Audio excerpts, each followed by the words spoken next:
Hello, welcome to the stream, folks. For everyone joining us, welcome in. For those of you on YouTube tuning in, I hope that your day so far has been great. For everybody tuning in on TikTok, welcome in. I hope that your guys' days have been great as well. So, folks, today we have quite the festivities. If you can't tell, I'm already tired, and the stream just started. The reason why I'm tired and we just hopped in to the daily festivities of what we got going on is because I've spent the last hour or so racking my brain and pre-recording some videos surrounding the release of the Epstein files.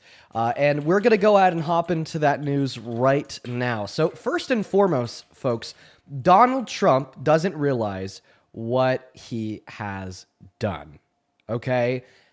First, with the Epstein files, he was telling everybody in Congress to vote against their release. He lost that battle. Yesterday, Congress almost unanimously passed the Epstein Transparency Act in both chambers, which will hopefully be signed into law today. Same thing with his tariffs. He ran on the implementation of tariffs on every other country in the world. He lost that battle too. Now he's actively repealing them for quote-unquote affordability since he's made the price of groceries way too high. All right? He's been trying to build his base, get everyone on his side. He lost that battle. Now he's calling MTG a traitor for publicly speaking out against him and wanting the files to release. Donald Trump doesn't realize that in all of his efforts to quote-unquote make this country great again, which in all reality just means make him great by giving him the power to do whatever he wants, a wannabe dictator, that the walls are crumbling around him and people are hopping off board. Now, one piece of breaking news that we do have as of 30 minutes ago, Pam Bondi, our Attorney General, spoke out and said that once Donald Trump signs the Epstein Transparency Act into law, which will force the full release of all the Epstein files, she will follow suit in accordance with quote-unquote maximum transparency to the law and release the Epstein files within the next 30 days. Now, one part that I do want to focus in on of the speech that she gave not even an hour ago was when she said that there's a new active ongoing investigation with the Epstein files into Epstein and Associates because of new evidence that has come to light. And I don't like this. This is a little bit scary because one part of the bill, it says that they can redact information from the Epstein files if they are a part of an active and ongoing DOJ investigation insofar as to not compromise that investigation. So Pam Bondi says that there's a new investigation. Bill says that you could redact parts of the files that are a part of an investigation. What does that line us up for? That kind of lines us up for the judiciary, Pam Bondi, and these DOJ investigators that work under the wing of Trump, choosing what they want to redact from the files with the guise of the compromisation of with the guise of compromising an ongoing investigation. So that's some bad news. I'm not taking it too well. I'm pretty down over it, you know, because I was really excited to get all the files full and complete with no mischief from the Trump administration, with no trick up the sleeve of the wannabe dictator. Now, Donald Trump hasn't even signed the bill into law yet. We don't have the files yet, so this is preliminary speculation based upon surrounding fact.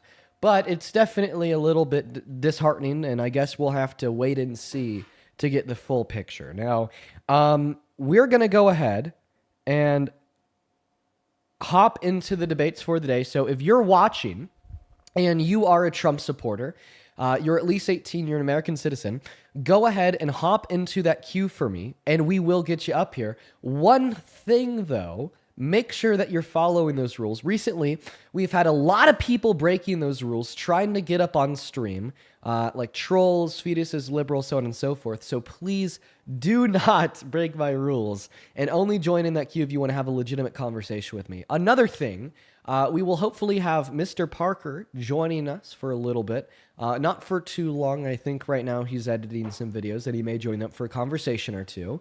And on top of that, thank you for the raid. Now, let's go ahead and hop into those debates, everybody. We're going to go and get that very first guest up here right now. Just pulling up my second phone to get that done. And if you can't tell, we got the main account back. So yesterday we got a ban on it for a couple days, which actually would have limited our ability to stream off of our main TikTok account for about half a year. Thankfully, I was able to get a hold of a TikTok employee last night at around 10 p.m. my time, and they helped me out and they got me my account back. But let's go ahead and get on to that first guest of the evening. You know, I finally got that TikTok connection, which is just so great.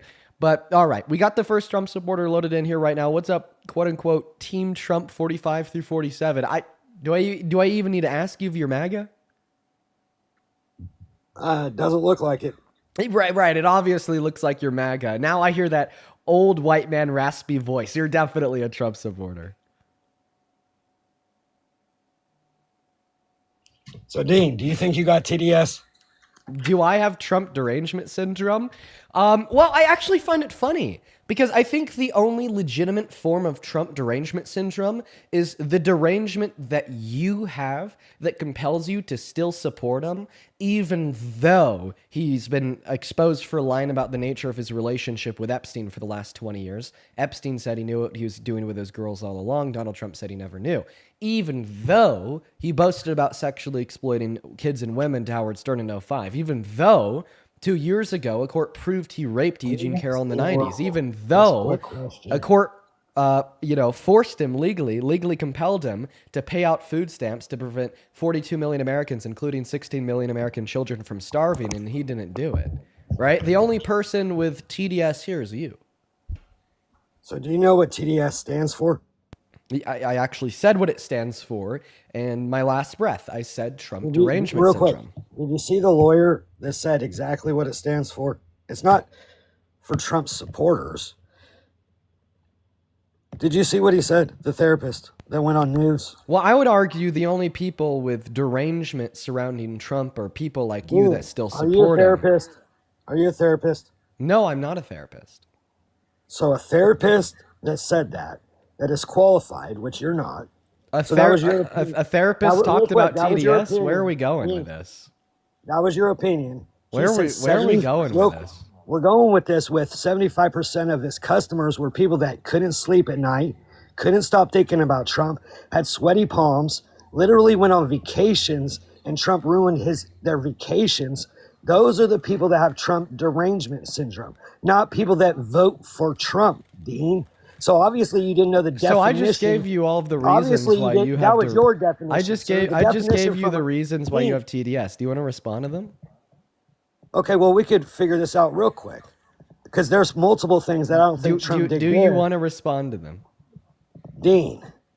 You don't? Most definitely. Okay, so respond to them. There's multiple things that I support Trump and multiple things I don't support Trump on. Okay. So can you please respond to the things Trump I brought has up? done good?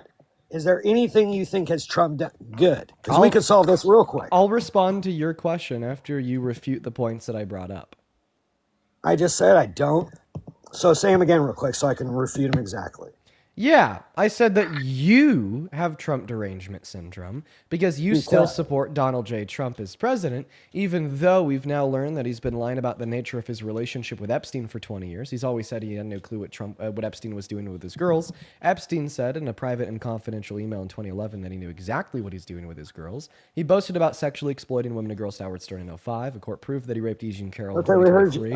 And he has passed some of the worst policy in modern American history, including a refusal to abide by a court order to pay out food stamp benefits and turn starved 16 million American children and 42 million American... And you're still blaming Trump on that? That was the Democrat shutdown. You know that, right? That's why they caved. So what I brought up was the fact that starting in November, USDA had no more money to pay out food stamp benefits. So you're Donald going to say that Trump, I have Trump thank you for derangement interrupting me. syndrome. I really appreciate your. So when you interrupt me like Well, I that, the was conversation responding goes to nowhere. I was responding to. I'm pretty sure you were pretty much done, right, Dean? Come on, man. So I wasn't done because I was trying to counter argue how your response fell flat on its face. Regardless of who caused the shutdown, of course, I think that the Democrats that refused to vote for the Republicans' funding bill were patriots. But regardless of that fact, regardless if it's the Democrats' faults or the Republicans' faults, what matters here is that starting on November 1st, the USDA ran out of money to fund food stamps. Donald Trump could have dipped his toe into some emergency contingency funds to keep those food stamp benefits running, and he refused to. And then a court from Rhode Island ordered him to, and he contested the ruling and had the Supreme Court issue a stay while he was appealing it. So in other words, right, not even like a court of law could force Donald Trump into feeding starving Americans. How could he possibly care about this country? You didn't hear AOC said she needed to have Americans starve even harder next time? Well, yeah, if AOC said that, of course, I disagree with the statement, but I would really appreciate it if you could respond to what I just said. Okay, I will. So everything that you pointed out that you think that is a bad thing for supporting Trump, I don't agree with. Okay, I know that Trump in 2017 signed an executive order for human trafficking. He went to 62 countries on a wide scale of human trafficking globally in his first term. Then in 2019, Epstein was arrested. Have you heard Epstein's lawyers confirming that Epstein was asked multiple times if he had any information to tell on Trump? And Epstein's lawyer has went on multiple news channels and said he had no information about Trump. So then why did he plead the fifth? Oh, you didn't think I know about that? So yeah, when Epstein was asked, when Epstein was asked, listen to what I'm saying. When Epstein was asked, right? When Epstein was asked if he had ever socialized with Donald Trump in the presence of underage females, Epstein said, I plead the fifth. And of course, Epstein's lawyer would say that there was no... I'm answering your question right now. You better listen. You're answering it with a rhetorical answer. No, I'm not. I'm not. You asked me, why would Epstein's lawyer say that Epstein didn't do anything with Trump, right?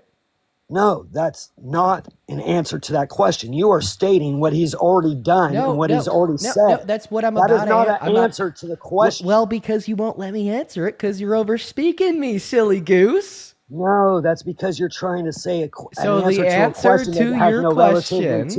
The answer to your question, why would Epstein's lawyer, you're interrupting me, the answer to your question, why would Epstein's lawyer say that Donald Trump never did anything damning with Epstein is because he was Epstein's lawyer and his prerogative was to argue in court that Epstein didn't do anything damning at all.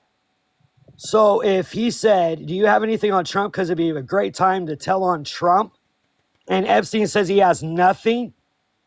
Epstein's lawyer would say he had nothing on Epstein because he was his lawyer, his legal representation to try to prove him innocent.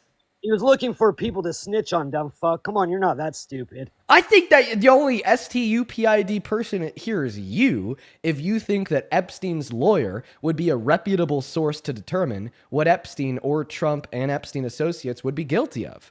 Right? Like the point of a lawyer is to attempt to argue to a court and convince a jury that you're innocent, right? That was his job when he represented Epstein. He said, my guy Jeffrey Epstein over here has never done anything damning at all. My guy Jeffrey Epstein over here is innocent. And my guy Jeffrey Epstein over here didn't break the law and shouldn't go to jail. Right? So obviously in turn, he would never in a billion years suggest that any Epstein associates did anything damning either. That is like the most obvious, right? That is the most obvious thing that a lawyer of a guilty person would ever do or say. Hey, Dean, I don't think you really know how lawyers really work because they ask you if there's anybody that you could tell on. Don't you know that? Any gang members, anybody that's committed a crime together, 10 people that get busted in a jewelry heist and 3 of them get caught, you think they're not going to tell on the ones that didn't get caught? Lawyers ask people, Dean, let me respond because you steamrolled for hell long like you really know. Okay. Lawyers ask the person if they have anybody to snitch on, okay? So they could get a reduced time, because there was no way Jeffrey Epstein was getting off. Oh, any lawyer knows that. They're going to get him a reduced time. And if he has people to snitch on, then you get a reduced time. So, smart guy, you did not just prove on how lawyers work, okay? Oh, You just okay. proved So on you're how talking about Epstein. intellectual you were on how lawyers. So you're saying that because Epstein didn't snitch on Trump, that therefore Trump's innocent? Epstein didn't snitch on fucking anyone. Epstein didn't snitch on Prince Andrew. Sorry, not Prince anymore because he was kicked out. Therefore, Andrew's innocent. Epstein didn't snitch on any Democrat. Epstein didn't snitch on Bill Clinton. Therefore, Bill Clinton's innocent. Epstein didn't snitch on any Democrat. Therefore, all Democrats are innocent. Epstein didn't snitch on anybody, right? Therefore, everyone else apart from him is innocent. Like, honestly, I'm not even sure that before Epstein unalived, that he snitched on Ghislaine Maxwell. Low IQ people will agree with this. Low IQ people that are tipping you will agree with this. Wait, why did you just call the people that tip me low IQ? I haven't even read off a donation this whole stream. Dean, I'm being honest with you. Anybody that agrees with you has a low IQ. The only person with one of those in this room is you. Okay, let's do the TDS test real quick, because instead of wasting 10 minutes, we could have already did it, Dean. Right. So I just proved that you have one of those low IQs, right? Because I just gave you a damning argument to refute your logic that you cannot respond to, so you want to pivot. Go ahead and pivot. That's fine. I responded multiple times. You responded by telling me that anybody that supports me is low IQ. Because you want to tell me that lawyers don't ask their clients if they have anybody to snitch on to get a lesser time. You just said that they're just going to get them a less time or get them not convicted at all from not telling on anybody when he's known to be a what? There's no way that would be able to happen. Okay, so that's why I said that. So now I'll just quickly respond to your logic a second time. You're saying that because Epstein didn't quote unquote snitch on Trump, that therefore Trump's innocent. Epstein didn't snitch on Andrew, therefore Andrew's innocent. Epstein didn't snitch on Ghislaine Maxwell, therefore Ghislaine Maxwell's innocent, even though she was convicted. Epstein didn't snitch on Bill Clinton or any Democrat whatsoever. So therefore Bill Clinton and all Democrats are innocent. That's very low IQ logic. Exactly, it is. Okay, you don't know who else that you just said that was low IQ logic. You're absolutely right, because I was actually using your logic to refute your own position. Wow, we just got likely the nastiest concession I've literally ever seen. He just said because I suggested that because Epstein didn't snitch on Bill Clinton, therefore Bill Clinton is innocent, and responded to that by calling it low IQ logic. You're the one that was arguing that because Epstein didn't quote unquote snitch on Trump, that therefore Trump is innocent. So thank you so much for calling your own line of reasoning low IQ. Thank you for conceding. That was the lawyer. I was just repeating what he said. So that wasn't my IQ. That was his. Okay. So I repeated what the lawyer So then you're telling me that Epstein's lawyer had a low IQ, and you do too for parodying him. Your opinion that the lawyer has low IQ. You think you're smarter than his lawyer when you have no lawyer classification. In all reality, you'd actually be the one that would argue here that his lawyer had a low IQ because you're the one that originally called said logic low IQ. Dean, there you go again. You should be a lawyer one day, but I did not say what you just said. You give it up, buddy. What I said give it up, was buddy. low IQ. Give it up, buddy. And what I just give it up, buddy. Okay, let's do the TDS real quick, Dean. Is there anything good Trump has done? Yeah, for sure. For sure. In his first term, I liked the Right to Try Act. I also liked the expediting the approval of the COVID vaccine. But of course, that doesn't put me on the fence at all. You know, okay. like for instance, Hitler made the Autobahn. Can I finish speaking? The left is warp speed's number one they go to. You know that, right? my friend, can I finish speaking? Because they agreed with Trump on that. We didn't. Can I finish speaking? So if we blindly follow... I'm going to put you on mute. Because I was blindly follow, that means we would got... Why is he still talking? Shush. Come on, dude. Shush. Come on, dude. Shush. I was in the middle of my sentence. That's two little things. You still got TDS, buddy. Shush. I'm going to need you to shush. You might need a therapist after this is all done. Okay, I just need you to shush so I can finish speaking. You interrupted me in the middle of my breath. Come on, dude. You're like 4 times my age. Why are you acting like a kid? 4 times your age? You're 10? You're 40? That's what I'm saying. You're 10? You sound 82. I thought you were smart. I thought that you were 82. You're 4 times my age, and I'm arguing with you. I thought that you were 82. TDS, doggy. You're saying that I have TDS because you sound like an 82-year-old? Quiet, piggy. I said you have TDS because you go up on a live every day and cry about Trump every day. That's Quiet. TDS. Quiet, piggy. Now I'm a piggy. Is that disrespectful to say? Not at all. I think it's cute. Right, exactly, because you know that's what Donald Trump said to a female Bloomberg reporter like 3 days ago.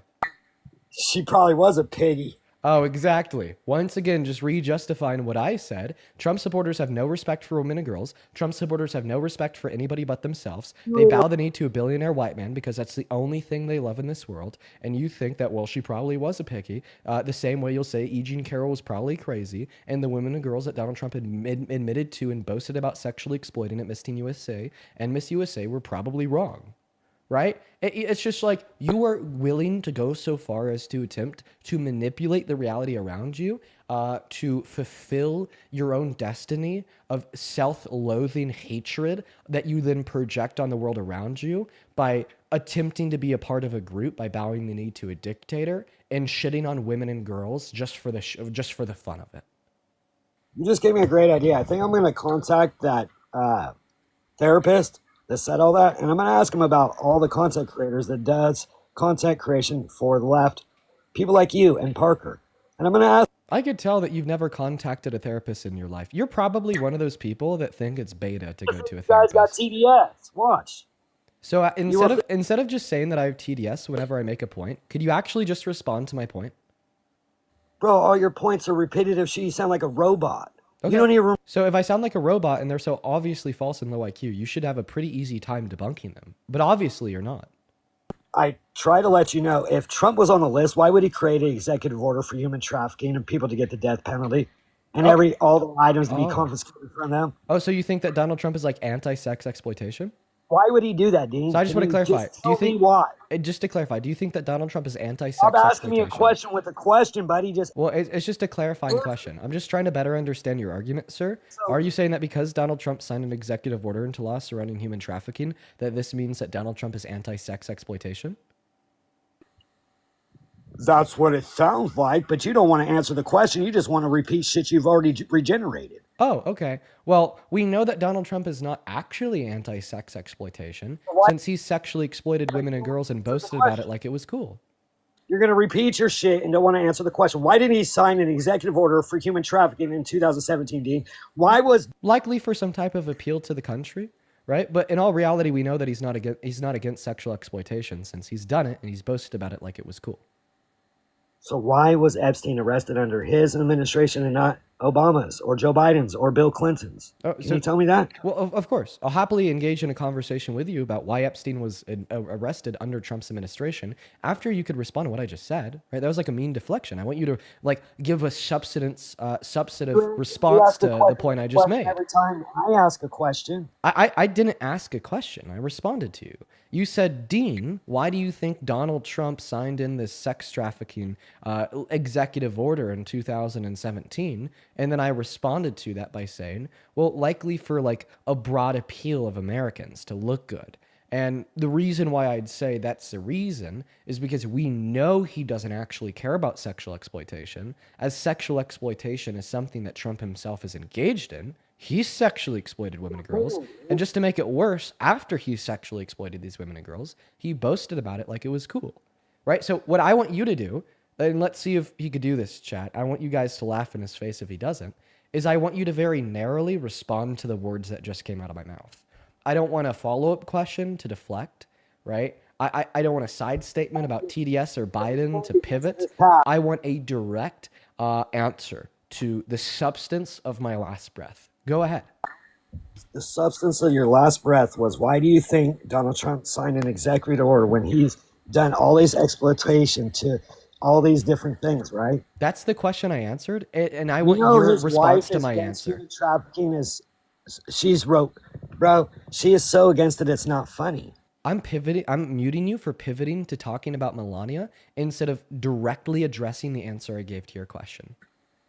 Trump is against it. That's why he went on a capitulation tour to 62 countries about... I'm muting you for pivoting to talk about his tour of these countries instead of giving a direct response to my answer to your question. I think he's against it. Are you happy? Can you give a direct response to my answer to your question? I was, but you kept cutting me off, fucker. You didn't give a direct response to my answer to your question because my answer to your question did not invoke Donald Trump's world tour of 62 countries. And my answer to your question did not invoke Melania Trump also being against sex trafficking. My answer to your question was that I believe Donald Trump likely signed this EO into law for some type of crowd appeal to make himself look good to Americans, when in all reality, we know Donald Trump's not against sexual exploitation, since it's something he's done and boasted about doing. That is the answer I gave to your question that I want you to directly respond to. What you said. I'm going to go ahead and give you 5 strikes. If you pivot, if you deflect, you're going to lose 1. And if you pivot and deflect 5 times, you're going to get kicked. Go ahead. So you wanted me to answer the answer that you gave. Yes. You didn't want my answer. Yeah, I want you to respond to the answer I gave to your question. Yes. You just gave me the answer. When I try to answer you in the way I wanted to, you said, no, I didn't ask you about Melania. I didn't ask you about this. I didn't ask you about the... Bro, that's a dictator. That is a dictator. Okay, well, so you already lost 1 of your strikes because calling me a dictator is very obviously like deflecting away from objecting to the answer I gave to your question. But no, I'm not being a dictator by trying to keep you on track for a coherent, linear, productive dialogue. You have 4 more strikes and 4 more attempts to respond to the answer I gave to your question. What I would suggest is to stop crashing out. Right now you look very emotional. Right now you look very DUMB, if you know what I mean. And I think that you need to do better. Well, he left. Okay. All right. Well, he's gone. Hello. Well, for everybody tuning into our stream, folks, that is the first conversation of the day. We're starting it off very, very excited. Apparently, these Trump supporters are so excited to come up here and crash out. I guess, I don't know. But look it. That's where we're at as a country, guys. That's where we're at as a country. They don't have a defense, so they just get big feelings. They get really angry, and they come up here and they crash out. Well, it looks like his tactics didn't work on me. You know, I think his tactic there was to just get mad and angry and yell and scream and overtalk, but it just didn't work on me. Because guess what? No matter how you try to manipulate the facts are still the facts, right? And that was the inevitable rock and a hard place that he found himself in, is he couldn't answer to the facts. And that's why he left. Welcome in. Do you support Trump? Yes. And how old are you? 57. 57. Awesome, man. Do you mind if I thank a couple of my donors before I pass you the mic so you could tell us about your MAGA? Not a problem, bro. Perfect, my friend. Thank you so much, XAXA, for the $10 over on YouTube. Appreciate you so much for the love. Steph, thank you so much for the $10. I appreciate you as well. He says, I'm grateful that there are kids like you out there on these days. You're a rock star. Thank you, Steph. And Carrie, that is Kerry with a $20 on Super Chat. I want to see 200 Carrie W's down below. He says, hey, Dean, low IQ person here. Here's some money I earned from my very simple and low IQ job at the state. Yeah, dude, he was like calling the people that supported me like low IQ. That was crazy of him. I don't know why he did that, but Carrie, thank you so much for the $20. And Disgusted Veteran, thank you for the $50 over at Super Chat. Holy crap, my friend. Thank you so much for the 50. I want to see 500 Veteran W's. He says, I would like to challenge this guy to an IQ test any day. Keep fighting the good fight, sir. The Human Rights Association has officially revoked all MAGA applications. Well, I appreciate you for the love. Disgusted Veteran, show some love to Disgusted Veteran down below. As well as Troll, thank you for the $10 over on Super Chat. And Kat, good to see you. Thank you so much for all of the motorcycles. I saw the crazy love you were dropping over on Johnny the other day. You're awesome, Kat. Thank you so much for all the motorcycles. Then just a handful of people here to thank on PayPal and Venmo. James with a $1 on PayPal. Harold, thank you for the 50. Thank you so much for the $50, Harold. I want to see you 500 Harold W's. Harold with a $50. Thank you so much one more time. Says, got any music recommendations? I finally lost touch with the new generation's music choices. My favorite band in the history of existence is the Backseat Lovers. You should listen to them. That's my recommendation, Harold. Thank you so much.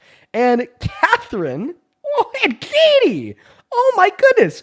Catherine and Katie, thank you both for the $100 dollar donations on PayPal. We're only 30 minutes into the stream. What the fuck is going on? That is Catherine spelled Kathryn and Kathy spelled Cathy. To the two of you, thank you both so much for your kindness and your generosity. I do not deserve that much love. Like seriously, I just don't deserve it. So thank you both so much. I accept it with humility and just genuine appreciation. Thank you so much, Catherine and Katie. Katie with the $100 says, thanks for getting me through my day. Divorce sucks. Oh, Katie, I didn't know that you were going through a divorce. I'm so sorry. Divorce does suck. I had to watch my parents go through that. It's terrible. I hope that you come out of the other end of that tunnel all right. And Catherine with $100 says, a progressive atheist boomer who really appreciates you and Parker. You give me hope. Oh, thank you, Catherine. Show some love to Catherine and Katie down below in that chat. As well as Roy with a 5, Nathaniel with a 5, George with a 5, and Georgia with a 5, and then Danielle with a 5. Guys, thank you so much. And then over on Venmo, just super duper quickly, Amelia, thank you for the $10. I really appreciate that. Tom, thank you for the $15. Thank you so much, Tom. Tom with the $15 says, low IQ logic for getting the bargains that only happen if you can pin somebody more guilty than you. I appreciate you for that love, Tom. Show some love to Tom. And let's also get 100 Rebecca W's for the $10 who says, I guess as an IDIOT and has a lower IQ than a brick wall. Probably. Thank you so much for the $10 for Rebecca. And Mary, thank you so much for the $50 on Venmo. Let's get 500 Mary W's. Thank you so much. Mary says, I will totally pay you more if you could list sources for each MAGA arguments for me to take home to my Indiana Republican family members, and I'm sure others will too. Well, Mary, first and foremost, thank you for the $50. I'm not going to make you pay extra for that. I'm just going to keep that in mind so I could continue to give the sources for every single claim I make for you guys. So good point, Mary. I'll make sure I do that. Thank you so much for the love. And then two more here. Bridget, thank you for the $10 on Venmo who says you're fantastic. Thank you so much, Bridget. And Faith with the $10 as well. Guys, thank you so much for the love. All right. I really appreciate you and your patience, sir. Go ahead and take it away. Tell us how the hell you still support Trump as president. Securing our borders. And how has he been done a man of the world? I cut you off. I cut you off. Please continue. Okay. Securing the borders the best that he can, getting the illegals out of here. Okay, mass deportation. Got it. So I think that mass deportation is an American last policy that only hurts this country and doesn't help it. Prove me right by failing to answer the following question. What is one specific material way that mass deportation helps this country? Okay, well, my uncle and my aunt would still be alive if it wasn't for an illegal driving a car inebriated. And if he wasn't allowed here, then they would still be alive. And they were born here, American citizens, paid taxes, and got took out by an illegal on the road. So you're talking about crime. So first and foremost, we need to understand the fact that you, as an American citizen, are 2.5 times more likely to commit a violent crime than an undocumented immigrant. You, as an American citizen, are 3 times more likely to commit a property crime than an undocumented immigrant. And you, as a citizen, are 3.5 times more likely to commit all other crimes. And guess what? Even if we do a mass deportation, we get all the undocumented immigrants out of this country, crime rates will go up because our economy will go down. It will become less productive, according to the American Immigration Council. There's one of your sources, Mary. It would reduce our GDP by $1.1 through $1.7 trillion per year, destabilize our labor force by forcefully expelling 8.4 million of our workers, and reduce the productive capacities of our companies by expelling 11 million of their consumers, and reduce government revenue by reducing by kicking out the individuals that pay $100 billion per year in taxes and spending $2 trillion over the course of the next 10 years just to get it done.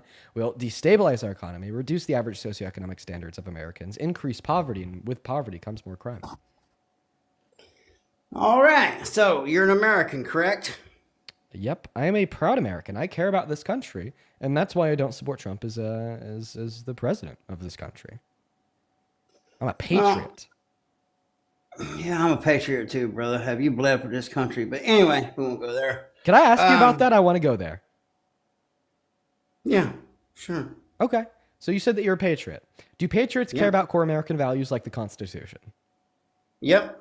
So if we ever had an anti-constitutional tyrant that called for its termination and infringed on multiple amendments, even told a news reporter that they didn't know if they had to hold to it, would you ever support them as president?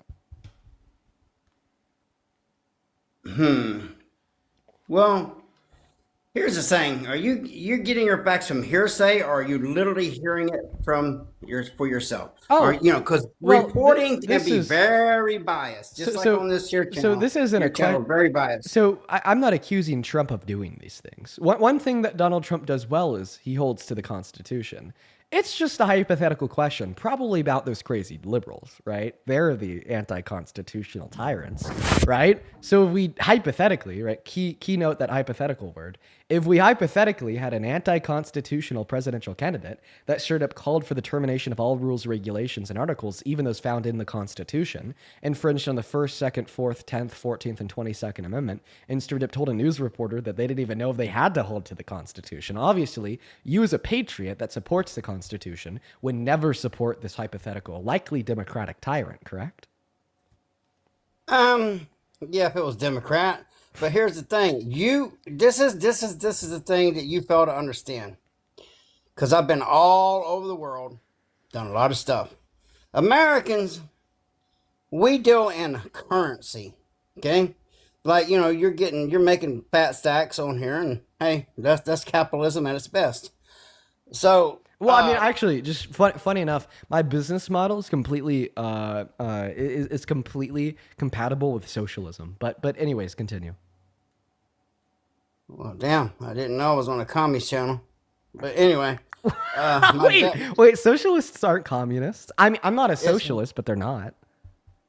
it's one step away, Bubba. When you get older, you'll understand. You'll be What? a better you'll. And the guy was right earlier. Yeah, you should be a lawyer. You're very good at manipulating words and all because what you fail to understand is all it takes is one or two people to come across that border with something that's very Well, bad, just quickly. and it will impact this I'll, whole wait. country. I just have to Y'all ask a question. understand? I just Yeah. have to ask a question. All knowing. 1 second. Pay, and I appreciate you for the rhythmic bears. All knowing Sensei Grandpa, can you please define communism? Well, communism basically you telling me what the hell I got to do when I don't want to do it. Just to sum it up and make it short. Oh, like Republicans telling women and girls that they can't access abortion? Well, that's not all Republicans, by the way. Wow, that sounds like communism under your description. Not all Republicans are saying that, Well, and Trump as of right definitely now, is. it's still legal. If we was commies, whatever the dictator said would be implemented right then on the rip. Oh, okay. Well, off rip with Roe v. Wade overturned, red states banned abortion. So are those red states communist? And the blue states Well, that didn't ban abortion, they're the anti-communists? So you actually I align live yourself in with the Florida. Communist Party? I live in Florida, and everybody's there. You can still get an OB. I think there's abortion restrictions in Florida. But I They may be know, restrictions, but it can still happen. oh, but those restrictions that prevent it from happening in some scenarios. That's the government telling you that you can't do something with your body that you want to do. Therefore, are those restrictions communist by nature? There's common sense, and then there's communist. See, you're very good with words, man. Very Is good with well, words. well. I mean, I don't know, man. Just using your definition of the government telling us what to do, or like Donald Trump when he infringed on your First Amendment rights and tried to find a way to ban the burning of the American flag, even though SCOTUS ruled that was protected under free speech in the 1980s. That was like communist as hell of him, right? I'll tell you why. Because let me tell you what. Someone burns that American flag in front of me that I bled for, that I lost brothers for, there's going to be some serious freaking problems. And that is just preventing an accident from happening. Because you come across an American like me, then you burn that flag in front of me that I've watched my brothers, that oh. So yeah, that's for the safety of people burning the flag, really, because that would end very badly in front of me. Well, I'll tell you what. My great uncle died in Vietnam. He's one of the 400 still missing in action. His name's on the memorial down in D.C. I grew up with my grandma, missing her brother dearly, and quite frankly, every time we talk about him, she'll still cry to this day. I mean, it makes me feel so bad, but simultaneously, I still don't have an issue with people having the legal right to burn that flag that he fought for, because he fought for the values that that flag is supposed to represent, like free speech, and free speech gives you the ability to voice your opinion, even if somebody else disagrees with it, which would include the symbolic speech of burning that piece of fabric, okay? If we are a nation where we cannot protest our government, then the flag that represents the government deserves to be burned. If I was a betting man and your grandfather seen someone burning that flag, he would do the same thing I would do. He literally died to protect the right of So Americans did to burn my that flag. father too. The Agent Orange got him after Yeah, years and years. I know that my great uncle wouldn't do that because he literally died to protect the right for Americans to So burn did that my flag. dad. Okay, So so did my dad, too. obviously your dad, when it like beat somebody up for that, given the fact that he literally died to protect the Yes, he right, the would've- legal he right would've for those beat- people to have the legal right to burn that flag, to voice their He opinion, would to have engage beat in free the speech. brakes off of him. Is what Okay, he would I have did. don't know if you could say that on TikTok, but do you think that people should go to jail for that? Yes, I do.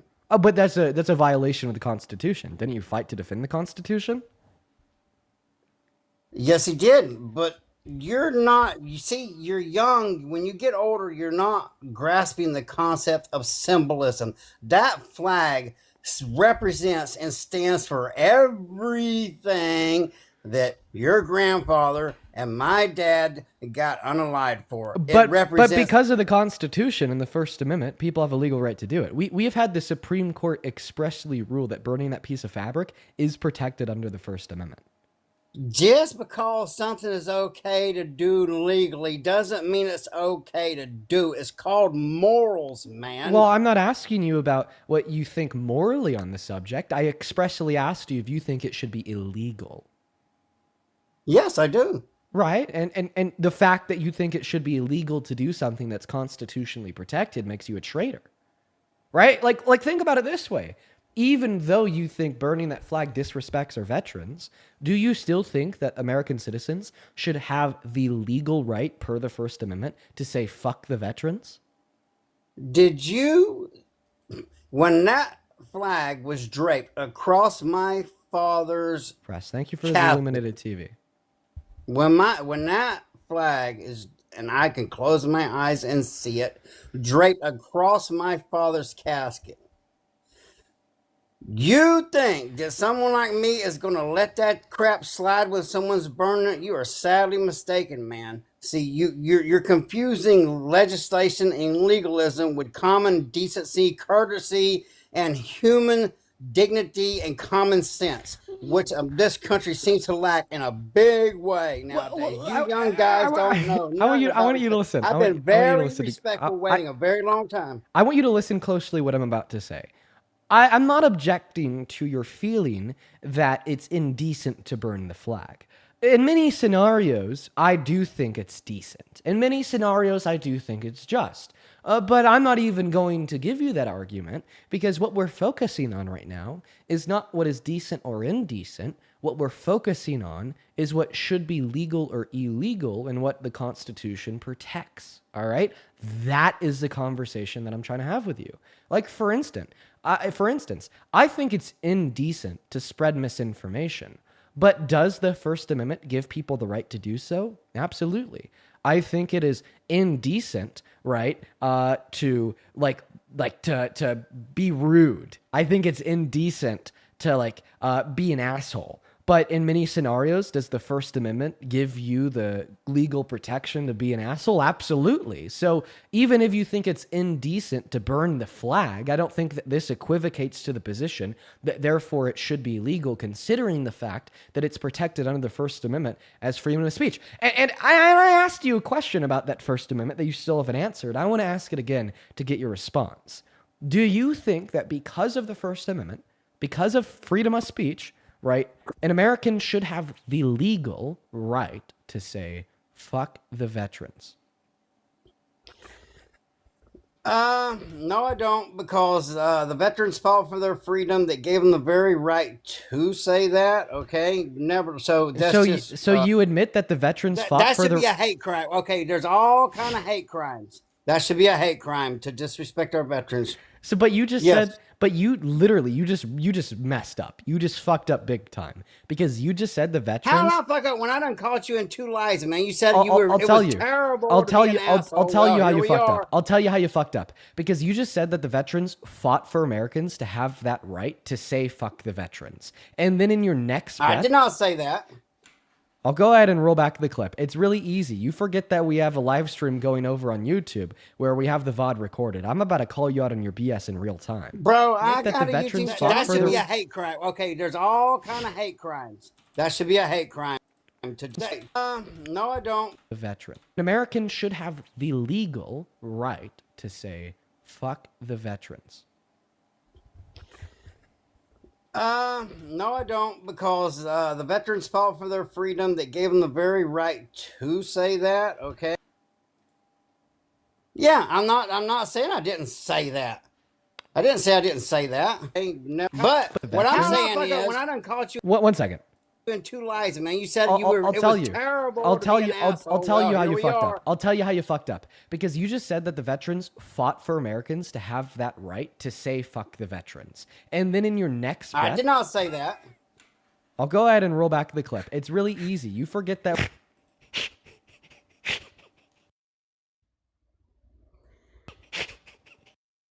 Let me give you some life advice while you're sitting there laughing, because I've been very patient, letting you go through your plugs, of all your people that helped you out with money and all. I've been patient, dude.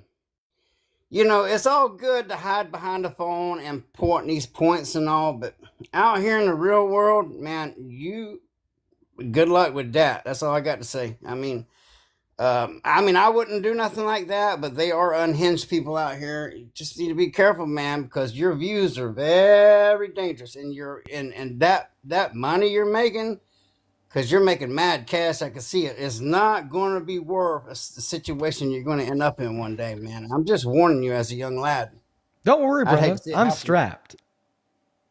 Hey, look, just because you're strapped don't mean you can't get clapped. So that's a big misconception, brother. Are you Big misconception. Are you threatening me? Hell no. No, we're both Americans. I don't know. That line, just because you're strapped doesn't mean you can't get clapped, really sound like a threat to me. No, that's common sense. See, something you lack, bro. See, I'm not threatening you at all. I'm saying that could happen to anybody. Doesn't it all you gotta reduce? do is look at my profile. I literally deal with people Doesn't with it- pew-pews doesn't it all reduce- night long, doesn't it bro. reduce is my the job likelihood of to me getting deal with clapped? people. It's my job to deal with people trying to clap me all night But long. All you like, gotta do is would people try to clap you all night long? hell yeah, look at what I do for a living, son. You're a young man. You don't understand the way the world works. Like Bubba? I tried to tell you, most Americans, Bubba? Is they this- think everything's all Bubba, is about that- the money. is Well, that- you know what? The number is one that- is that- currency is that in the you, world Bubba? is pain, brother. Pain is the number one Is this- currency is in the that- other is that- countries. Is that you? No, so you feel pain when you get clapped? Who wouldn't, bro? I've been clapped before. Hell yeah.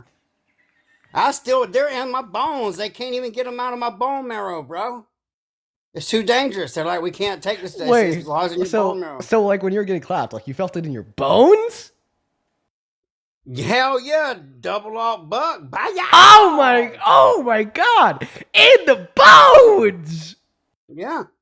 See, Oh my I'm God! See, Yo! I'm keeping it civil. Damn! I'm not being disgusting childish like you, because you cannot win an argument with me. Well, I mean, I- I did win an argument with you. You told me that that veterans fought and died for the right. Semantics, man. You're real slick with words, bro. It's not Semetics, it's semantics. Look here, man. I'm just old country boy, old Peckerwood redneck, all right? I fight for this country. I fought for this country. My dad passed for this country, and ain't nobody burned no flag in front of me. It's going to end badly. That's all I got to say about that right there. And, dude, Wait, man, so I you got have a lot question. of learning So to do. why You would deal it- with your words. I I'll give you. have a You're really good good with I your have a really words. good question. So why would it end badly for somebody to burn the flag in front of you, but when the president infringes on the First Amendment by saying it's illegal to criticize the media in front of you, when the president infringes on the 14th Amendment by trying to take birthright citizenship away from the children born to undocumented immigrants in front of you, when the president infringes on the 10th Amendment by illegally deploying the National Guard in Portland with no good reason in front of you, when Texas infringes on upon the Constitution to illegally pass a gerrymandered map in front of you, when the president infringes on the 22nd Amendment to argue that he can run for a third term in front of you, you support him. Right? It's just like you're very selective with your outrage about people doing things that are expressly like anti-American, right? I guess when a liberal does it, they deserve to get that clap in their bones that we were just talking about. But when a Republican or a conservative like Trump does it, they deserve applaud, praise, appreciation, and the most powerful position available to any human alive. I didn't say any of that. You did. Thank you. You just said it, not me. You said it. I said it. You said it. Not right, me, but don't bro. you see how that's just such an obvious and apparent contradiction? It seems like that your subconscious mind is coming to some common sense, and you don't even realize that you're spitting some truth. It's out not there, and you don't even commonsensical to say when wanna one person does agree with it, something that you man. perceive as anti-American, they deserve the worst. But when Donald Trump does something that's objectively anti-American, like calling for the termination of the Constitution in December of 2022, or infringing on the Constitution 4 times in the last 10 months that we just went over, they deserve appreciation and applause. That's not common sense. If anything, that's commonsensically a contradiction. Okay, so when Antifa was torching everything, Your dad's Antifa. Don't talk about Antifa. Your father's Antifa. You said that your father fought and died, and you sound old, so did he fight in World War II? no, Vietnam, man. Vietnam? Well, I mean, I don't know. Do you think that Vietnam was fascist? All I know is they come and kidnap my dad and throw him out there, and he did his best. So there's that. So Yeah, dude. Are you talking? He got drafted and he died. yep. Damn, dude, literally, same thing happened to my great uncle. That's really good reason to abolish the draft, right? Well, here's the thing. That's where your dimmies there done extended. Now they made it to where females can get drafted. But Do you think do you think that the draft should be abolished? Dude, No. Dude, it killed your dad. Yeah, but no, somebody has to fight, man. Somebody Bruh. has to fight. Bruh, dude, I've literally thought that the draft should be abolished since I was like a little kid because it killed my great uncle. Somebody has to fight, bro. Somebody has to stand up like a man. Well, that's on his feet like a and man. defend this country. Like a man. Like a man. Well, I don't want to see no women out there. I got a bunch of daughters, bro. Matter of fact, I got a daughter that's enlisted in the army right now, but I don't want to see her in combat. So you don't want to see women and girls get harmed? No, I don't. So then why do you support somebody that harmed women and girls? In 2005, Donald Trump boasted about sexually exploiting them at beauty pageants, and in 2023, he was held liable for the rape of Eugene Carroll. Well, here's the thing. Liable? Why isn't he incarcerated? Say that again, but without the slur in your words. Why is he incarcerated? Why is he not incarcerated? Why is he not in jail? Because it was a civil court. They determine financial responsibility, not criminal responsibility. Okay, so he was found criminally innocent, but civilly different, right? No, he was not found criminally innocent and never went to a criminal court because the statute of limitations prevented it. All right, then. Oh, that's just hearsay to me. If I weren't there, I don't know. I can't prove it. You weren't there, therefore you can't prove it. I have a question. Are you Christian? Obviously. Yep. Yeah. Were you there for Jesus' resurrection? Nope. So therefore you can't prove it. So you shouldn't be a Christian according to your own logic. I can't prove it, but yes, I'm a Christian. So you believe in It's things called that... faith, man. Faith, man. Wait. Man walk by faith, not by sight. But you just said that faith isn't proof. Right. Okay, if faith is not proof, then it wouldn't like tell you that like something's true or false. Yeah, it's called the gift of discernment. And let me tell you what, my gift of discernment tells me that you're sowing a web of lies. Wait, and you think that your deception. quote-unquote gift of discernment is more reliable than the outcome of a court? Because that's what you Yes, just I are. do. As a matter of fact, I do. Yes, I do. Dude, okay, well, I think My that... God is stronger than any court on this land, son. Oh my God. Okay. So you just think that your quote unquote gift of discernment, okay, your quote unquote common sense could be more reliable than the outcome of a court. So what's to prevent me from arguing that so is mine? Absolutely. You know how many innocent people are incarcerated? I have a question. that got found guilty? I have a question. What's to stop me from saying, basically that my gift of discernment is more reliable than your gift of discernment, the same way you basically say that your gift of discernment is more reliable than the discernment of the criminal justice system. Therefore, because mine is more reliable than yours, and I think Trump is bad and you think Trump is good, ultimately, Trump is bad. Are you using your gift of discernment, or are you just using what you've been taught? That's the difference. Well, Are you a Christian? Well, Are you a Christian? I'm If you're not a Christian, you don't have the gift of discernment, so you can't even claim that, bro. No, I'm a good Christian. Amen, Okay. brother. Wait, let's go back and forth. Let's quiz one another on Christianity to see who's a better Christian. What are the first 4 books of the I New didn't Testament? say that. Okay, we'll go ahead and quiz, but I ain't saying Let's this is do it. freaking intelligence test. Well, we're just gonna determine who's a better Christian, right? So what are the All first right. 4 books? Who's a better Christian? When's the what are last time the- you committed any kind of sin? Wh- Quite a minute for me. Well, I ahead, bro. sin every day. I'm a fallen human. I have the disgrace of the flesh. So of course I'm a sinner, sir. Now here's my question for you. What are the first 4 Well, then books? you need to repent, son. You need to repent. What are the first 4 books of the New Testament? It's the first 4 books of the New Testament are basically the No, like, what are Jews' books, the Jewish book, the Torah. They're the first books of the Torah, and then the Old Testament. I mean, that's the Old Testament is the Torah, and the New Testament so the New is Testament. after Jesus was born. So in the New Testament, what are the first 4 books of the New Testament? Dude, man, I'm not that kind of person that remembers all that stuff. Well, Matthew, finish. Mark, Luke, okay, yeah. What comes out? What comes after Luke? Matthew, Mark, Luke, and then I'm not exactly sure, bro. You don't know what? But I know what John. John. All right, fantastic. You get a participation. I get to go to heaven. You get a participation award. Let's see how well that works out for you, buddy. You're not going to heaven, buddy. You're cooked. How You're do you going know to hell. How do you know that? See, that's the main Wait, thing. I can tell you I know Jesus that. said, "Judge not, I judge can not." tell you That's I the know that. main thing, bro. I'll tell you how I know that. My gift of discernment. Oh, how can you have the gift if you're not a Christian? I am a Christian. I just told you that, sir. Okay, I'll take your word for it. That's Yeah. it's not my job to judge you. My gift of discernment is telling me you're going to HE double hockey sticks. That's what we used to say in Catholic school. Well, good luck with that. Good night don't with think that? so. You don't think No, so? No. No, I don't think so. I know where I'm going. Oh. That's where the faith, man. Do you Faith. think Watch the Trump book of is Eli, bro? Do you think Trump is Watch the going to book of heaven? I have no clue. I can't see inside his heart. Well- I don't judge nobody, man. Wait, you don't I can't. I You don't judge know anybody? I don't know. I couldn't even tell you if you were going to heaven or not. I don't know. Wait, you just I don't told me know. I literally wasn't. That's because you were telling me I wasn't, bro. You're playing these word games, man. Oh, okay. I mean, I don't know. I wait, as a good Christian, would you ever support somebody as president that has sexually exploited women or girls? I would not support anyone that is proven beyond a shadow of a doubt that they've done something like that. Damn! Oh, okay. All right. We can work with this. So, hypothetically, if Donald Trump had sexually exploited women or girls, you would no longer support Trump as president.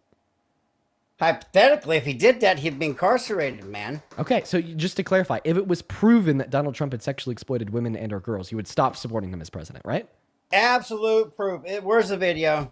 So if just hypothetically, if you had absolute proof that he did this, then you would stop supporting him as president, right? Where's the video? Could you answer my question? If you had absolute proof of him doing this, you would stop supporting him as president. I know you're setting me up for some sort of proof, but here's the thing: what you call proof and I call proof is two different things. Just answer the question. Just answer the question. Trump, bro. If you There's so had much fake just crap going around. answer the question. If you had absolute proof of Donald Trump sexually exploiting women and or girls, would you stop supporting Trump as president? Yeah. If I had proof, it was my proof. Yes. Okay, I'm going to clip the fuck out of you, buddy. So sexual exploitation would include the abuse of one's position and power over the position of vulnerability of one else for the furtherance of unconsensual sexual conduct. Now, this would include the owner of a beauty pageant abusing their position of power to allow themselves to unconsensually barge into the women's only private dressing rooms with no men around, to then take advantage of the position of vulnerability that the women and girls inside of that space were in vulnerable enough to take their clothes off, to get naked, to get redressed, to look at them while they're naked, which would be unconsensual sexual contact. Now, you said if you had absolute proof of Donald Trump doing what I just described, you would stop supporting him as president. And in fact, we do have that absolute proof. It is something that Donald Trump has publicly boasted about. What you're about to hear is a clip from Donald Trump sitting down on Howard Stern's radio show on August 21st, 2005, season 11, episode 48 of Howard Stern's radio show, where we have Donald Trump admitting to exactly what I just described. Let's listen in. No, I mean, some of these foreign girls, Mr. Trump, in my country, we say hello with vagina. And, well, you could also say, as the owner of the pageant, it's your obligation to do that. So you have done that. Now, I'll tell you the funniest is that I'll go backstage before a show. Yes. And everyone's getting dressed and ready and everything else. And, no men are anywhere. And I'm allowed to go in because I'm the owner of the pageant, and therefore I'm inspecting it. I'm inspecting. I want to make sure that you're like everything a is doctor. good. You're there. Yeah, the dress. Is everyone okay? They're standing there with no clothes. Is everybody okay? And you see these incredible-looking women. And so I sort of get away with things like that. So before you even open your mouth to respond, I just want to say one thing. Right now, you're at a fork in the road. You have two options. Your first option is to be pleasant, a man of your word. You told us if you had absolute proof of Donald Trump doing exactly what we just heard him admitting to, you would stop supporting him as president. So the next step would be for you to take that red hat off and retract your loyalty and support from Trump per your own admission that you would if you had done these things. That's option number one. People don't take that option a whole lot because rather instead, they opt for option number two, which is expose yourself as a mindless hypocrite that has no real care for the victims of sexual exploitation nor the perpetuators, and contradict yourself and continue to try to find a way to support Trump and employ various techniques of mental gymnastics to try to explain how we didn't just listen to Donald Trump admit to sexual exploitation. The mic is now yours. I'm not going to interrupt you because you get to choose your own fate, and you get to design. You get to design your own destiny. Okay. Just know you will be judged for which option you choose. Whatever. Just know this, okay? Right off the rip. I was messed with as a child. Not many people will come on here and say this, so I know. I was exploited as a child. So, there's that. So don't think that I'm going to show anybody any pity for that right there, because I'm not. Because, I manned up and said, yep, I was messed with as a child. Yes, I was. Now, did anywhere in that conversation, did you hear where he touched anyone? Nope. Did he touch anyone? No. And if you look, I work at a full nude strip club. I'm a head of security, and I walk in the girls' locker room all the time. I'm actually the only man allowed in there. So there's that. So I kind of understand him having to walk around and run the show. I get it. And I have not messed with not one thing of them. One of them girls, not messed with none of them. I'm in a monogamous relationship, and they know I'm not creeping. They know the difference between professionalism and being a creep. Matter of fact, I make more money from the girls than I do working there because they tip me out because I go to war for them and I protect them and I don't judge them for doing their trade. So you just said that you're the only man allowed in their dressing room. Who allows you in? The girls. Exactly my point. Exactly my point. That makes what Donald Trump did to these women and girls sexual exploitation, because guess what? The beauty pageant contestants, which by the way aren't nude on stage, it's a beauty pageant, didn't allow Donald Trump in. He allowed himself in. That's what makes it sexual exploitation, since it was unconsensual. And the first thing that you said there was there's touch involved. There doesn't have to be touch involved in order to define sexual exploitation or sexual violence. Sexual exploitation and sexual violence that was true. hinge. Every time you go to Walmart, one moment. Sexual exploitation and sexual violence hinge on the existence of the furtherance of unconsensual sexual conduct. And sexual conduct isn't always physical. Like, for instance, when you watch porn, that's sexual conduct. Are you physically touching the women in the videos? No. When you consensually look at your wife when she's naked, that's sexual conduct. Are you touching your wife in that instance? No. And when Donald Trump unconsensually looks at the naked bodies of these women and teens, minors, by the way, that's unconsensual sexual conduct. That's sexual exploitation. Well, it's all according if their parents consented for him to go in there. Parents can't consent for their children to be sexually exploited. Bro, you can consent for your 14-year-old daughter to get married, man. You need to keep up with the times, man. We're doing this. We're doing this again. Wow. You are the second. Wow. So I'm not saying I'm give me a for second. it. I'm saying that's the law. Give me a second here. You are the second person in the history of my stream to make this argument. Last time a parent made this argument, I got myself into a little bit of controversy. So I'm not going to try to do that again. No. A parent cannot consent to their child being sexually exploited. Even in the example that you just gave of parents legally consent to their children being married, still yet that marriage was unconsensual. Okay? Still yet when that older man rapes his 14-year-old wife inside of that child marriage with the consent of the parents, that is still unconsensual intercourse. Okay? A parent has no right to consent over the viewership of the body of their children. And if you want to argue anything else, then you are justifying the moral permissibility of CSAM, child sexual abuse material.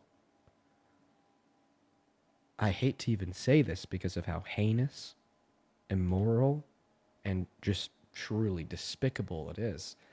In many scenarios of the creation of CSAM, the parents are I'm the just one quoting making the law, bro. I'm just quoting what the law says. This is not me. I'm telling you what the law. You want to throw little legal stuff up there where you can get in deep water with the law, man, because that works both ways. Yeah, and 250 years ago, the law said that if you're black, you could be enslaved. That didn't make slavery moral.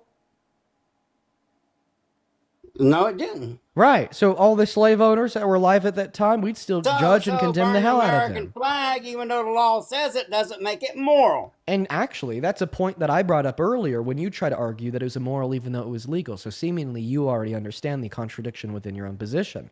Can you agree that a parent has no right? And by the way, right, even though in some states parents have the right to consent to their child being married, right, like in no state does a parent have the right, legally speaking, to consent to their child being viewed naked by an older adult for the furtherance of sexual exploitation.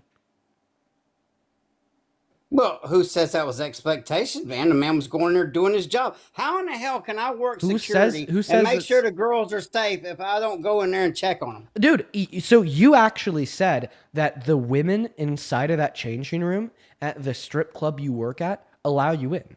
You said that you have the consent of the women to go into the space. The reason why you walking into the dressing rooms of the strippers at the strip club that you work security for is not sexual exploitation and is completely like morally permissible is because you told us expressly that you have the consent of every single woman inside of that space. See, the difference here is consent. It's a reduction down to a single word, a single concept of a willingness or lack thereof to engage in said conduct. And by the way, minors can't consent. By the way, the women at Miss USA that he did this to didn't consent. By the way, the parent of a child can't consent for the body of their child to be used for the viewership and pleasure of a perverted adult. By the way, earlier you were talking about common sense. This is common sense. That is your take on things, man. That's not common sense. Whoa, wow! Whoa! I did not like that sentence. Oh my goodness. What the fuck? Wow. Calm down, little fella. I'm gonna Don't crash out on me wow. now. Well, I'm gonna crash out on you, old man. I'm gonna go ahead and replay what I said that you responded to by saying that's what you think. It's not common sense. I just need us all to reflect on what he just said. He disagrees with. I can't even believe this. Let's listen to what I said. And by the way, minors can't consent. By the way, the women at Miss USA that he did this to didn't consent. By the way, the parent of a child can't consent for the body of their child to be used for the viewership and pleasure of a perverted adult. By the way, earlier you were talking about common sense. This is common sense. That is your take on things, man. That's not common sense. Whoa, wow! Dude! All I said is that kids can't consent and that parents can't consent for their children to be sexually exploited and that the women that were sexually exploited by Trump didn't consent. No, You're taking that out of context. I didn't take that out of context. I just repeated myself. We just listened to the clip. I just repeated what I said. I didn't take anything out of context.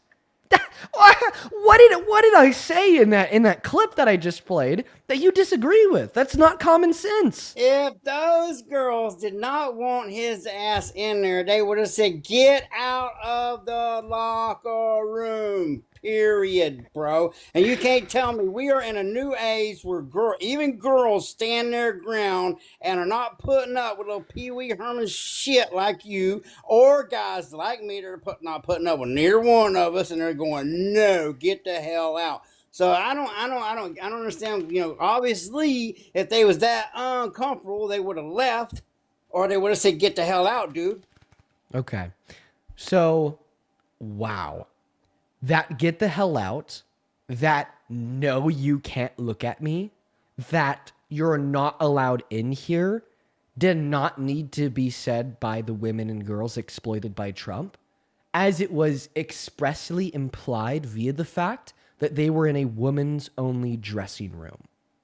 The social contract that exists in women only dressing rooms is what screams, "Get the hell out of you're a man." Okay, is what so screams, let me flip the script. "You can't come in here if you're a man." Is what screams, "Trump, do not enter." And the fact that Donald Trump ignored that scream that said, "Get the hell out, you can't come in," by entering into that space to begin with, then leaves the victims of sexual exploitation asking in their mind, if he's willing to violate that implicit social contract, if he's willing to come into the space, even though it's only for women and unconsensually look at me while I'm naked, what else would he be willing to do to me if I said no? What else would he be willing to do to me if I turned around and screamed, "Get the hell out"? And this is why in so many scenarios, not just the one we're directly talking about, but in sexual violence as a whole, the victim won't fight back. Because they're paralyzed in fear for their life, or undergoing this psychosocial phenomena of trying to explain how what is happening to you isn't wrong, since you never thought something so wrong would happen to you. These are the complexities. These are the nuances of sexual violence that ought be understood by every single person alive. Bro, I had it happen to me, man. So I understand. I told you I was messing with. I'm trying to keep it tick-lock friendly when I was a kid, and I couldn't fight back. I understand, but my girls, I forgot that you shared that with me. Get the hell out. I literally forgot that you shared with me that you yourself are a victim of sexual violence, and now you're bringing it up again and referencing how when you were victimized, when you were hurt, when you had somebody perpetuate sexual violence against you, you couldn't fight back either. I'm really sorry that happened to you. That deserves to happen to no one, not even you. No one deserves that. Okay? But Yeah, not I even me. What I makes me think you such a should be. bad person? Not even me. I Now think that you is should starting be. to sound a little. I think you should be able to take away from that experience, right? The fact that that happened to you, that was wrong. It shouldn't have happened. It's so grotesque, so violent, so bad, so atrocious, right? And the fact that you didn't fight back when it was happening, right? That just because the women and girls that were being sexually exploited by Trump in these dressing rooms didn't quote unquote fight back either, doesn't invalidate their experience of being of having sexual violence perpetuated against them for the same reasons it doesn't invalidate the experience of you having sexual violence perpetuated against yourself. In invalidating what happened to these women and girls, this next sentence is going to be hard to say, but it's true. In invalidating what happened to those women and girls, using your logic, you're invalidating what happened to yourself. No, because those girls were not touched. Sexual violence does not hinge on physical contact. It hinges on the perpetuation of unconsensual sexual conduct as a whole, which can include non-physical perpetuations of conduct. Yeah, like every time my wife goes at Walmart and someone looks at her wrong. So what am I supposed to do? Huh? What are you supposed to do? It happens everywhere. If your wife was to go to Walmart, use the restroom, take her pants off in the stall to use the restroom, and then a man were to follow her in and peek his head over the door to look at your wife's private parts, was she sexually harassed? Was she sexually exploited? Was she a victim of sexual abuse, a victim of sexual violence? Well, I would have to explain why she clapped him. But anyway, so Can you answer my question? She would smoke that fool. So Can you answer my question? Yeah, you're doing tomato. No. You're real good with words. Just answer my question. Don't deflect. Okay, tell me this. No, I want you to answer my question. How do you feel about trans? I want you to answer my question. All right, articulate it one more time for me, if you don't mind. If your wife was at Walmart, went to the bathroom, went in a stall, pulled her pants down to use the restroom, had a man follow her in and look at her private parts by peeking his head over the stall, was that sexual violence? Was that sexual exploitation? Yeah, I could agree with that. So now you agree and understand how sexual exploitation doesn't have to be physical contact, but could rather be the furtherance of unconsensual sexual conduct, like a man looking at the naked body of a woman without consent. That's what Donald Trump admitted to in the clip that we played when he was talking to Howard Stern, as he expressly said he allowed himself to barge into that space without the consent of the women inside, and then he looked at the women who had no clothes on and were naked. Oh, absolutely butt naked. Yes. Did you hear anyone say that? Yes, or that's Trump just you said assuming? it. That's what Trump said. I didn't hear no butt naked. He said they had no clothes on. Sir, when I have no clothes on, I'm naked. What about you? When I have no clothes on, I still got garments on. Garments are clothes, silly goose. Okay. So therefore, when you have no garments on, when you have no clothes on, you don't have clothes on, right? You're naked. So tell me this, right? What do you think can about you just, the transgender? What do you think about a trans man going to a woman's bathroom? What's the difference? And there we go. I won that. What's the difference? And there we go. I won that. What's the difference? No, because I know what. Point number one, every single time somebody brings this point up on live, it tells me that I won the debate. Point number two, if you're telling me that there's no difference between what Trump did to those women and trans individuals going into the women's restroom, and because you're okay with Trump and what he did to those women, therefore you're okay with trans people using their preferred restroom. And for everybody in the TikTok chat spamming that he's following kids, right now on my device, I'm looking through his following list. I will request the help of the people in my Discord to also look through his following list and help see if that claim is true. I have Discord open on the right of my screen to the Lives channel. Feel free to send screenshots in there if there's anything that is found. Go ahead and continue. Yeah, look all you want. Look all you want. All you're going to see is my grandkids and my daughters, buddy, and my wife. Go ahead and continue. All right. But like I said, Discord's open. Those guys like me absolutely despise someone that do something like that. Once again, my Discord's open. If that claim is true, feel free to prove it in that Discord. I have it open on my side screen right now. Right now. Continue. Yeah, please respond to what I just said. Which one? Hell, you got me all over the place, dude. You talking about Discord? You talking about checking this? Which one is it? I want you to respond to the fact that you just ultimately conceded, right, when you said that sexual violence does not have to be physical, thereby affirming that what Donald Trump did to those women and girls was sexual exploitation. Well, I guess so. If you want to go that route, then every time I go to Walmart, I experience sexual violence from the people, from the women, and some guys looking at me all winkety winkety. And do you go to Walmart naked? No. Thanks. Some people do, though. I live down here in Florida, man. When you go to Walmart, clothed, by the way, do you also consent to being viewed by everybody else who's in that public space? Gotcha. Is that okay? Yeah. Yes, I do. Just like when you go to a pageant, whoever's running it, you've just consented to be viewed with whoever's in that space, bro. Gotcha. In the public space of the pageant, on stage when you're dressed in front of the judges, not in the private space, which would be the dressing room. You're making the rules. Typical left. Make the rules as you go along. These are the rules that society has made.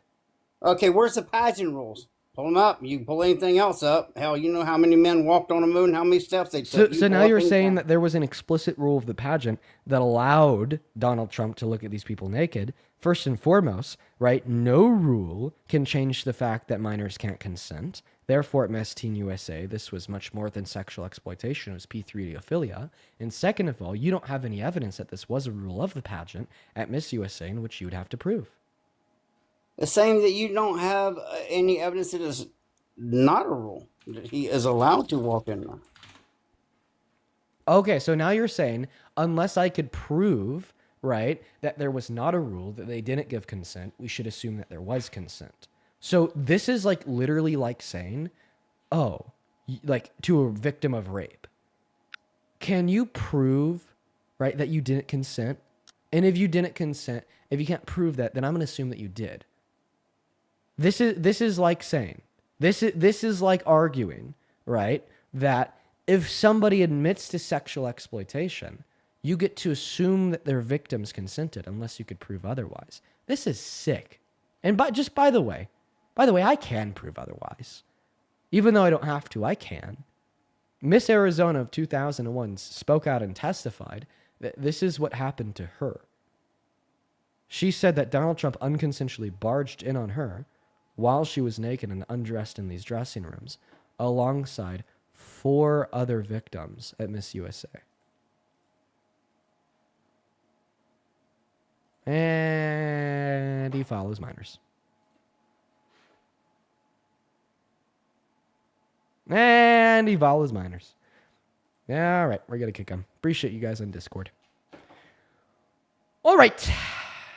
Let's go to get that next guest up here. Of course. All right.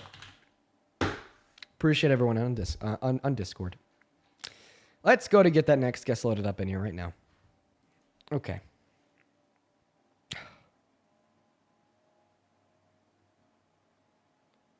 Only opposite side of that queue if you happen to be an American adult that supports Trump as president. Hello, do you support Trump? Yeah, I do. You do. How old are you? 33. 33? I don't believe you. Why? What was a popular band or a popular song, popular artist from the 2010s? From the 2010s? Yeah. The fuck you think I am, an idiot? I listen to AC/DC and fucking Creed, buddy. What year were you born in? 33, buddy. I'm 33 years old, I fucking tell you what. You were born in year 33? No, I'm 33 years old, So what year were you born in? 1993? 1993. 1992, fuck. Damn it. And he's gone. And he's gone. I was born in year 33. I was born in year 33. God damn it, dude. All right, we got a couple people to thank. Fit Dad CEO, thank you so much for the $100 over on YouTube Super Chat, my friend. Fit Dad CEO with $100. This came in a while ago. Let's go ahead and read their message off. They say, I knew this was coming. Dude couldn't justify his argument, so he goes with the threats. I'll tell you what, brother, from an older gentleman to younger lad, lol, tell D's nuts. Well, that came in before he got insane. Right. Thank you so much for the $100, Fit Dad. It's good to see you. I want y'all to please show some love to Fit Dad down below in the chat. Let's get 1,000 Fit Dad W's, as well as thank you so much, Pony, for the $100. Thank you, Pony. Pony with $100 says, back at it with the USPS supporting you, Dean. We're watching you in the break room right now. Pony and Pony's friends working at USPS. If you guys are still tuned in, I don't know, maybe your break is over because that donation came in a while ago. Love you guys. Shout out to y'all. Show some love show some love to Pony right now down below in that comment section. Pony and Fit Dad, appreciate you both so very, very much for the $100. A couple people to thank over on Venmo and PayPal too. Over on Venmo, Dan, thank you for the $100. Oh my God, you guys. Dan with $100 says, I appreciate you. I appreciate you too, brother. All the love in the world to you, Dan. Thank you so much for your kindness. Thank you for your generosity. Seriously, you guys, I do not deserve this level of love whatsoever. You guys are so incredibly kind. I want to see 1,000 W's for Fit Dad for the $100, 1,000 W's for Pony for the $100, and 1,000 W's to Dan for the $100, as well as Megan. Thank you so much for the $10 over on Venmo. Huge shout out to you. Huge shout out to you. Lena with the $10 who says, hold on, my favorite show is on. Welcome in, Lena. I appreciate you so much. Tom, thank you for the $8. Wendy, really appreciate you for the $5. Jade with the $5. Tom with another $5. Catherine with the $2. Danielle with a $1. And Laura, thank you so much for the $25 over on Venmo. Thank you so much, Laura, with the $25. Let's get 250 Laura W's. Laura says, keep crushing MAGA, please. Also, please name my kids. They're obsessed with you and Parker. Their names are Asen, Lana, Jalen, Ari, and Elijah. Well, Asen, Lana, Jalen, Ari, and Elijah, shout out to you guys. Thank you so much. You guys, as well as your mother, just absolutely awesome. Mary, thank you so much for the $20 over on Venmo. Says, as a musician, check out Billy Strings. Love you, Dean. Love you too, Mary. I'll have to check that out. And Patsy, thank you so much for the $25 over on Venmo, who says, keep rocking it. Thank you, Patsy. And Amora with the $10 on Venmo, who says, wonderful taste in music. I guess that I'm going to go ahead and assume that you're referencing the Backseat Lovers. Absolutely. I love them to death. And Tom, thank you for the $15 as well. Thank you so much, Tom. And we are all cut up over on Venmo. A couple people to thank on PayPal, but I'll work those into the middle of this next debate so we could allow this guest to start their argument. Take it away, Maple. Tell us why you support the worst president of your life. All right. So I got a question for you, Dean. How old are you? Why do you and the left try to use the fact that Trump was doing whatever with Bill Clinton or whatever? Why do you use that against him?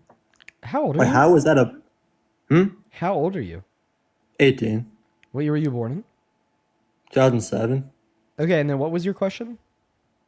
Why do you and the left love to use this new news of Trump, blowing or whatever, Bill Clinton? Why? How is this a bad thing? Well, I don't get it. I mean, I'd assume that it'd be a bad thing to cheat on your spouse, right? If you happen to be married at the time. But beyond that, I don't really view it as too bad. It's just kind of funny. Very, very hypocritical for Trump, by the way. I mean, he's leading a movement that hinges on Christian nationalism, the condemnment of the LGBTQ plus community. Then he's giving another dude a little bit of a blowy, right? Well, I just think if he was really stressed out with he wasn't president back then, but he was still stressful, his jobs, making money. I mean, you got to relieve it some way. If he wants a load on his face, how could you deny that? Are you trolling? No. Absolutely not, I brother. can't tell. He's not laughing or anything. He's not breaking character. I would never laugh at probably the best or the second best president in our country ever. I think he's being serious. I am being serious. Are you being serious? Well, okay. All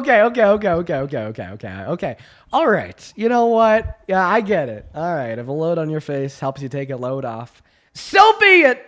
So be it. It's 2025, right? No, don't mock him, okay? So then you went on to say that you think he's like probably the best president we've ever had. Most likely. I mean, he's not done yet, so we still have So more to why? come. So why is the tyrant adjudicated rapist with 34 felonies that's infringed on 4 of her 27 constitutional amendments in the last 10 months a better president than the guy that freed the slaves? Well, I'll say he might be. Abraham might be above him. Maybe. No. But this is like 'Cause saying I don't technically- know. It might be better to drink bleach than to drink water. No, wait. Because Trump, he ain't done yet, boy, right? And even He though can he's still- not done, he's already done destroyed this goddamn country. No. He could still free the aliens. I mean, we know they got aliens. He could free them. Okay, definitely a troll. Wow, I'm No. I'm impressed with that guy's ability to hold it together. I'm very impressed with that guy's ability to hold it together. I could not have said what he said with a straight face like he did. I'm very impressed with your ability. But obviously, get the hell out of here since we're just looking for real debates. What's up? Do you support Trump? I just want to let you know that I'm a big supporter, and I'm happy to hear what you're doing. So, Hey man, I appreciate you so much for that love. Shout out to you, HK. Guys, do keep in mind that if you do find yourself inside of that queue, make sure it's because you are a supporter of President Trump. We're only looking for some debates with some MAGA Americans. But seriously, HK, I really do appreciate you for that love. Thank you for your kindness, bro. Let's go to move on to the next guest right now. By the way, if you guys are watching and you're like, hey, I like this Dean guy and I want to support him, I want to support what he does, you can find my Venmo and my PayPal in the link tree in my bio on TikTok on the top of the phone screen. And in the pin message over on the YouTube screen. I get 100% of all the profits over on those platforms compared to only around 30% on TikTok and YouTube Super Chats. You could also attach a message and I could read it off on live. Like Jessica just donated $11 over on PayPal. I appreciate you for that, Jessica. Show some love to Jessica in that chat. Jessica with $11 says, thank you for not giving up, Dean. Thank you so much, Jessica. Huge shout out to you. All the love. And John, thank you for the $5 over on PayPal. Marla with a 2. And Kathy, thank you so much for another $100 over on PayPal. Jeez, Kathy, dude, you have been supporting me like crazy. I love you, Kathy. We all love you. Let's get like 10,000 Kathy W's down below in that chat. She's been supporting me literally every day. Kathy with $100 once again says, love watching you. Kathy, I'm really happy that you're here, and I'm really happy that you enjoy that stream. Show some love to Kathy down below in that chat while we're looking for that next Trump supporter right now. Seriously, Kathy, thank you about a billion times over. Same thing with Joseph. Thank you for the $10 over on PayPal. Amanda, thank you for the $10 on PayPal. Who says, you know, I'm "Thanks gonna for slap my keeping us dick on your motivated." forehead. Wow, buddy. I don't think so. No. Amanda, thank you for the $10. Who says, thanks for keeping us motivated during the last part of your shift. Well, good luck. I know at the end of the shift, it could get a little bit rough. I feel that. Used to feel that really heavily back in the day as well. But thank you for the love, Amanda. What's up? Do you support Trump? I thought that he started to play something out of his phone, so I kicked him. But it may have just been background noise. Who knows? All right. Haley, thank you for the $10. Who says, been listening for a while, first time donating, love your content. Thank you, Haley. Thank you so much. Yo, bro, what the hell is your profile picture? You got 10 seconds on the clock to respond there, big dog. For those on YouTube that can't see his profile picture because you're not on TikTok, it's just him like photoshopped crudely next to Jeffrey Epstein. I don't know. You didn't respond. All right. Moving on to the next guest right now, guys. What's up, LCM? Do you support Trump? Yes, sir. You're also like 14. No, I have a voice condition that caused my vocal cords to not really develop properly during puberty. I just turned 18 about 3 months ago. Have you been up here before? No, sir. What were you doing during the shutdowns?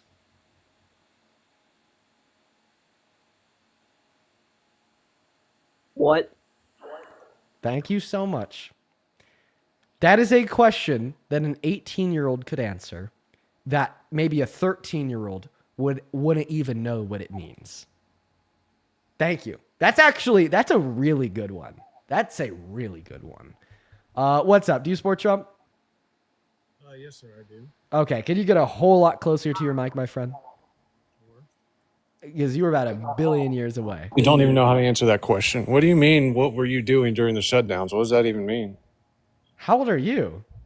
35. Well, then you just may be a silly little Trump supporter that doesn't think a whole lot. The COVID shutdowns. Oh, yeah, I thought you meant the government shutdown. I'm like, that's why I'm wondering, what are you talking about? So You didn't specify government COVID. shutdown. Okay, all right. Yeah, you didn't specify COVID. Okay, maybe I should have specified COVID. Whatever. I still think he was lying about his age. So you're a 35-year-old Trump supporter. Your name is Super Duper MAGA. That's right. Oh boy. Embarrassing. Why is that? Because nobody should be super duper MAGA. Super duper pro predator, super duper pro tyrant, super duper pro fascist, super duper pro rapist, super duper pro felon, super duper pro regressive economic policy, super duper pro the guy that refused to abide by a court order that compelled him to like feed 16 million starving American children and still didn't do it. Like that's your why it's opinion. embarrassing. That's your opinion. Yeah, well, that's what we're here to debate, and I think I could prove my opinion. I agree. However, just a quick question beforehand. We can talk about whatever you'd like to talk about. I mean, I'm genuinely willing to discuss any topic as long as you don't revert to either you're a predator or bring up the Howard Stern clip. Anything you want to talk about other than those two things, because they're kind of played out. I'm just sorry to break your heart. They're really played out. So I will happily have a conversation with you about why ever you support Trump. If you could just say, like, I still support Trump even though he sexually exploited women and girls. Then I'll happily talk to you about whatever else, because obviously that wouldn't be an effective way to change your mind. I would have to grant that I agree he did those things, and I won't do that. So I'm not going to agree to that. Well, it seems like you just actualized your worst fear of talking about that Howard Stern interview, considering the fact that you brought it up and you just made it clear to me and 20,000 people that you don't think he did the things he admitted to in that clip. So you remember how Howard was like, yeah, hey, Mr. Trump, I come from wherever, and we say hello with vagina. Remember that? That was satire. So that was a reference that he made in the clip before Donald Trump said, you know what I do, Correct. Howard Stern? Which you means know what they were I do? I discussing walk things into in their satire. dressing rooms. Yeah, they were discussing things satirically. That's what the whole point of that clip was. Okay. You keep trying to portray it as an honest, like he put his right hand on the Bible and swore to God that he was actually telling the truth about everything he was saying, when really that's a clown position to take, because he really was being satirical, and you could see that just by Howard's introduction. Yeah, so both Howard Stern and Donald Trump make it clear that what Donald Trump admitted to wasn't satirical, because you could hear them like making their crude jokes, and then Donald Trump's like, well, Laughing. And laughing. Will you allow me to finish speaking? You never allow your people to speak. But How about go this? ahead, sure. If you allow me to speak, I'll allow you to speak. How about that? Sounds good. Sounds good. Look at that. So there's a point inside of the interview between Howard Stern and Donald Trump where they're trying to make their crude jokes. Howard Stern's like, oh, Mr. Trump, like trying to like mock, right, like a woman that competes at these beauty pageant contestants with like an accent. And then when Donald Trump is describing what he's actually done at these pageants, and that point of inflection is where Donald Trump goes, well, Howard, you know what I will do. And then Howard goes, so you do these things. And then he describes what he's actually done, that is not only corroborated by his own admission, but also the testimony of the victims at Miss Teen USA and Miss USA that have spoken out since. I'll go ahead and play this for you, and you'll be able to hear. For heaven's sake, do not. Please, for heaven's sake, do not. I'm just saying, you'll be able to hear the point where they go I've from heard making it. crude And actually, jokes. you forgot to leave. You'll be able to hear the point where they go from making crude jokes to Donald Trump talking about something that he's actually done. Left part of his statement out anyway. Hold on. You left part of his statement out anyway. I can you just, said, I know can what's just prove that you're funny? wrong. I can prove that it's not satire. I can quote it verbatim. I've heard it enough times. He said, Okay, well, if you've right heard it enough before times, that- then you should know that it's not satire. It is. Right before that, he said, you know what's the funniest? Yeah, the He said, funniest "You know thing what's I the will funniest?" do. The funniest thing I will do. Yeah, he thinks that sexual exploitation There was a is funny. break. There was a break in his statement, and again, we're not discussing this because again, you can't argue a No, point. you're not the type that would say no. We're just going to listen to it. I don't want to hurt their feelings. Right. No, but I mean, you see a beautiful woman, you want to have that. You're Well, a you guy who certainly likes to think have about it. everything, right? Well, couldn't that be construed, however, as Conflict? yes? I don't see it as a conflict. It could be a conflict of interest, but you know, it's the kind of thing you worry about later. Oh, I see. You tend to think about the conflict a little bit later on. question is, how can it not be construed? No, I mean, some of these foreign girls, Mr. Trump, in my country, we say hello with vagina. And, Well, you could also say, as the owner of the pageant, it's your obligation to do that. So that was Donald Trump's crude response to Howard Stern's crude joke. But now what He started follows joking. Donald Trump's crude response to Howard Stern's crude joke is a conversation of things that Howard Stern is asking Trump if he's actually done, in which Donald Trump then responds, yes, I have. You'll be able to hear that right now. And Well, you could also say, as the owner of the pageant, it's your obligation to do that. so you have done that. Now, tell Well, me I'll what tell you the funniest is that I'll go backstage before a show. Yes. And that's when we go into a conversation, right? Not in the nature of making crude jokes about things that have not happened, but rather in the nature of Donald Trump describing things that he's quote unquote actually done that he may think Howard Stern would find to be funny. And everyone's getting dressed and ready and everything else. And, no men are anywhere. And I'm allowed to go in because... Right, and then that's when we hear the rest of the clip that I played on live about 1 billion times. So your original argument, right, that this was all satire, none of it happened, it was framed as a joke, has now been debunked. Have you ever lost a debate? Because, I mean, you cooked Nick Fuentes. You even cooked Andrew Wilson blindfolded, mind you. Like, that was already a, based move. And you've never lost one on here. So have you ever actually lost a debate? I'm Yes. curious. When was that? I used to be pro-life, like when I was like 14, I debated a pro-choicer. No. I mean, and since got you started killed. doing this. Since you started doing this. Since I started doing this, I mean, I don't know. Most of the people that I debate are kind of like low-hanging fruit, so it's pretty hard to lose. Oh, we can agree on that. Certainly we can agree on that. But I mean, genuinely, when you've taken a challenge from someone, have you actually, first of all, showed up at IRL and not been a beta and actually showed up in person and not refused like 10 grand to go out and be flown out, all expenses paid, and, The only put you reason up, why anybody basically. knows who I am is because of my in-person debates. You mean Jubilee? Yeah. You know what started my career? You were handicapped by a leftist. You know what started my career was a sit-down IRL in-person 1v20. But I find it funny, talking about the debate that we're having right now, definitely you lost, because you came up here, you argued that what Donald Trump said to Howard Stern was a satirical joke. I then gave you a full in-depth analysis of what was said and verbally explained how the context Subjective. of the clip proved that he wasn't saying something that didn't actually occur. And then you deflected away by trying to like hone in on me and my character, which I find to be very pitiful and embarrassing for you, little bro.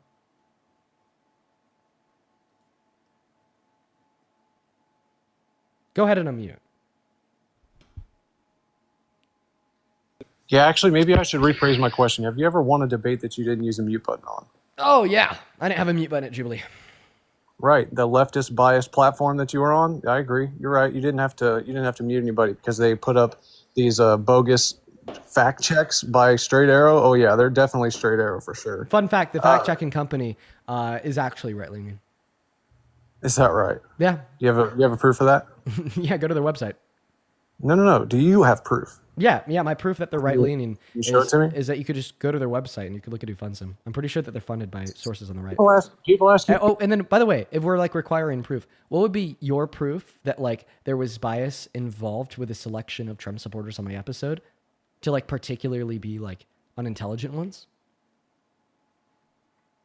I guess if we're proving things, you should prove the claim that you made before Certainly mine, didn't right? invite Andrew. They certainly didn't invite Andrew. So because your Lord and Savior Andrew Wilson wasn't on the episode, Hey, Christ. how do you know that Andrew Wilson like even like interviewed for that episode? How do you know that Andrew Wilson even like put his hat in the jar of wanting to go on the episode? How do you know? He knows it's beta. What's that?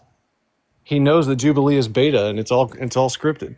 Oh, okay. So, I mean, point number one, this definitely refutes the notion that you can prove that they're biased because they didn't have Andrew Wilson on if you're now saying that Andrew Wilson didn't even want to go on. And then point number two, Jubilee is not scripted. And if you won't take my word for it, just take the word of other people that have gone on it, like Andrew Wilson. He went on Destiny's episode, you silly goose. Yeah, because he's actually a worthy debater. So did Andrew Wilson say it was scripted? Was his responses to Destiny scripted?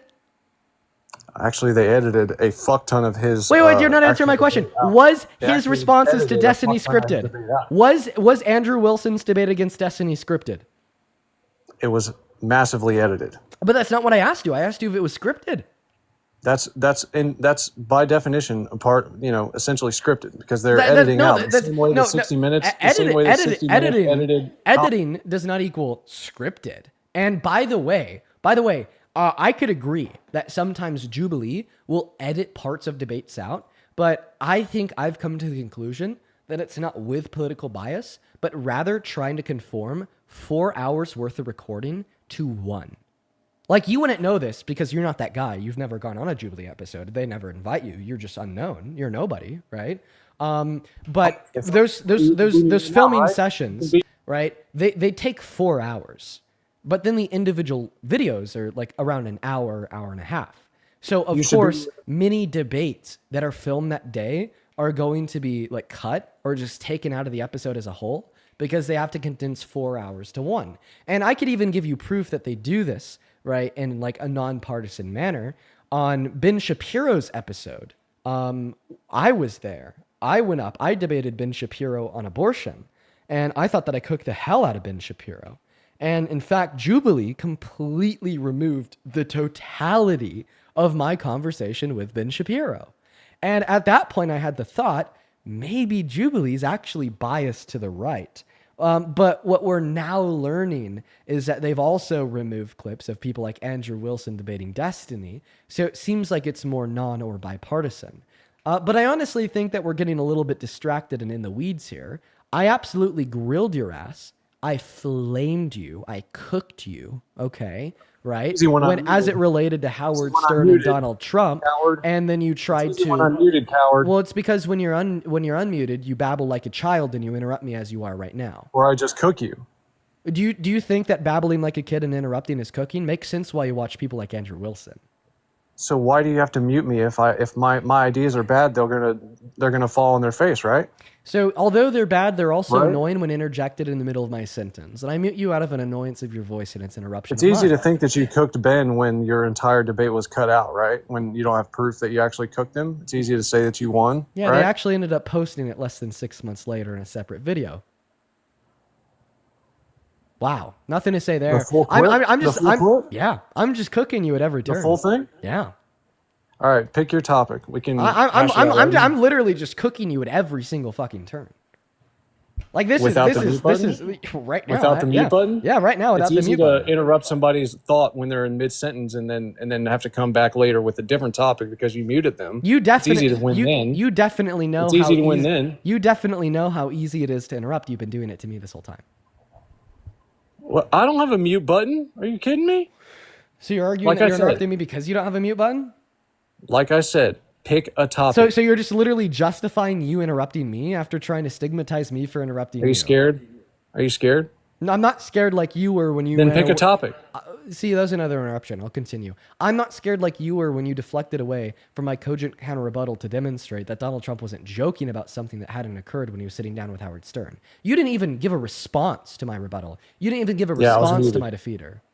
Yeah, I was muted. Were you? You weren't muted when you pivoted to talking about Andrew Wilson. You weren't. How do you know? Muted when you pivoted away because I heard your voice. How do you know? Because we heard your voice. Obviously, we wouldn't hear your voice if you were muted. Do you even know how the mute button works? Are you just completely incoherent? Are you just completely detached from reality? Are you literally trying to argue right now that like it was unclear if you were muted or not when we could all hear you? Bro, your brain is literally breaking down into about 1 billion pieces just because you're getting debunked by somebody about 1 billion times more intelligent than you. It's not a question. Can I easily cook you in the future? As it's a fact that I already have. My evidence would be something that I've already re-referenced back to 4 times when I gave you a cogent counter rebuttal to defeat your view that Donald Trump was not lying when he boasted about sexually exploiting women and or girls in Miss Teen USA and or Miss USA when he was in that sit-down interview with Howard Stern, which is a cogent rebuttal that I gave to your position that you actually haven't responded to, although I gave it to you around 15 minutes ago at this point.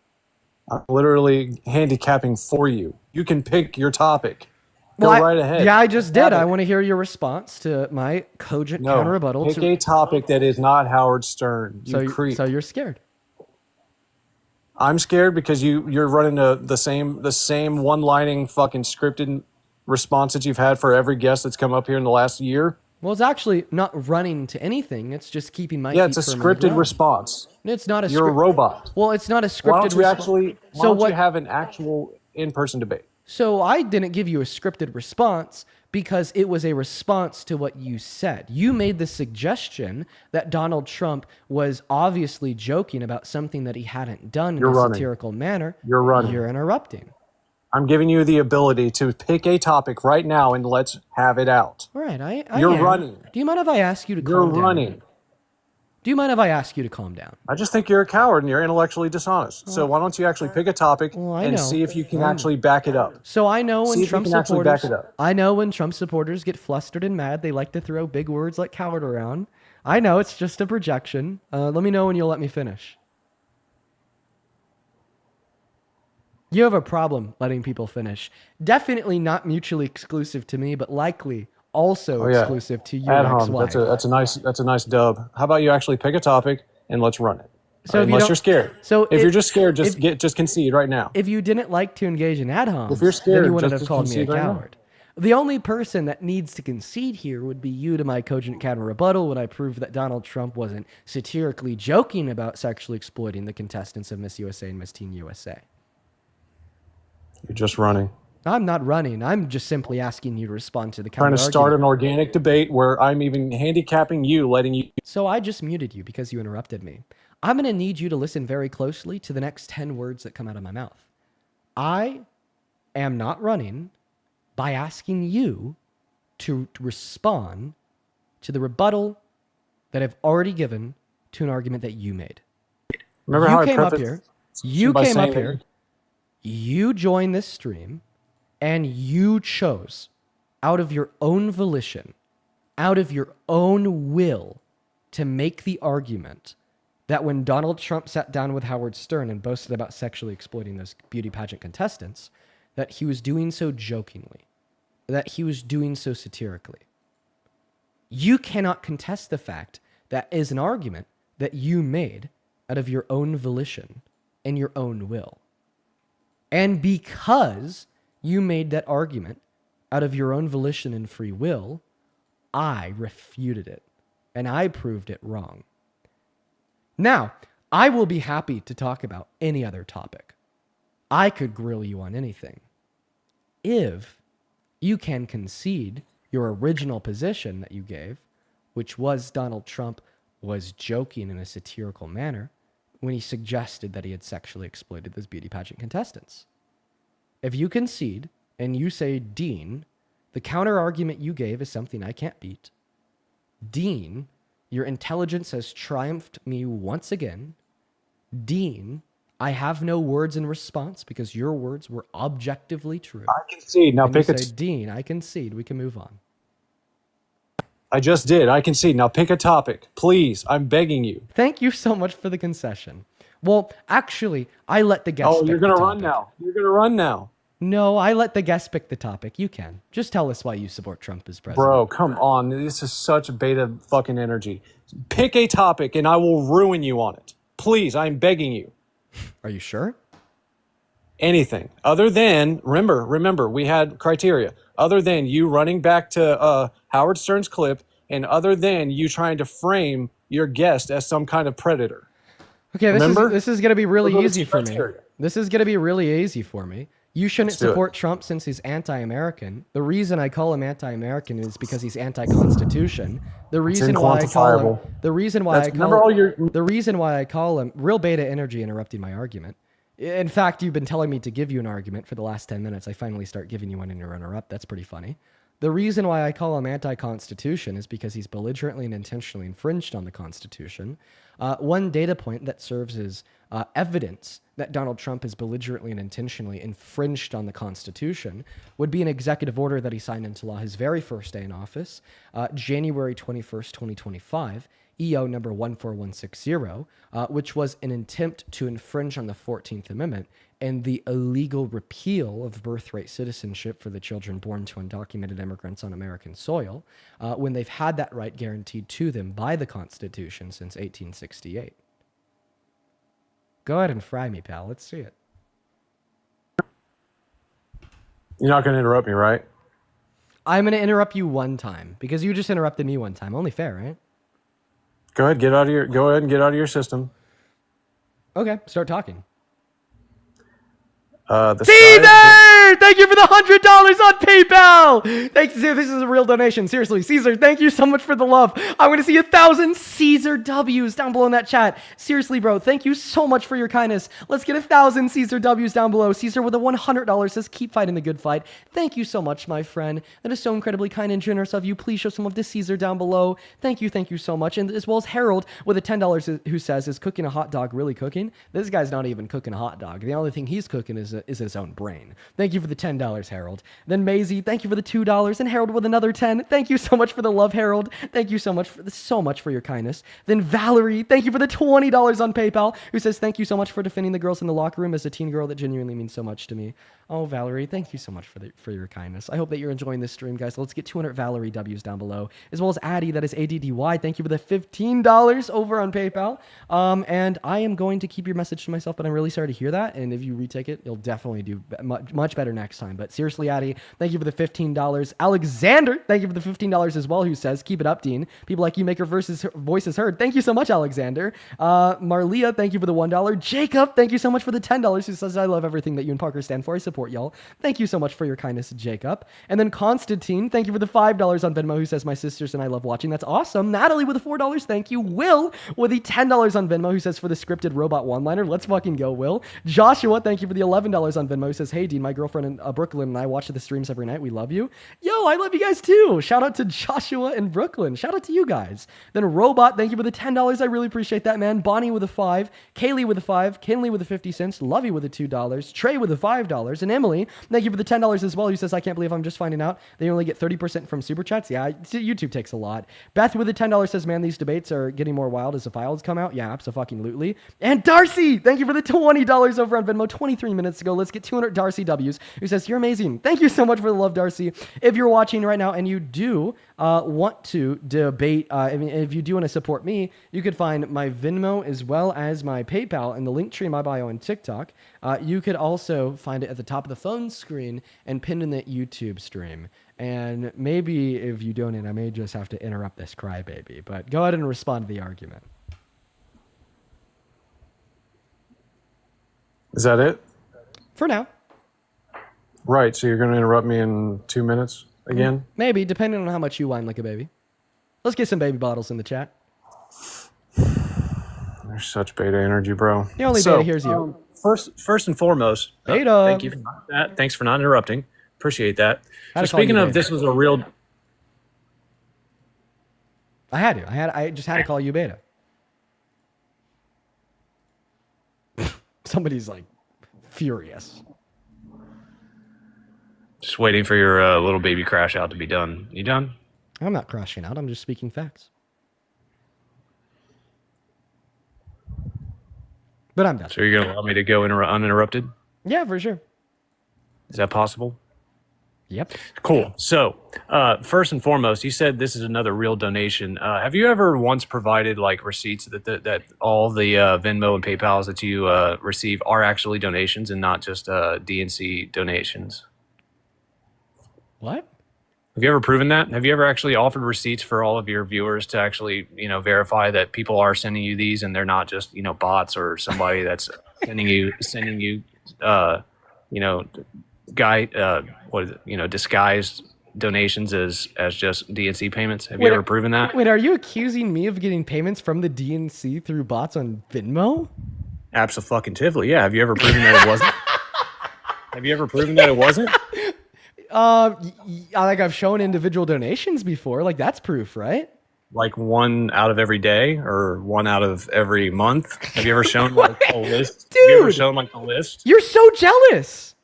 You're so jealous. Oh, Alexa, thank you for the $10 on Venmo saying DNC fake bot payment. Was that a fake bot? I mean, I'm not disputing it. It could be.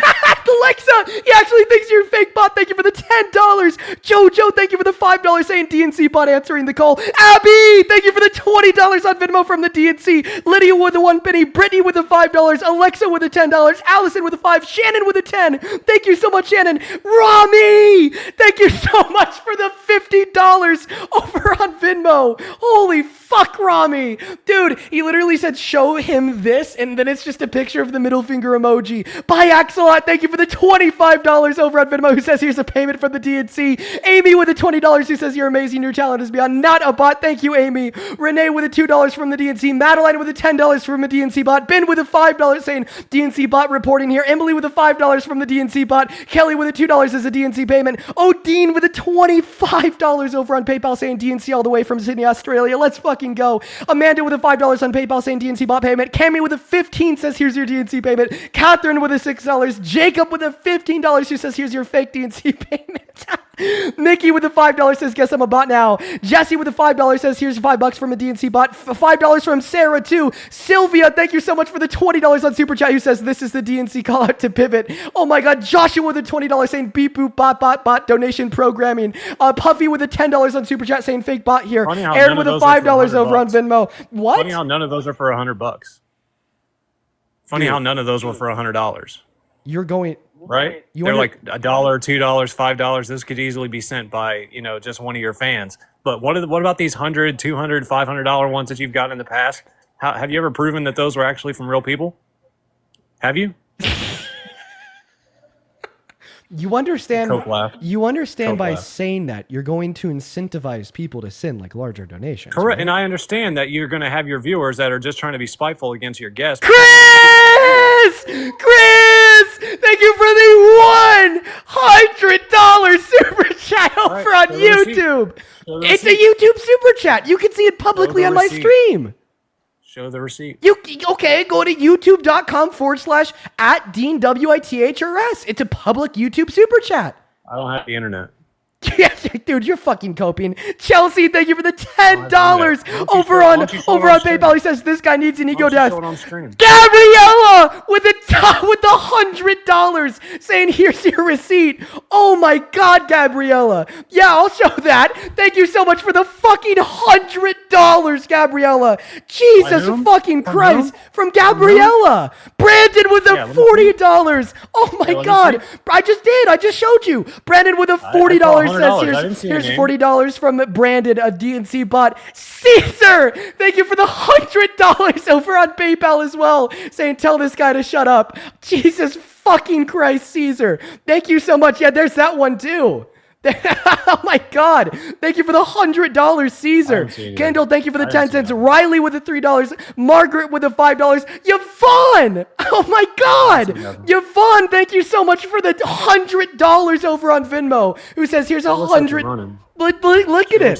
She says, here's $100 from a real person. You could show him the receipt. Oh my god. Show some love to Yvonne down below in the chat. Do you see it now, buddy? Yeah, because I prompted it. You think this is an own or something? Oh my god.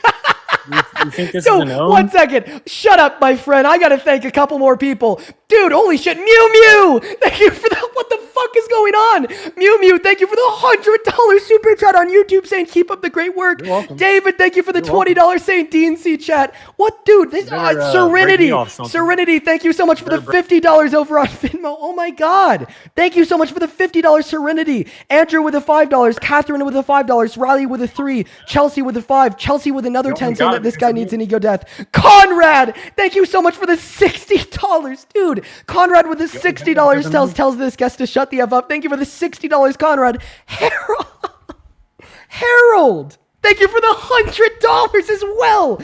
Brother, thank you for the $100 as well over on PayPal. Thank you so much for the love, Harold. And Harold, I'm really happy to hear that you like Viciously Lonely by the Backseat Lovers. That is a really good song. Show some love to Harold down below in that chat. Gladys, that is GLADYS. Thank you for the $100. Dude, what the fuck? Gladys with $100 says this guy doesn't have internet bros communicating via carrier pigeon.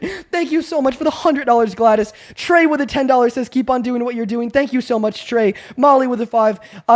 Gina Liz with a 5. Thank you so much, Gina Liz. Brian with a $5 over on Venmo says tell him to cope and seize. Skylar with a $5 says quote unquote I prompted it. Well, yes, that's why we're proving it to you, LMAO. Kevin, oh my fuck. Thank you for the $100 too over on dude, what is going on? Kevin with $100 says here's $100 from somebody that works in the nonprofit sector. Thank you so much for the love, Kevin. Jesus Christ, you Where's guys. my commission? Where's my commission? Yeah, it's only because of me, right? Right? Mr. Conservative, You need what's to up? stop relying on handouts and pull yourself up by the bootstraps, you lazy person. I don't just ride off someone else's coattails and just take free money. I actually earn it. So Wait, weren't you just asking for free money off of my coattails?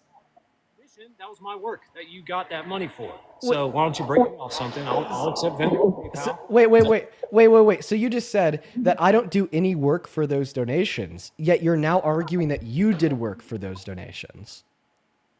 So you sit on your ass all day. Dude, I think that you need to unmuffle your mic, buddy.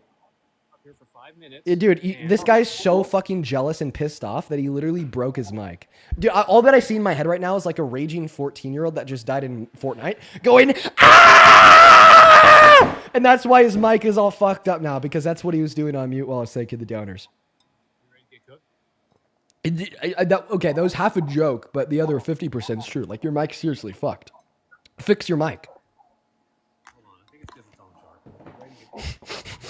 Maddie, thank you for the $50 over on Venmo, who says, show him all of the receipts, Lamau. I've sent you. I'm real. Mama Peach, thank you so much for the $50. I want to see 500 Mama Peach W's for the $50. And Alexis, thank you for the $50 as well, who says, it's so fun to watch you cook these fake Christian MAGA idiots who think louder equals smarter. Thank you for the 50 big ones, Alexis.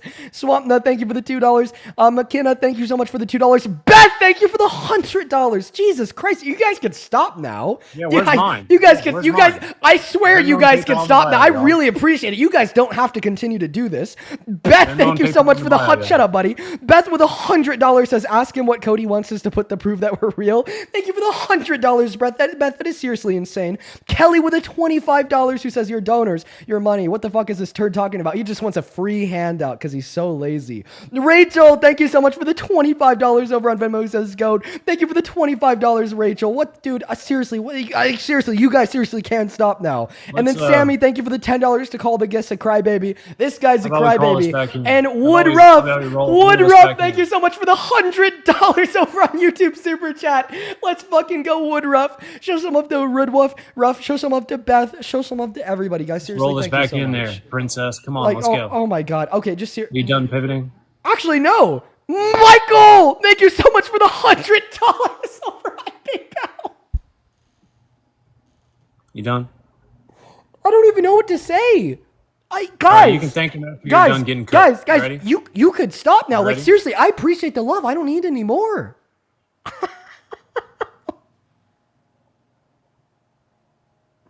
Yeah. We could get back to the debate. I just, like, seriously, everybody that's like just shown love, I am like literally lost for fucking words right now.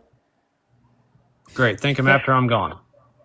Thank you, you guys. Yeah. Thank him after I'm gone. Let's do some shit.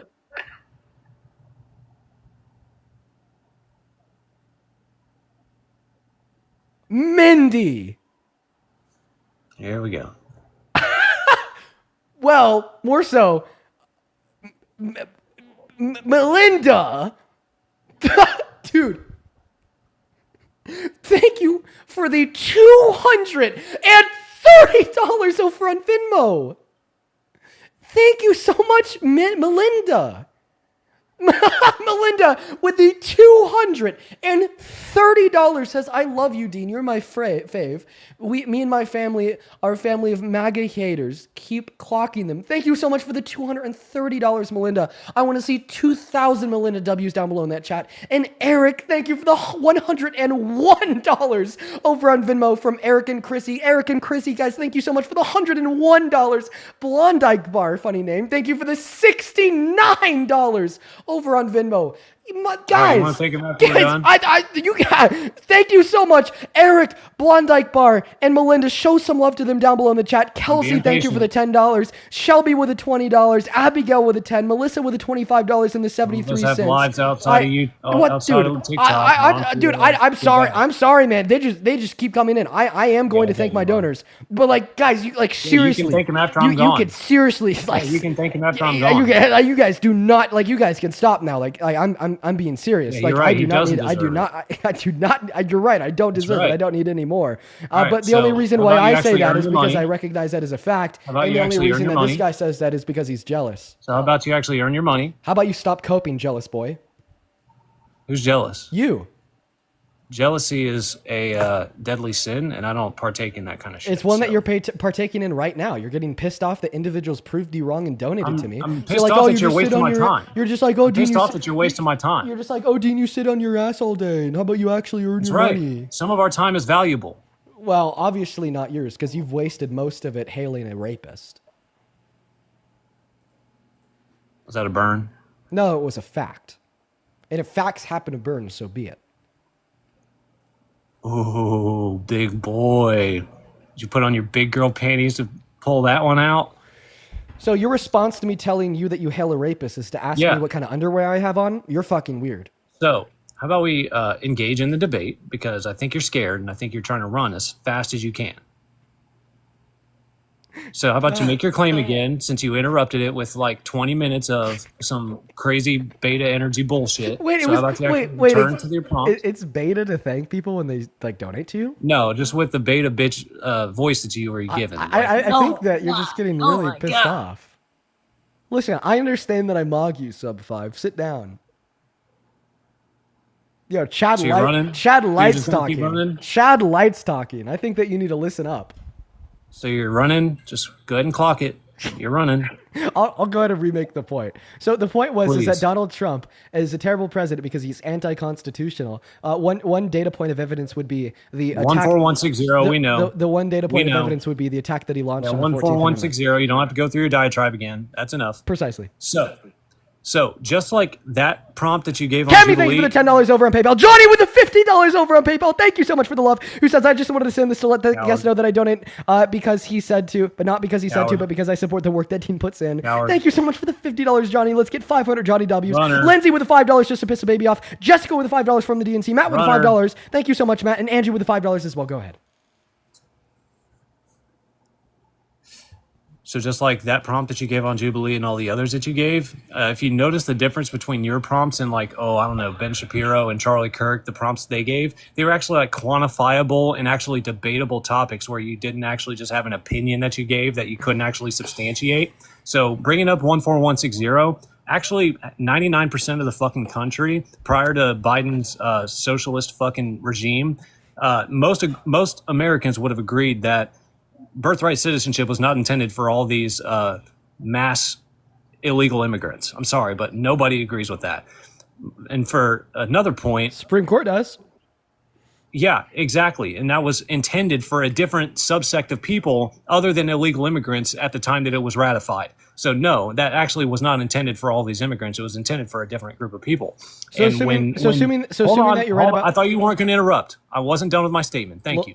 Lil Broseph, I don't have when you're more to say. talking Go ahead. about when you're talking about it's being quote unquote unconstitutional, all you're referencing is this injunction that was filed by a lower court, not even a federal court, but a lower court that was trying to stop Trump at every turn. If you look at history, you'll see that Trump has been hit with more injunctions than any other president by fivefold. And I wonder why that is.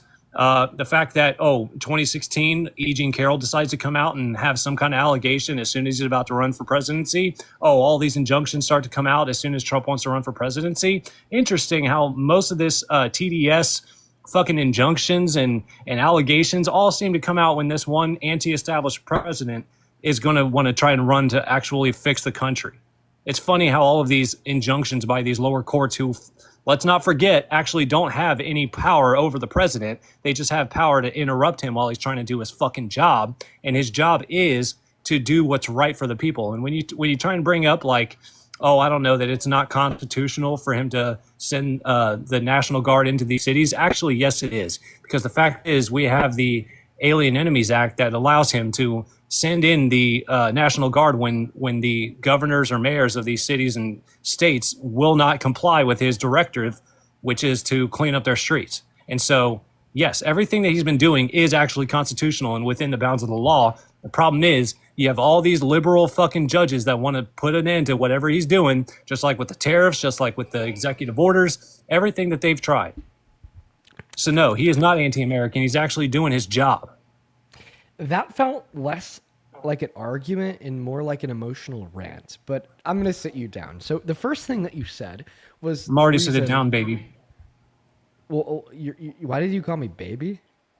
Because you're a baby.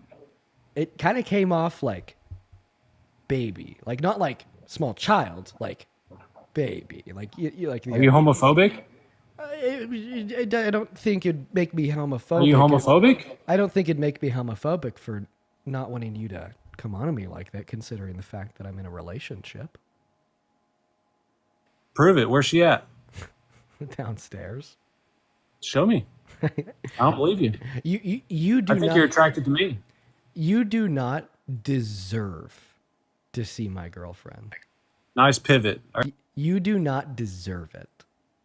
Can you even refute? You do not deserve to be presented with her beauty. Pivoting. No, I'm just responding to what you said.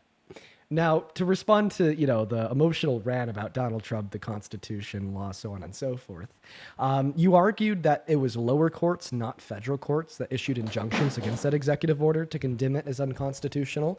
So I don't know if you're just a silly goose or what, but the lower courts were federal courts.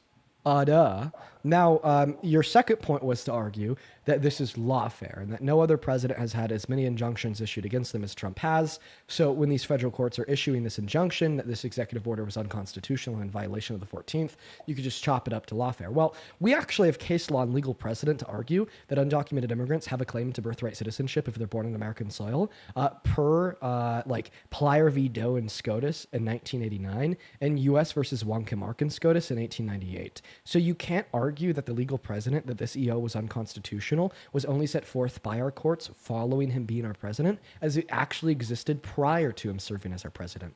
Point number one, if we just read the clear text of the first section of the 14th Amendment, it says that all individuals, all persons that are born on American soil and subject to the jurisdiction thereof are citizens of the United States of America. And then we see the the children, not the adults. And then we see the clarification insofar as like what that means to be subject to the jurisdiction thereof, which was clarified through the footnotes made by Justice Gray in U.S. versus Juan Camarque in 1898.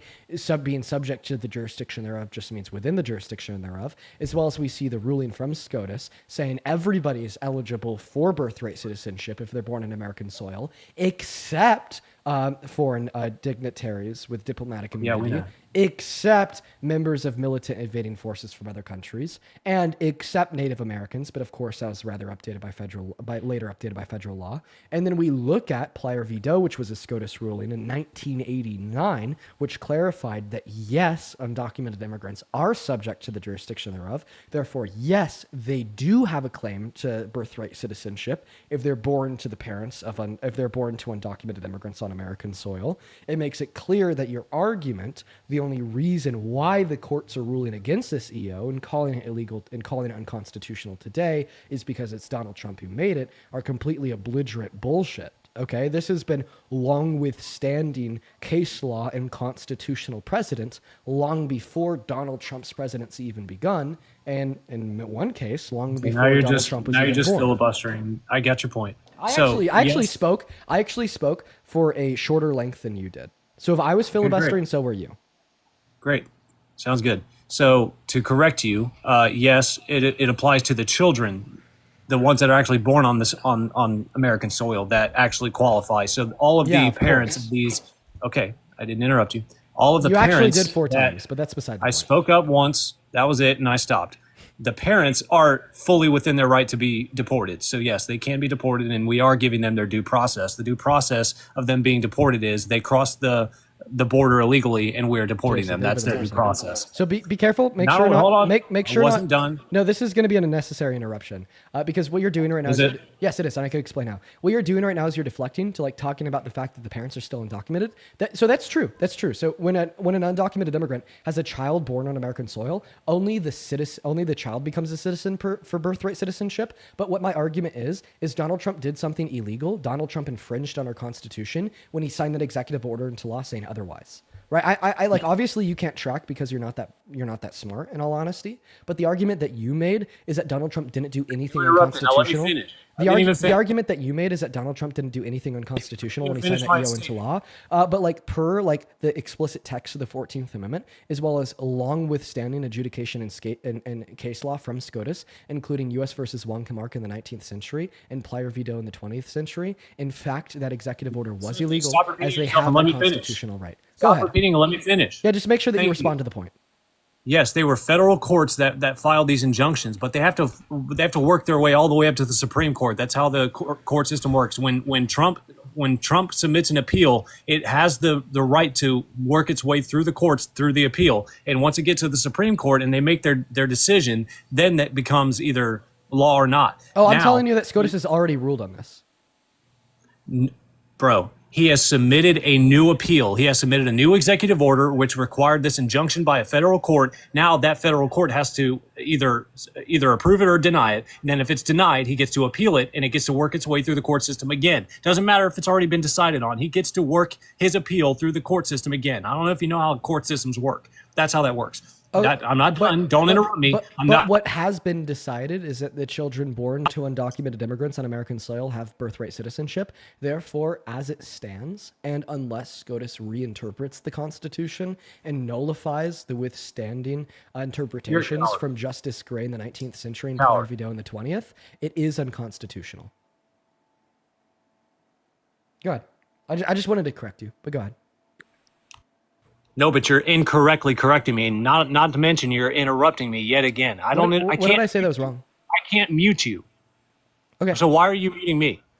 Are you bad faith? So I interrupted you. Are you just a bad faith debater? I mean, I know the answer is yes. You are a bad faith I interrupted you there just to like clarify that you're incorrect, and like more so the specific reason why I did that is an interruption. Why don't you bring up the statute that proves that you're right? Okay. Please. Okay. I can't wait. Okay. Yeah, for sure. So bring up the U.S. code that proves that you are correct. Yeah, I want to see it. I want to see your proof. Yeah, of course. So the proof would be Chief Justice Gray's footnotes in U.S. versus. No, I want to see the statute. I want to see you pull it up on screen. I want to see your proof. You never provide sources. Remember, you already had somebody call you out for that today. So I'm giving you my source right now. And my source isn't like USC statute or federal law. My source is case law and adjudication of the interpretation of the Constitution from SCOTUS. I'm going to very specifically give you my sources. Let me know when you're ready. I want you to bring up the U.S. statute that proves that what you're saying is correct. That's what I'm asking for. Oh, what proves what I'm saying is correct isn't U.S. statute. All you're saying is that a court validated what you're saying right now. I want you to actually pull up the U.S. statute that proves it. So you're appealing to a court case. That's all you're doing. You're not saying the actual statute that proves what you're saying. Okay, so so if you're asking for like the law that proves what I'm saying, it would be the first section of the 14th Amendment. But the meat on the bone here, the substance to understand why I'm right, would be the interpretation made of the first section of the 14th Amendment by SCOTUS. I understand that you're confused. I could help clear it up.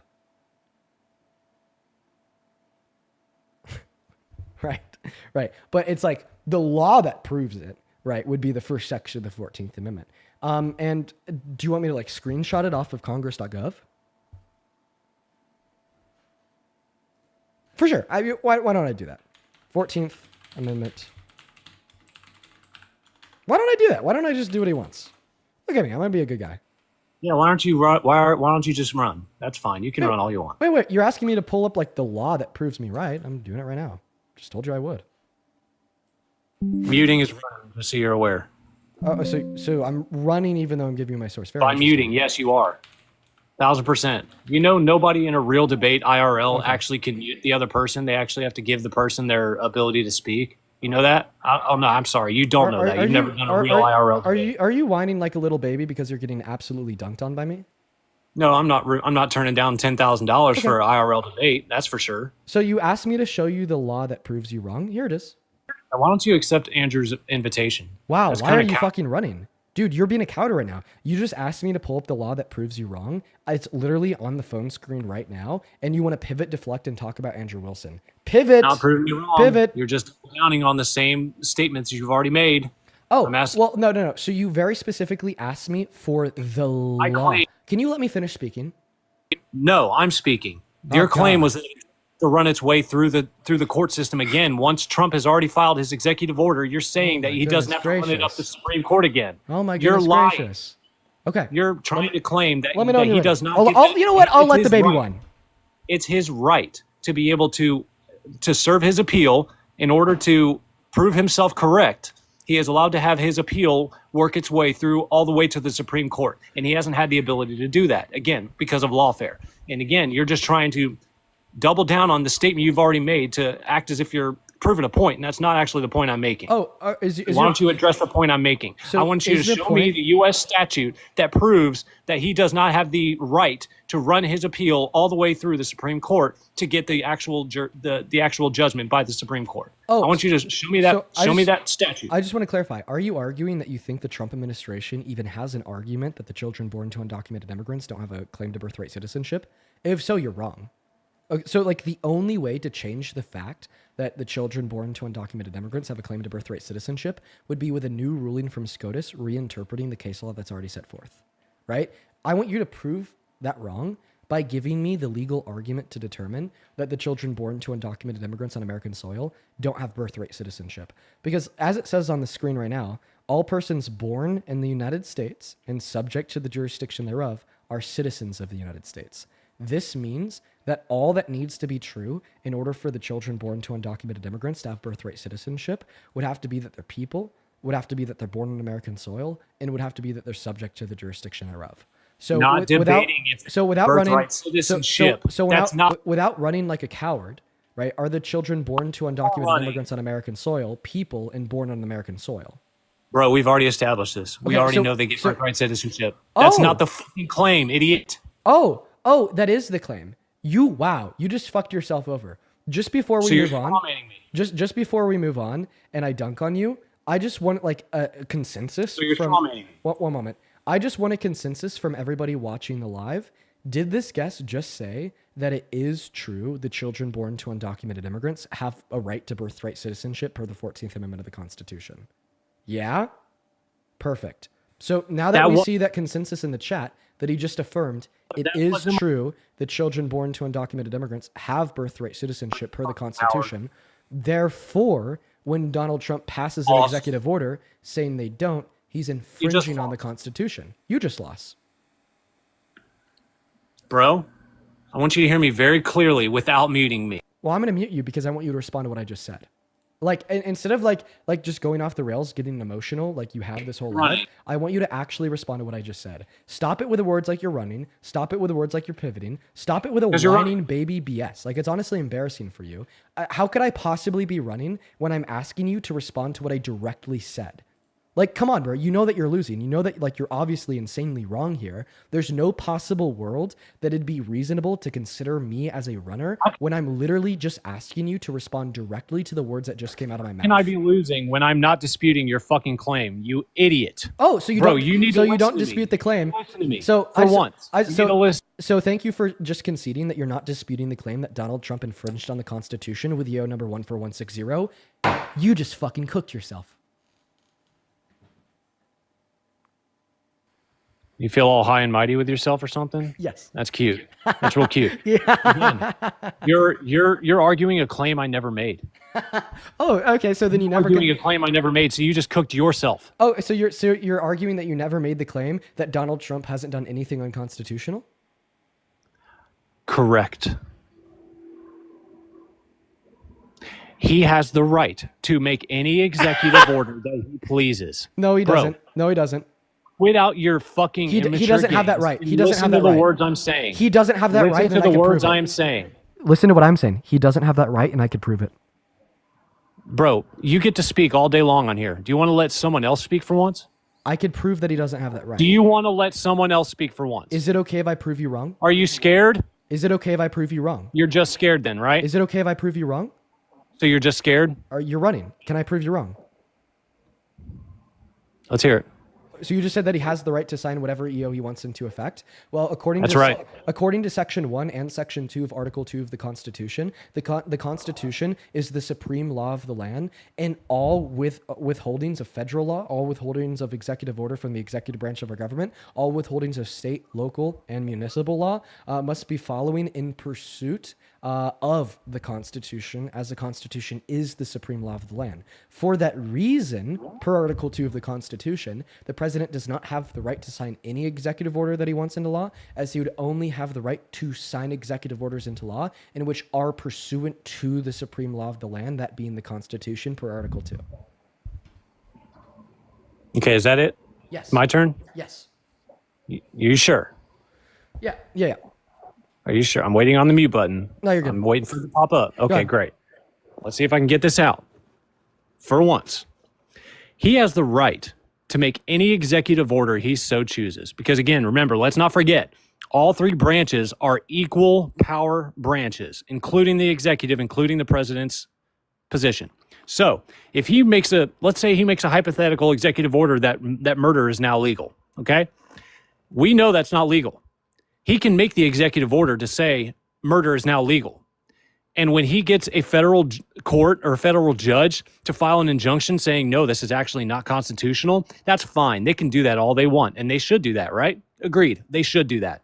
Then when that judge shoots it down, he makes an appeal. He gets that appeal heard by the next court above them. Then if that court shoots it down too, he gets to appeal that one. And it makes its way all the way up to the Supreme Court. And then once it finally reaches that Supreme Court and they make their ultimate decision to say, yes, this is either constitutional or not constitutional, then once the Supreme Court, which is the equal other branch of government, equal to him, they have the ability, those are what the guardrails of checks and balances are. They have the ability to then decide whether it's constitutional or not. But he hasn't had his hearing at the Supreme Court yet. He hasn't had the actual review by the Supreme Court to say whether they think it is or it is not constitutional. That is the claim that I've been making and the claim that you have not been arguing against. You've been arguing against the same point that you've been bringing up every day, not the one that I just made. Okay, 2 points in response. Point number one, SCOTUS has already ruled that it's unconstitutional, as they've already back in 1989. This is a new executive order. Bro, you're not listening. You asked me not to interrupt you, so can you not interrupt me? You're not listening, though. You're arguing against a position I didn't make. I'm listening. Don't worry, I'm listening. Can you allow me You're to finish strawmanning my position. I'm not strawmanning your position. You're really mad. Can you calm down? Bro, it's kind of hard not to get infuriated when every 5 seconds my fucking speech is interrupted. That's called censorship, and I don't appreciate it. Thank you. I actually let you finish speaking, and then you interrupted me 3 words in. Is this like a parody now? Of your, is this now? Like, is this like you're doing? What it about right the now? last 20 minutes? Man, as you're making. What about the last 20? You're saying you never muted me? Are you saying you never muted me? As you're making the argument. Are you going to claim that? As you're making the argument that I'm interrupting. Oh, okay, you're going to claim you never muted me. Okay, that's all right. Can I ask you to calm down? Just breathe. It sucks, don't it? Breathe. Oh man, being interrupted every 5 seconds. It's fucking annoying, isn't it? Yeah. So you admit super annoying. So you admit that you're being fucking annoying. That's funny. Agreed. Yes, we're on the same page. Finally, you get it. Oh, no, I just think I need. Maybe I have to slow it down into shorter, smaller sentences. Yes, it's fucking annoying. Let me know when you're done. It's fine. All right, I'll let you know. So not only that, but again, to go back to the claim that you made, Trump's un-American or he's whatever. These subjective fucking. Oh, yeah. I'm going to mute you now so I could respond to everything that you just said about the nature of Donald Trump's executive order. So I think the first thing that you said was that all 3 branches have equal power. Can you agree with like a yes or no that all 3 branches of the government have to hold to the Constitution? This guy's so obnoxious. Every entity in the country has to abide by the Constitution, yes. Including the executive orders of the president? Correct. So therefore, Donald Trump does not have the legal right to sign whatever executive order he wants. Yes, he does. That's what the guardrails are for. That's what checks and balances are for. Hey, man, you're interrupting me. Take a breath. Did Trump actually? No. Listen, you are interrupting me. Take a breath. I muted you to force you to take that breath. So now that you've conceded that all 3 branches of government have to hold to the Constitution, right? Well, then you see the obvious issue in your argument that the president has the legal right to sign whatever executive order he wants into law, considering the fact that he has to hold to the Constitution. Therefore, he does not have the right to sign unconstitutional executive orders into law. Can you agree that he does not have the right to sign unconstitutional executive orders into law? He can sign anything he wants, any executive order he wants, but it's the guardrail. We're not talking about what he can do. We're talking about what he has the right to do. Like, for instance, in America, you physically can murder people, but in America, you don't have the legal right to murder people. So stop equivocating between what he physically can do and what he legally has the right to do. You are very, very DUMB.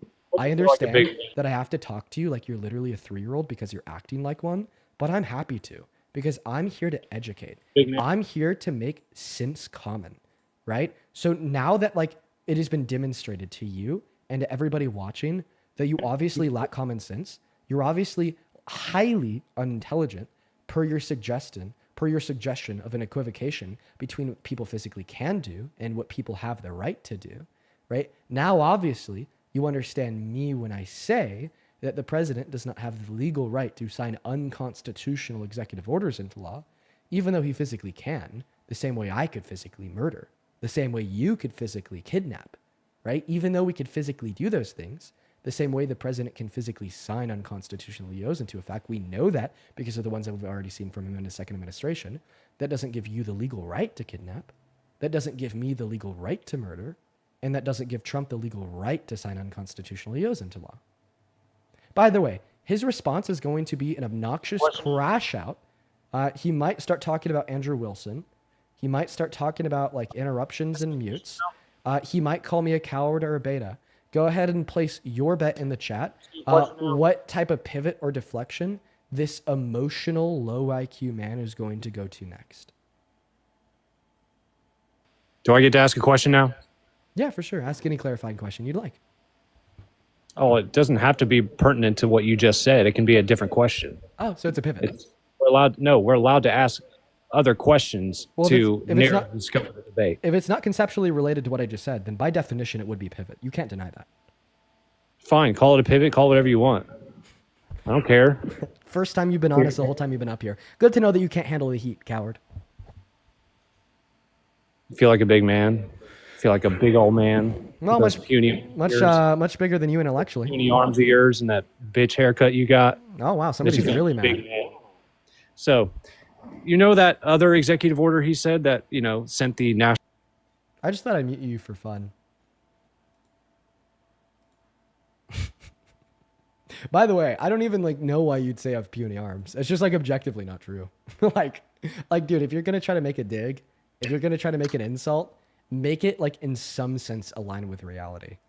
You know what I mean? It's sad that despite all the mutes and all the ad homs, you're still losing.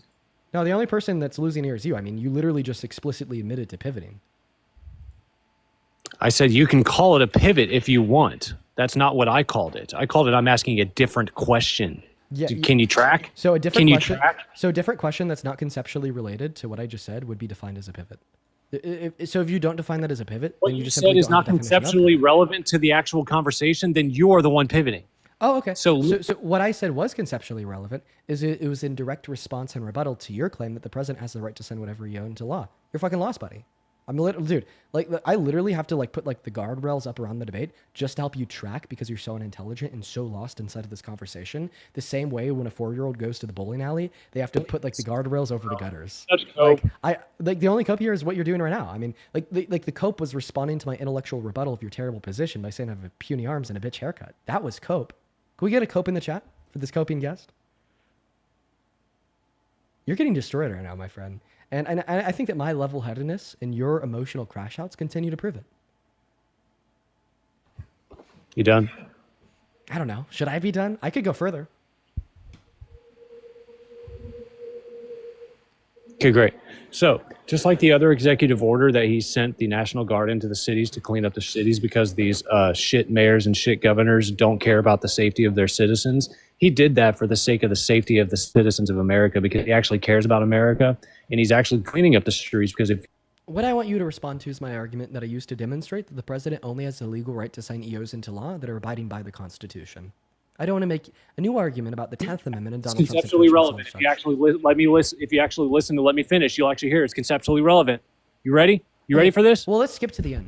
You have to actually let me finish. Yeah, just make you sure actually have to let me finish my statement. Okay, just skip to the end. Your voice shut is... the fuck up. Well, sir, with all due respect, your voice is pretty shut annoying. the fuck up. Your voice is pretty annoying. Oh so boy, skip to the end. listen to a real man. The only real man Shut here your is me. face and listen to a real man.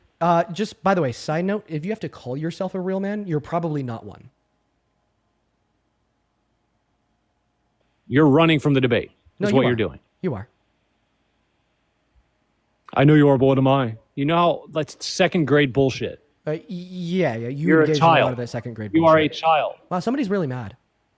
Oh wait, I thought that Quite annoying. Yes, you're right. I It's thought quite that annoying. so children have emotional crash outs, and that's what you're doing right now. So you're the child.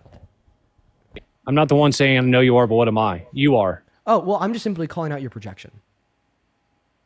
Are you arguing that you're not projecting? You're running from the debate. You're doing everything you can to not let me speak and actually cook you. No, You're doing everything you can. I've explicitly asked you to respond. You're muting. I've explicitly.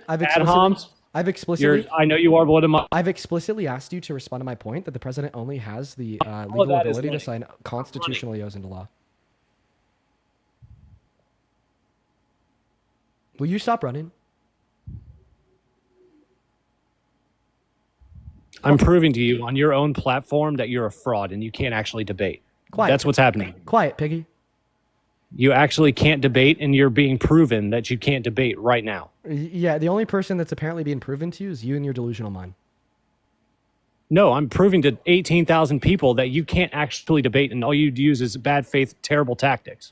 That's what you do. Well, seemingly this proof doesn't seem to be resolving well within the viewership of the live, right? Because the proof is very lackluster.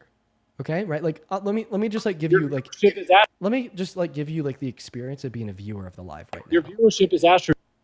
1 second. Let me give you the experience of being a viewer of the live right now. So from the viewer's perspective, what they say is what they see is you saying that the president can sign whatever executive order into law. It doesn't matter, he has the right to do so.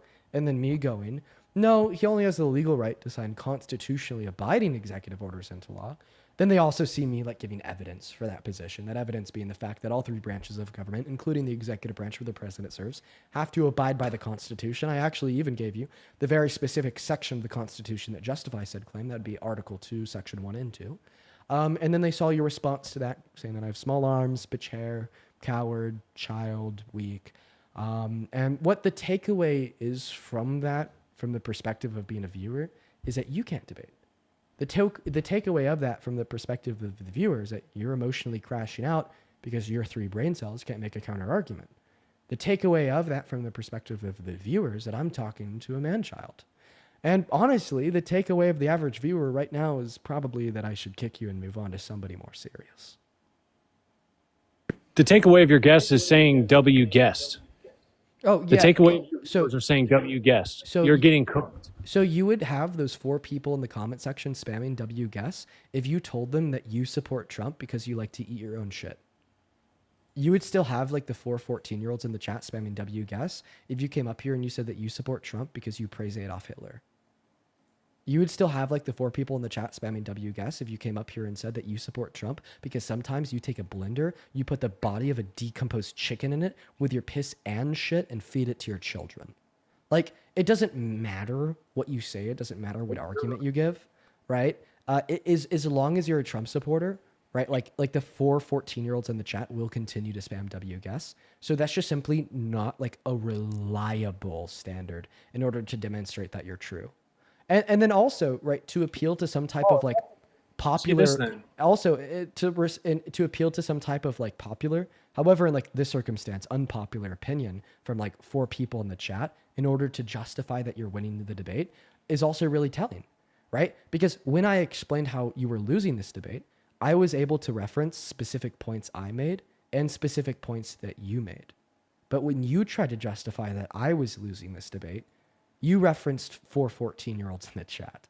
So if you want to argue that I'm somehow getting cooked, do so with the substance of the points that I'm communicating to you and the substance of the points that you're communicating to me. Do you even know what substance is? All you've been doing is coping and running this whole time. You don't know what substance. You would allow me to finish. Well, actually, that you would phrase allow me to speak if you cared about substance. So that you would allow me to phrase- speak. So that phrase, coping and running, interrupting, so that's something that we've already heard from you about 1 billion times, which demonstrates the Because you lack keep of doing substance it. in your position. Because you keep doing it. You keep running. You keep refusing to allow me to speak, which is running from the debate. That's just simple as Take 1 a shot. + 1, bro. Hey guys, take a shot every single time he says running. You might end up with alcohol poisoning. I have to be unmuted for them to hear me even say it, right?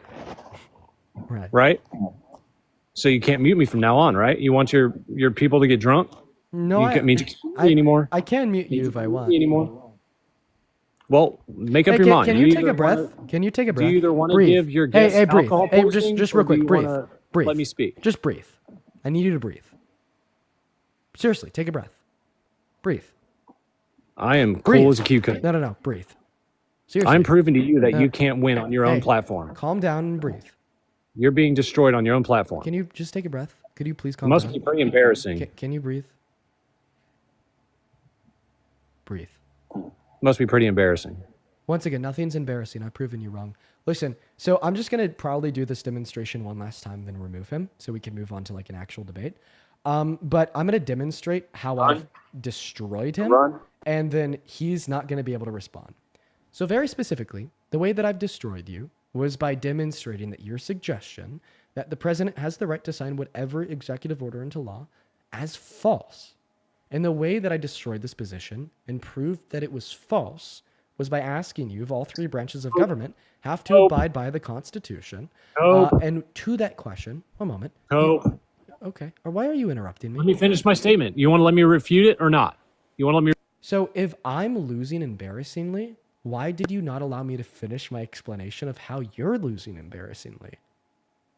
Because I can't actually get my statement out. I can't actually get my refute. Buddy, do not whine and complain about not being able to get your statement out when you're interrupting me, causing me not to be able to get my statement out.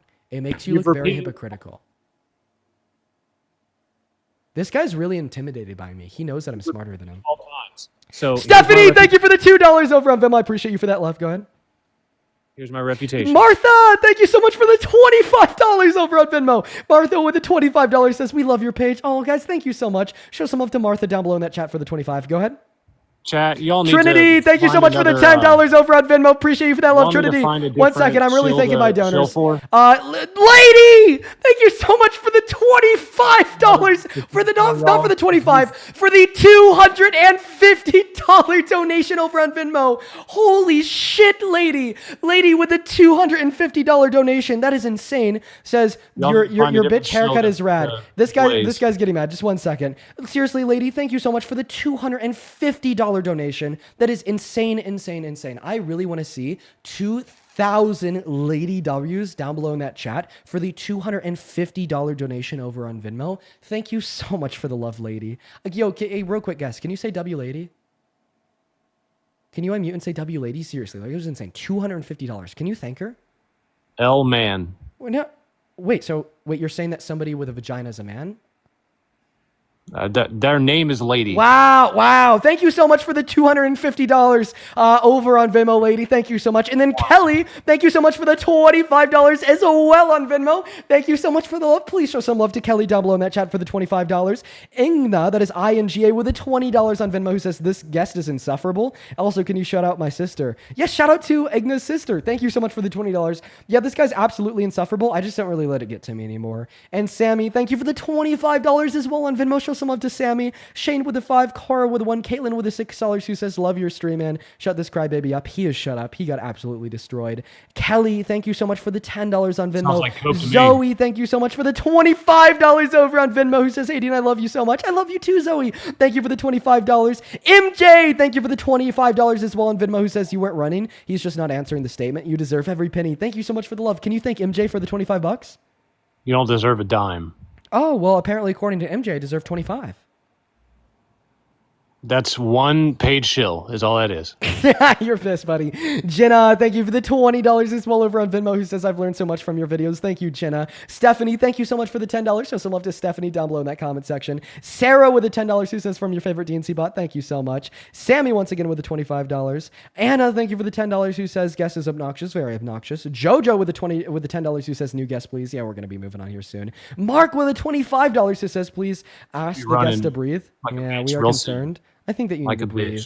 Sammy with the $10 says, quiet piggy, had me laughing out loud in the gym. I appreciate you for that love, Sammy. Micah, thank you so much for the $2. I really appreciate you so much for your kindness. Cassandra, thank you so much for the $25 over on PayPal. Hey, can you calm down? You seem very emotionally estranged right now. Cassandra with the $25 says, I'm a Canadian living in the U.S. I can't vote, but your live gives me hope that one day the people of America will make the right choice. Thank you so much for the love, Cassandra. Thank you so much. Kelly, thank you for the $5. Joey with the $35. Joey with the $35 $5. Thank you so much for the love. Please show some love to Joey. Thank you for being here, and thank you for supporting Parker earlier as well. And Michael, thank you so much for the $100 over on PayPal. Michael, you are fucking insane. Thank you so much for the $100 once again. Please show some love to Michael down below in that chat. And Addie, thank you for the $50 over on PayPal, who says, I just wanted to say, why do men like the speaker think that being the loudest person in the room will make them right? Because they don't have many brain cells, Addie. That's why. But thank you for the $50. And Kevin, thank you for the $100 over on PayPal, who says, you were fighting a good fight and you give me hope for the future from a very dark place. Fuck this guy. Thank you so much for the love, Kevin. Show some love to Kevin down below. Zachary with the $10. Harold with the $20. Thank you so much. And it looks like we are all caught up. So real quick, I'll leave voluntarily. So you just said that I had puny arms, right? And a puny dick, but I'll leave voluntarily if you just allow me to say one. Any puny dick? I mean, you just sound really butthurt. I just have a question for you. Yeah, go ahead and kick me. Just keep running. Keep running. No, I have a question. So you said that I have puny arms. And a puny dick. Don't forget that. Yeah, are these arms puny? Bro, that's embarrassing. How so? Oh my god, you would show that in front of 18,000 people? Yeah, articulate how it's embarrassing. That is sad. Clearly articulate how it's embarrassing. Just look. Oh my god. So I mean, I'm looking. I don't really see anything too embarrassing. I bet you wouldn't. Can you clearly articulate how that's embarrassing? Beta energy. Can you look at that beta energy? Have you ever seen the sunlight in your whole life? Oh wait, you're sitting on TikTok all day. You've never seen sunlight. Can you clearly articulate how that's embarrassing? Puny or beta energy? You've never seen sunlight. Can you? Yeah. Okay, clearly articulate it. No, because you're gonna mute me. No, please. Clearly articulate how those arms are puny. They're beta spaghetti arm pieces of shit. Oh, but clearly articulate how that is a spaghetti arm. Look at it. Okay, it's pathetic. I'm looking. I'm not really hearing a clear articulation. I mean, what do you curl? Do you curl with like chopsticks or something? Like what's up? Oh, could you clearly articulate how the arms in that photo look like? What's your PB? Is it like 7? Is it like 8? Maybe 8.5 pounds? Is that your PB? Can you clearly wait, actually, you have the ability to turn your camera on. Let's see your arms. Sure do. Let's see your arms. I would rather just continue cooking. Wait, no, let's see your arms, buddy. I'd rather just continue. Wait, no, because you're gonna sit here. You're gonna look at somebody who's just like objectively doesn't have small arms. It's not even like that big of an accomplishment. Like I just work out every day. Right? I work out. So of course I'm not going to have small arms, right? Like I have a decent physique because I work out. It's nothing crazy, right? Anybody could have a decent physique if they work out. It's not even like a big accomplishment, right? So you've been talking about my arms this whole time. Let's go ahead and see yours. Well, the only thing beta would be chirping behind an anonymous profile picture, calling somebody who objectively has a good physique, like beta, small, puny, so on and so forth, while still opting to continue to hide behind the anonymous profile picture. I mean, like that's literally just about as pathetic as it gets, okay? The reason why that is so pathetic, right, is because basically what it's demonstrating, right, is that, right, when it comes to the physique, you don't have one yourself, so if anything, you just want to tear down individuals that look better than you, and that's incredibly beta. And it's funny because you were just talking about debate skills. So you weren't talking about debate skills when you said I had small arms. You weren't talking about debate skills when you said I had a bitch haircut. And you definitely weren't talking about debate skills when I showed you a picture of my physique and you said that it looked spaghetti. I've already proved that. So now that you've already proved the debate skills, let's see your camera. Let's see your physique. Let's see how big your arms are. Turn that camera on. You're conceding I cooked you, right? No, not at all. But let's turn that camera on. Let's just see the physique. No, you got to concede first. Oh, wait, so you're not going to show your physique? You're a beta. You have to concede first. You're a beta. You're actually a beta. You made me concede first, and I did. Wait. So why didn't you require me to concede first before you started talking about my physique? Obviously, that wasn't about the substance of the debate. Because you were running from the debate, and I moved on to something else. Oh, okay. So if it's okay for you to move on, it's okay for me to move on without a concession, right? So go ahead and turn that camera on, and let's see the physique. Change the debate. Oh, I hear a chicken. I hear a chicken. I see a chicken. Buck, buck, buck, buck. I'm talking to a beta. You got cooked. No, the only person that's getting cooked here is you. You have the ability to turn on your camera, chicken. Turn it on, seriously. Prove me wrong. Turn that camera on, beta. I don't know if you want me to. Yes, I do. I do. Turn it on. It might just make you cry, bro. I don't know if you want me to. Okay, so do it. Do it. Seriously. Turn that camera on. You have to concede first, remember? Somebody sounds scared. I'll concede after. You have to concede the How debate. about this? If you turn your camera on, and prove me wrong, I'll concede. Couldn't move on until I conceded that you were right about the first one, remember? And now I conceded, and then we continued the debate. So you have to concede that you just lost, and then I will show you. Okay, so therefore you conceded that you lost the debate when you moved on to What talking real about arms my look arms. like. I'll show you what real arms So- look so- like, but you have to concede that you just got roasted. Okay, so I just want to clarify that you conceded that you lost when you moved on to talking about my arms. No, when I conceded about Trump being on Howard Stern. Oh, okay. remember? So what you're telling me is that you started talking about my arms without a concession you lost. Therefore, I could start talking about your arms without a concession. No, I I lost. conceded about Howard Stern so we could actually go to a real substantive debate. You know And now what? you have to concede the real substantive debate for You me know to show what? you my real man arms. You know what? Me and every What? viewer of this stream are in on something. Everybody watch this. You're going to understand why I'm doing this. I concede the debate. You intellectually towered over me. You won, I lost. Let's go ahead and see your Clipped. arms. Clipped. Yeah, clipped, absolutely. He left. Oh my God. What a loser.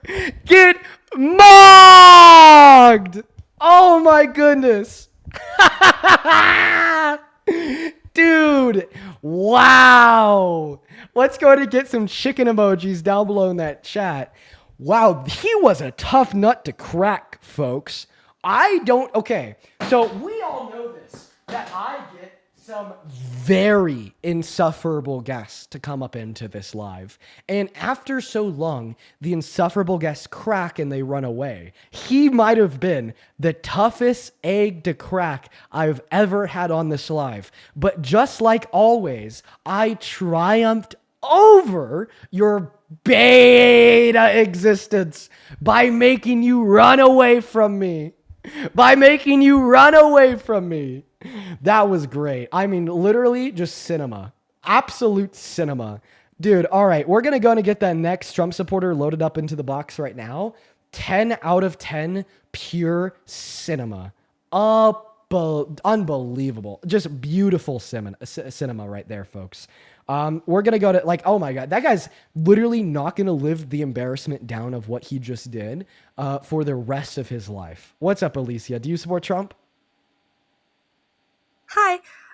So I'm an international student who studied in Alabama for a semester, so I met a lot of Trump fans. Okay. And for obvious reasons, I'm not going to state whether I like him or not because I do not. All right, you take care then. We are only very specifically looking to debate individuals that do support Trump as president. Let's go and get that next guest loaded up in the live right now. Beautiful, beautiful, beautiful right there. Hello, do you support Trump? I honestly just wanted to say I love you and thank you for making me open my eyes and no, I don't like Trump. I honestly just want to say that I love you from the inside out and you are fucking amazing. Oh, thank you so much That's for it. the love. I really appreciate you so much for your kindness. Guys, please only hop inside of the queue if you are a Trump supporter, though. We're only looking for some debates right now, so join in if you're MAGA. We'll get you loaded up in here. All right. We got the next guest loaded in here right now. Gala, thank you for the $6 and the 66 cents saying the devil's sending you money for a haircut. Appreciate you for that, Gala. Stella with the $10 who says my niece was born 2 days ago and she's more mature than that last guest. That's funny as fuck. Benjamin with the $10 says keep up the good fight. Love from Louisiana. Thank you so much, Benjamin. Show some love to Benjamin in that chat. Then, of course, Alexia with the $10 who says I've learned very much from watching your lives. That's awesome, Alexia. And Zach with the $12 who says please keep on doing what our country really needs right now. Thank you so much, Zach. You're awesome. Okay. All right. Let's go to get that next Trump supporter up in here right now, guys. That last one was so funny. Oh my God. That was great.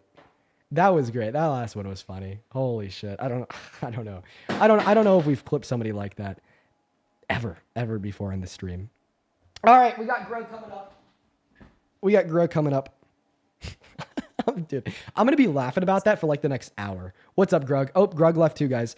Only hop inside of the queue if you are an American adult. Please, please, please, please, please. That supports Trump as president. And by the way, if you're watching and you want to support me, you can find my Venmo and my PayPal in the link tree in my bio on TikTok and the pin message in the YouTube stream and on the top of the phone screen right now if you're watching it on TikTok. What's up? Do you support Trump? Nope, they left. Okay. Moving on to the next guest, Rusty45. Here we go, folks. What's up? Do you support Trump? No, I just want to ask you a question. I'm sorry, Rusty. I'm going to be holding that rule like to a maximum. If you come up here and you're not a Trump supporter, you will be automatically removed. I do apologize, but hello, Betty. Do you support Trump? Yes. Betty? Please do not mind the profile picture. How old are you? I'm 18. I'm sorry. I'm kicking you because that is not Betty. I'm kicking you because that is not Betty, motherfucker. What's up? Do you support Trump? Yeah, what's 5 plus 3? Hey, you the frick up. Shut the fuck up, nigga. Okay. All right. Well, white boy crashed out, screamed a slur to the left. Pretty indicative of the base that supports Trump as president today. What's up? Do you support Trump, Milo? I do, unfortunately. Dude, literally took him less than 5 seconds to run away. What a beta. What's up? So you said that you are MAGA, and how old are you? I am 23. Awesome. Do you mind if I thank a couple people right before we hop into our debate? Go ahead. Awesome. Thank you so much. Couple people right now I'd like to thank really, really quickly. Holy shit. 1 second. Chris, thank you for the $100 super chat over on YouTube. Thank you so much, Chris. Chris in the message literally just says DNC. Dude, thank you so much for your kindness. Everybody watching right now, please show some love to Chris down below in that chat. You guys have seriously been so kind all day long. I'm so appreciative for your love and your support. Thank you so much. Just all around. You guys are awesome. Show some love to Chris down below. As well as Sam, thank you for the $5 over on PayPal. I appreciate you for that love, Sam. Brandon with the $10 says LMFAO, love your streams. Love your streams. That last guy was absolutely... a divorced dad with 2 dogs with a terrible physique. Anyways, Dean, you're absolutely insane. You're my idol. I appreciate you for that love, Brandon. And then another Dean. Dean, thank you for the $20 over on PayPal, who says contribution to the MAGA Baby Trigger Fund. Poor guy so emasculated that your success physically hurts him. Dude, he was actually physically hurt. You are right. That is crazy. Thank you so much for the $20, Dean. Show some love to Dean. Harold with the $10. Thank you so much, Harold. Timothy with the $15, who says, why are MAGA people so obsessed with penises? Yeah, he mentioned mine like 4 times. That was a little bit weird. Thank you, Timothy. Varam, thank you for the $10. Thank you so much. Javon, thank you for the $5. Cassandra with the $25. Thank you so much. I think we're all caught up over there. And Stella with the $10 over on Venmo. Thank you so much for the love. Jessica with $5 on Venmo. And we're all good to go. Go ahead and take it away. Tell us why you support Trump. I basically support Trump because I grew up in a Republican household and everything. And I don't want to say I'm brainwashed, but I guess I kind of am.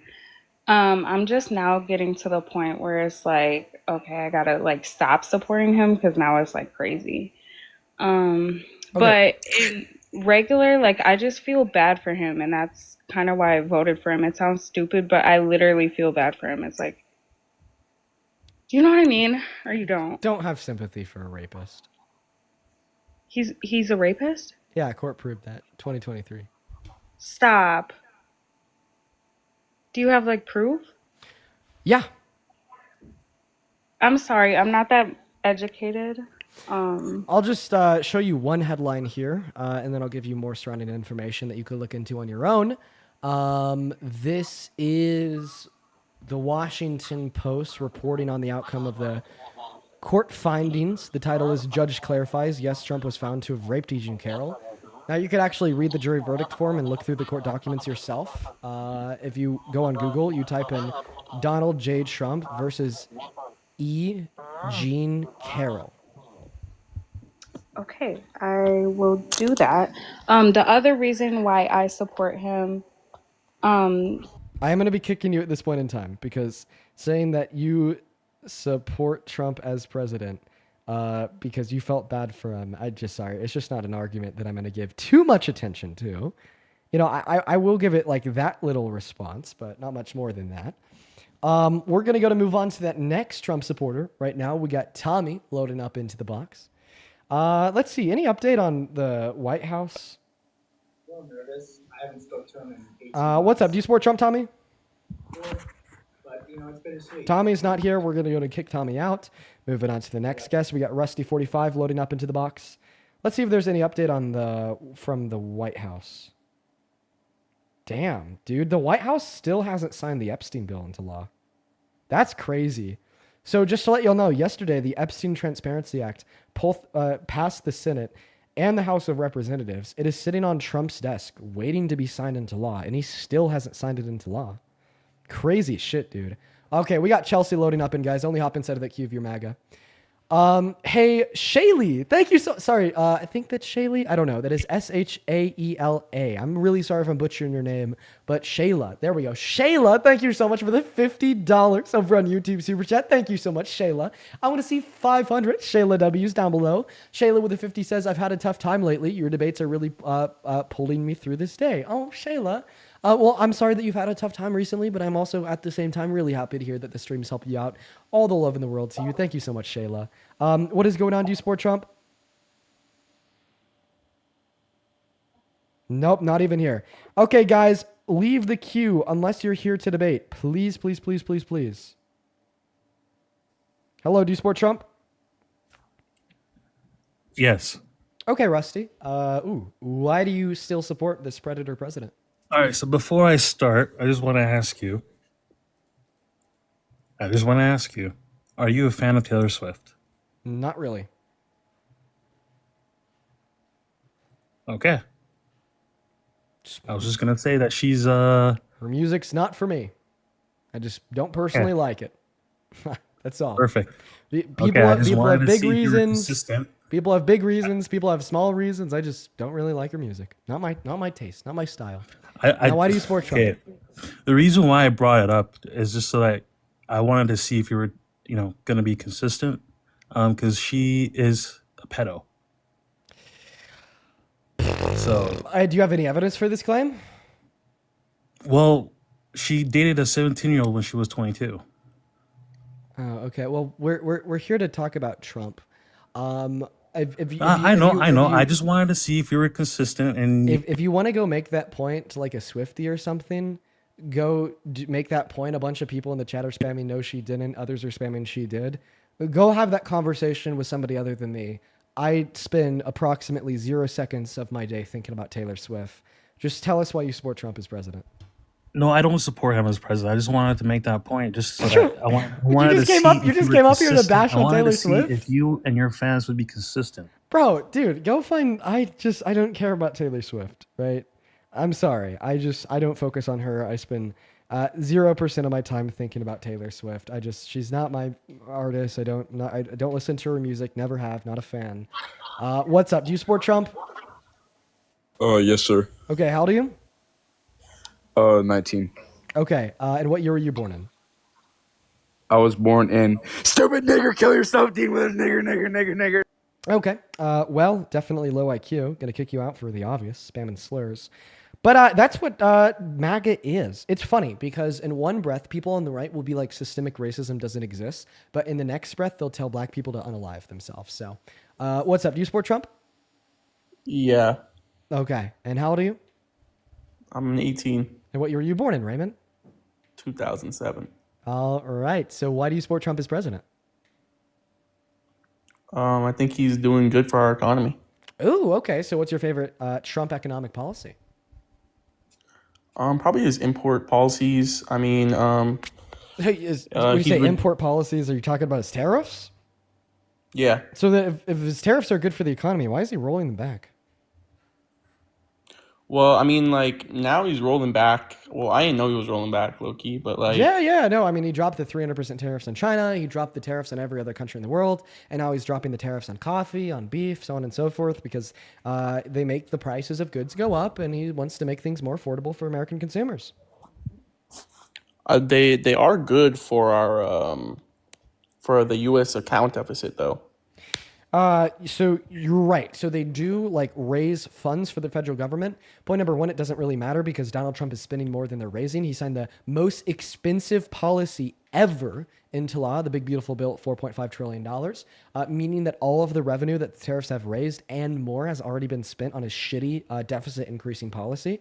And then point number two, that money is raised off the backs disproportionately so of low income Americans. And I don't think that we should be raising government revenue to reduce like the debt or deficit by a disproportionate tax that hurts you more the less you make. All right, all right. I mean, I'm not gonna lie, I'm not like very informed, so like I can't comment on that. But we could talk about his other policies, like drilling permit, his drilling permit policies, his pipeline construction. Drilling permit. So do you think that we should like drilling permits are good? Do you think those are good for the economy? Not necessarily that they're good for the economy. But you just like them? You just like the fact that he's permitting more drillers on federal land?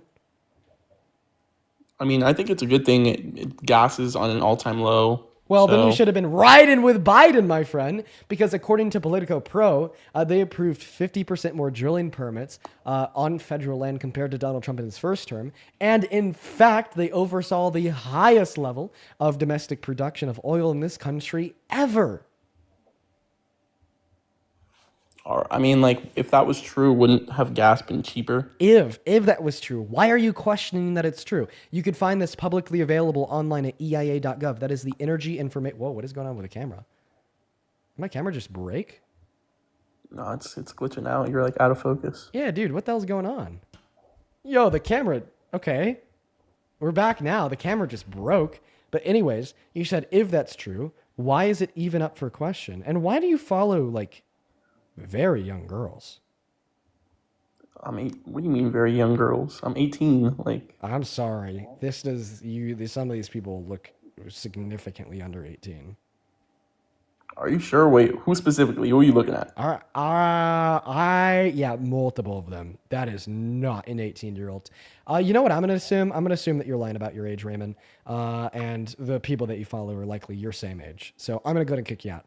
Let's go to move on to the next guest right now. We got Mr. Jack loading up into the box. Here we go, everyone. Yeah, I kind of thought that he was lying about his age from the beginning.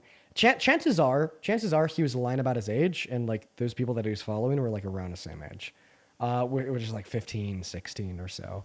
What's up, Mr. Jack? Do you support Trump? Yes, I do. Are you British? Yes, I am British. All right, got to be from America. Blake, do you support Trump? Blake actually left. Moving on to the next guest, Sherry Hawley. Here we go, everyone. We'll hopefully get that next debate going here very, very soon. I don't know. Right now, we're definitely struggling with getting the Trump supporters up in here to have a conversation with. So if you're watching and you're a Trump supporter, please, please, please hop inside of that queue so we could have a dialogue. I'd love to have it with y'all. We got that next guest, Shrimp, loading up. Hi, Shrimp. Are you MAGA? Oh my God, I'm sorry. I didn't mean to join. Banned! I'm just kidding. I just kicked you. I didn't actually ban you. Moving on to the next guest, guys. We're going to start automatically removing the people that come up that aren't Trump supporters. Right now, quite frankly. Hey, do you support Trump? Of course I do. And how old are you? 30. 30. Okay. That's kind of cringe. Like the whole like, oh, of course I support the predator president. Geez. Why do you support Trump? Hey, man, you still thinking about Super Duper MAGA's arms right now?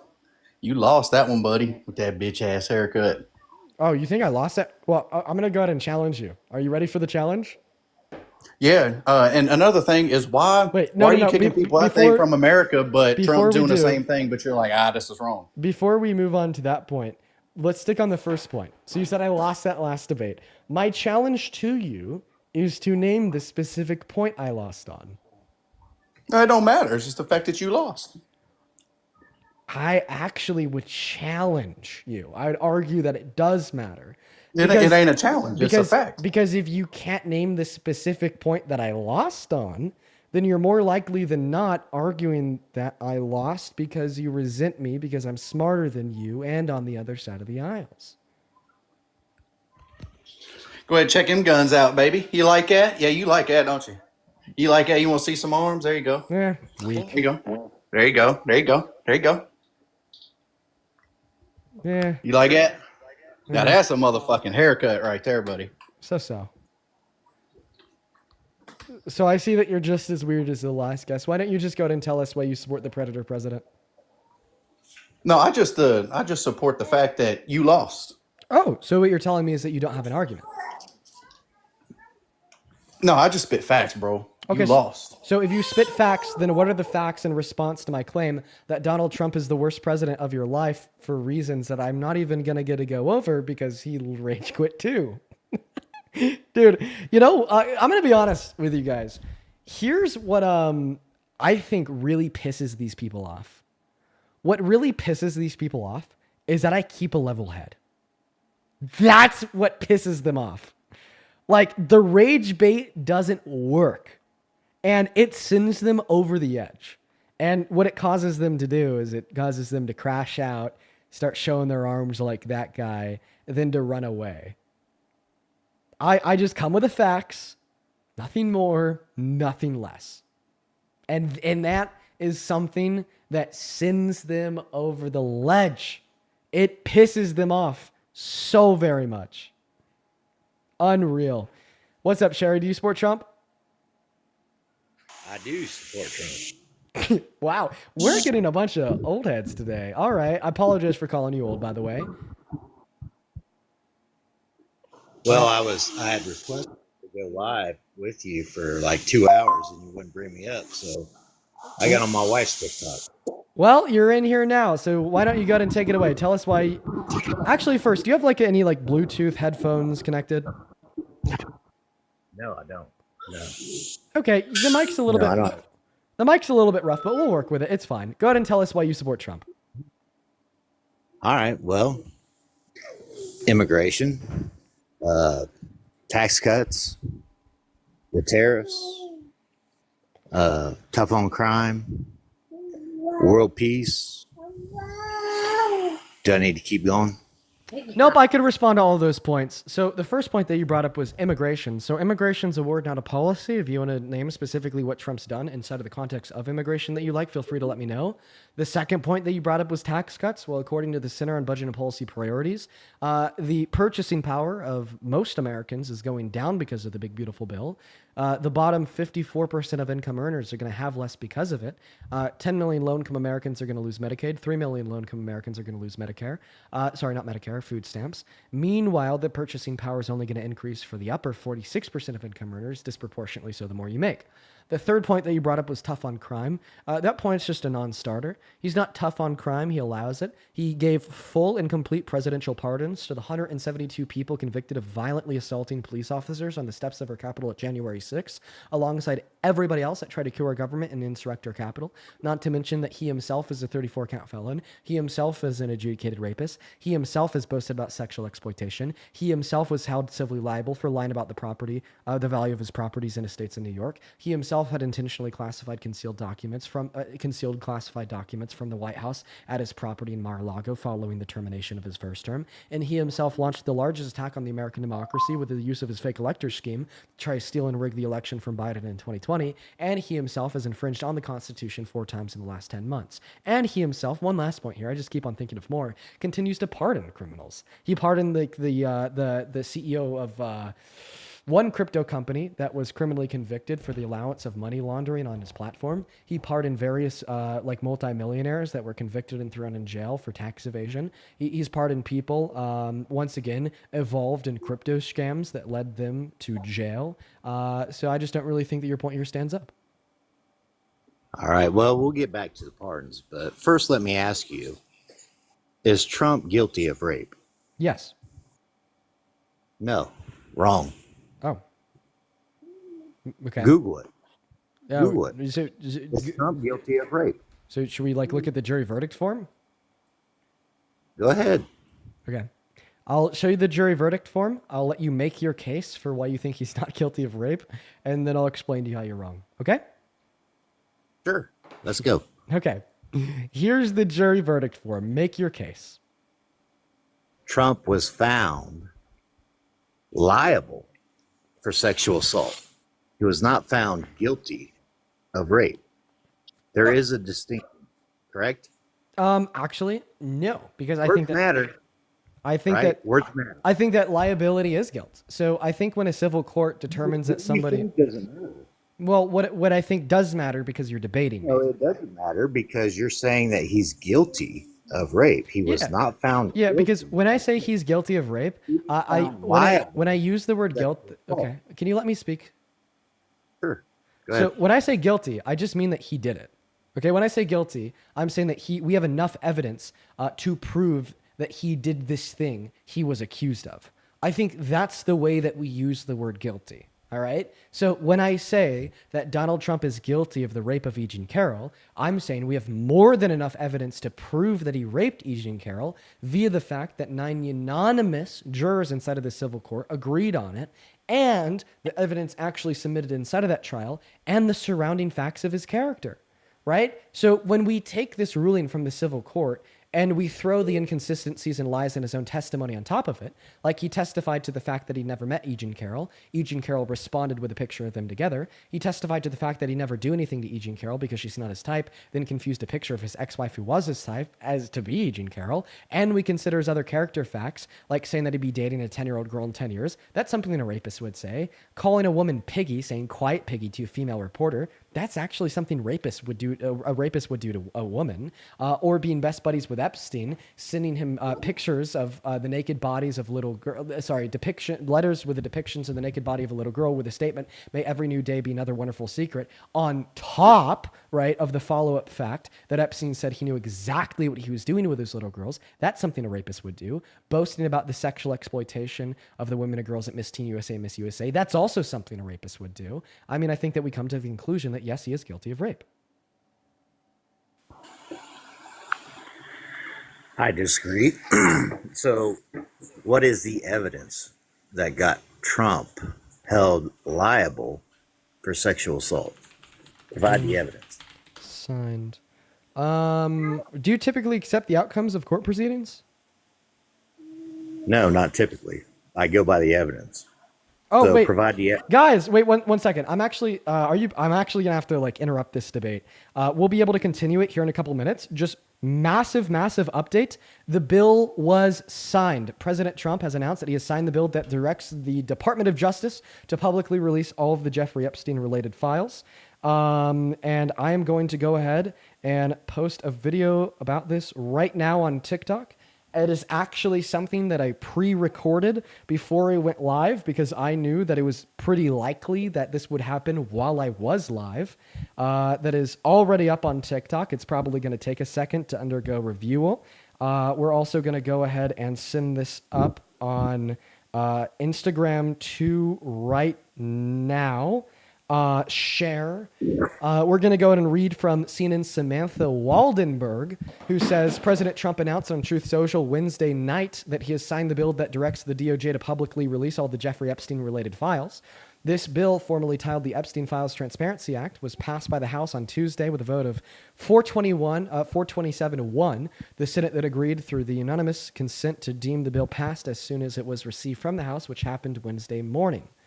However, it's not immediately clear how the Justice Department would release the related files, or the information would remain tied up in an ongoing investigation, which, by the way, scares me a little bit. The fact that the DOJ has relaunched an investigation into Jeffrey Epstein, possibly tying up some of the involved files about Epstein and or his accomplices, kind of scares me because it makes me think that there's possibly something fishy going on with the White House and with Trump possibly trying to conceal some of the documents. Yes, but I saw one person in the chat saying it's not signed. It is signed. That is now reported on by CNN. That's reported on by all major political institutions. And that's also something that Donald Trump himself said on Truth Social. So we got that live now. Honestly, if you're watching on TikTok, if you wouldn't mind dropping a like on that video, dropping a comment, sharing it around, that would mean a lot.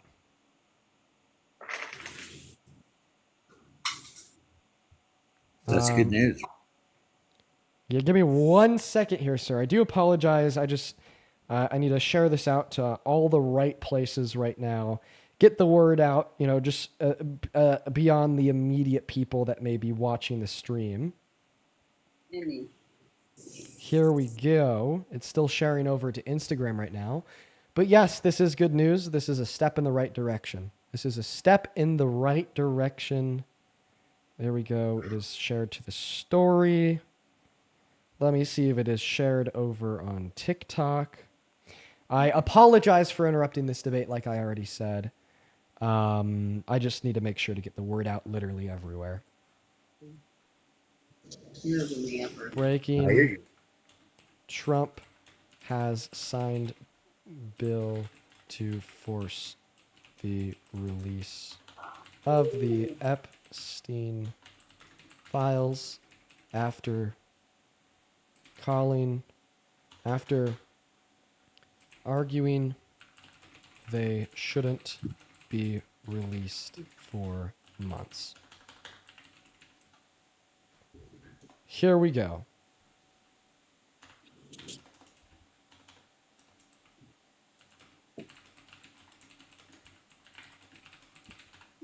All right.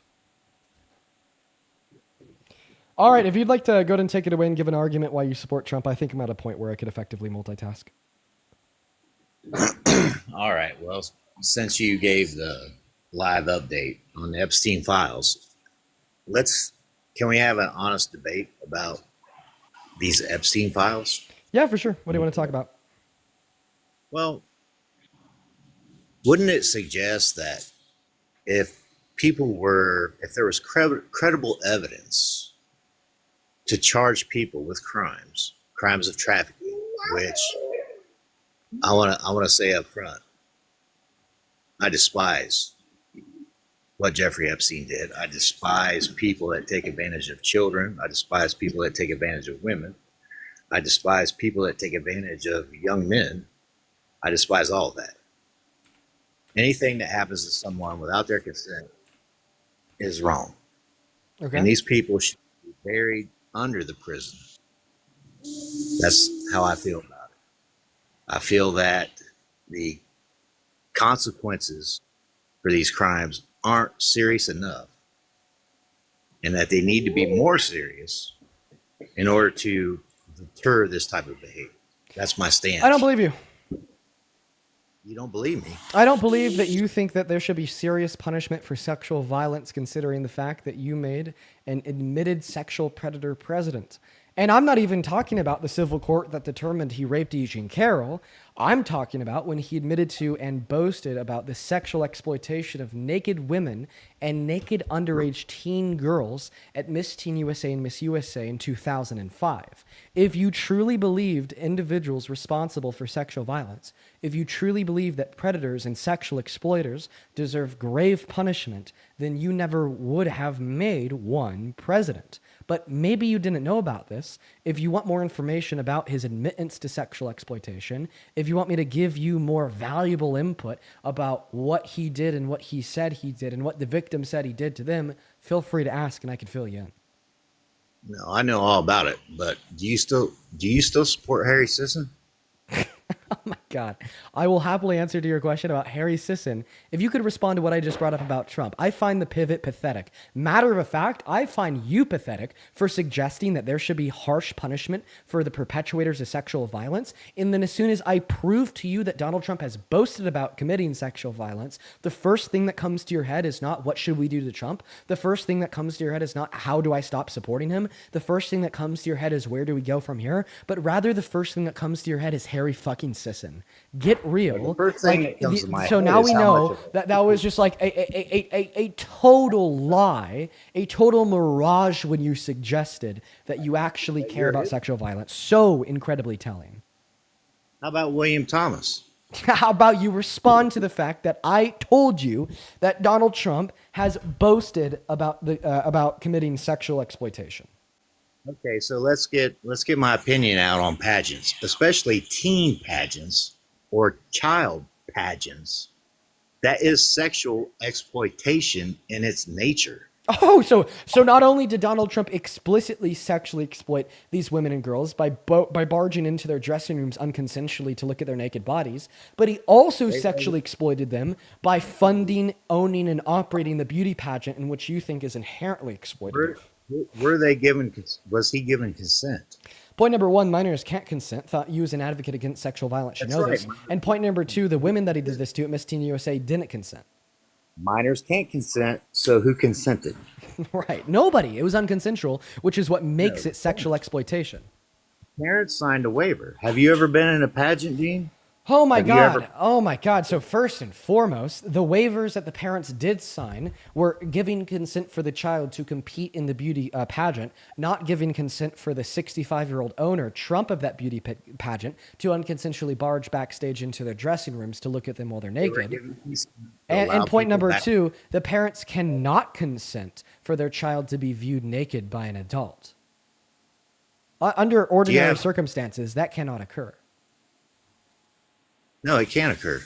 Not The under parents can get. so not under ordinary circumstance. No. Wait, what are you arguing? Whoa, I'm so sorry. Whoa, what? The parents can give consent to allow pageant officials backstage. So you think that a parent can give consent for the naked body of their child to be viewed by a 65-year-old predator man? Yes. I Have don't you e- ever? I don't even know. I don't even know if I want to talk to this guy. Waivers? Because I have. I legitimately do not even know if I want to talk to this foul man. I'm so sorry. Talk to me because Are you can't joking? debate. No, I'm not. No, joking. it's because you just like admit. Wow, this is sickening. Do you hear yourself? Is this really where MAGA is at? Listen, it tires me to talk to such deplorable, sick, twisted men like you every day. I cannot believe what you just said. No, a parent cannot give consent for their child to be sexually exploited.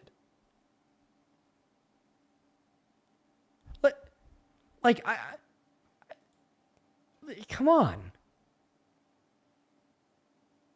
Is it ever okay for children to engage in sexual conduct with adults under any circumstances?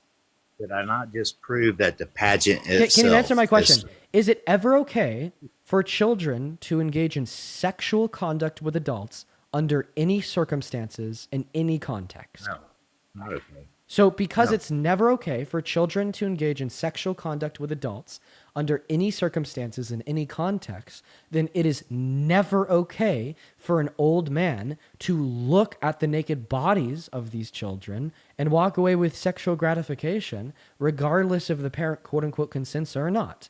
The parent can't consent on behest of the child because it is never okay for an older man to exploit the naked bodies of said child, regardless of what the parent has to say about it. Agreed.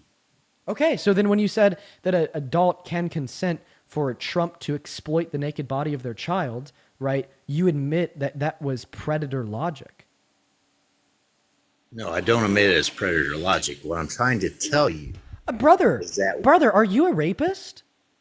Are you going to continue to interrupt me or let me make my point? I have no problem interrupting you whatsoever. Are you a rapist? Have you exploited children?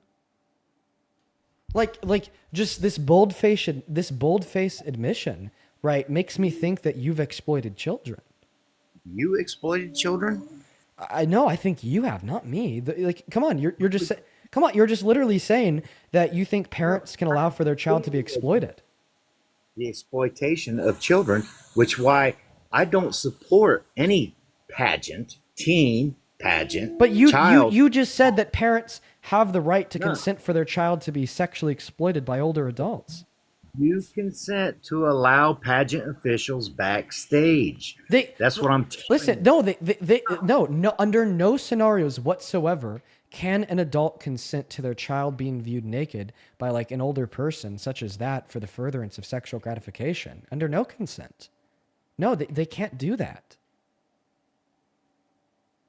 Like, do you think that if a child is at school learning, that the parent of that child can consent to a teacher of the opposite gender or sex walking into that bathroom to look at their genitalia?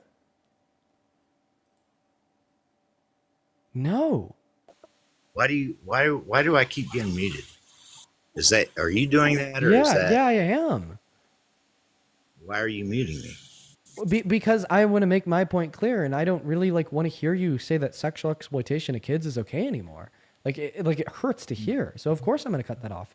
But just to clarify, in that last point, right? Let's frame it this way: if an older man came up to you and gave you the proposition of $500 into your bank account in return for getting to see your 14-year-old daughter's naked body, and you gave him permission to look at the naked body of your daughter, right? Would that have been a consensual sexual action?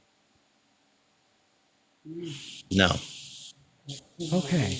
I would do that. I thank God that you said that. Okay, right? Well, So do you see here how no parents under any circumstances, right, cannot consent for their child to be viewed naked like that? I'm sorry, I'm kicking you.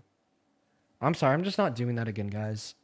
Like, I'm sorry if that lets anybody down, chat. I'm just simply not gonna do that again, right? Like, dude, we had that person up the other day, literally asking me why it's like wrong to grape children, and then this guy was like, "Fucking, parents can consent to their children being sexually exploited." I can't do it. I can't do it anymore. I am now refusing to engage in conversations like that. I'm not going to do it anymore. When people come up like that, I'm going to kick them. Addie, thank you so much for the $50 over on YouTube. I really appreciate you so much for the love, Addie. That is ADDY. Thank you so much for the love. Addie with a $50 says, just ran downstairs and screamed to my parents that he signed it. Yeah, he signed it. I am really interested to see what will happen from this point forward. I don't know what's going to come from him signing the bill. I mean, I think that there's a lot of really interesting implications. Maybe we could go over them right now, guys. Just make sure that you're showing some love to Addie down below in that chat.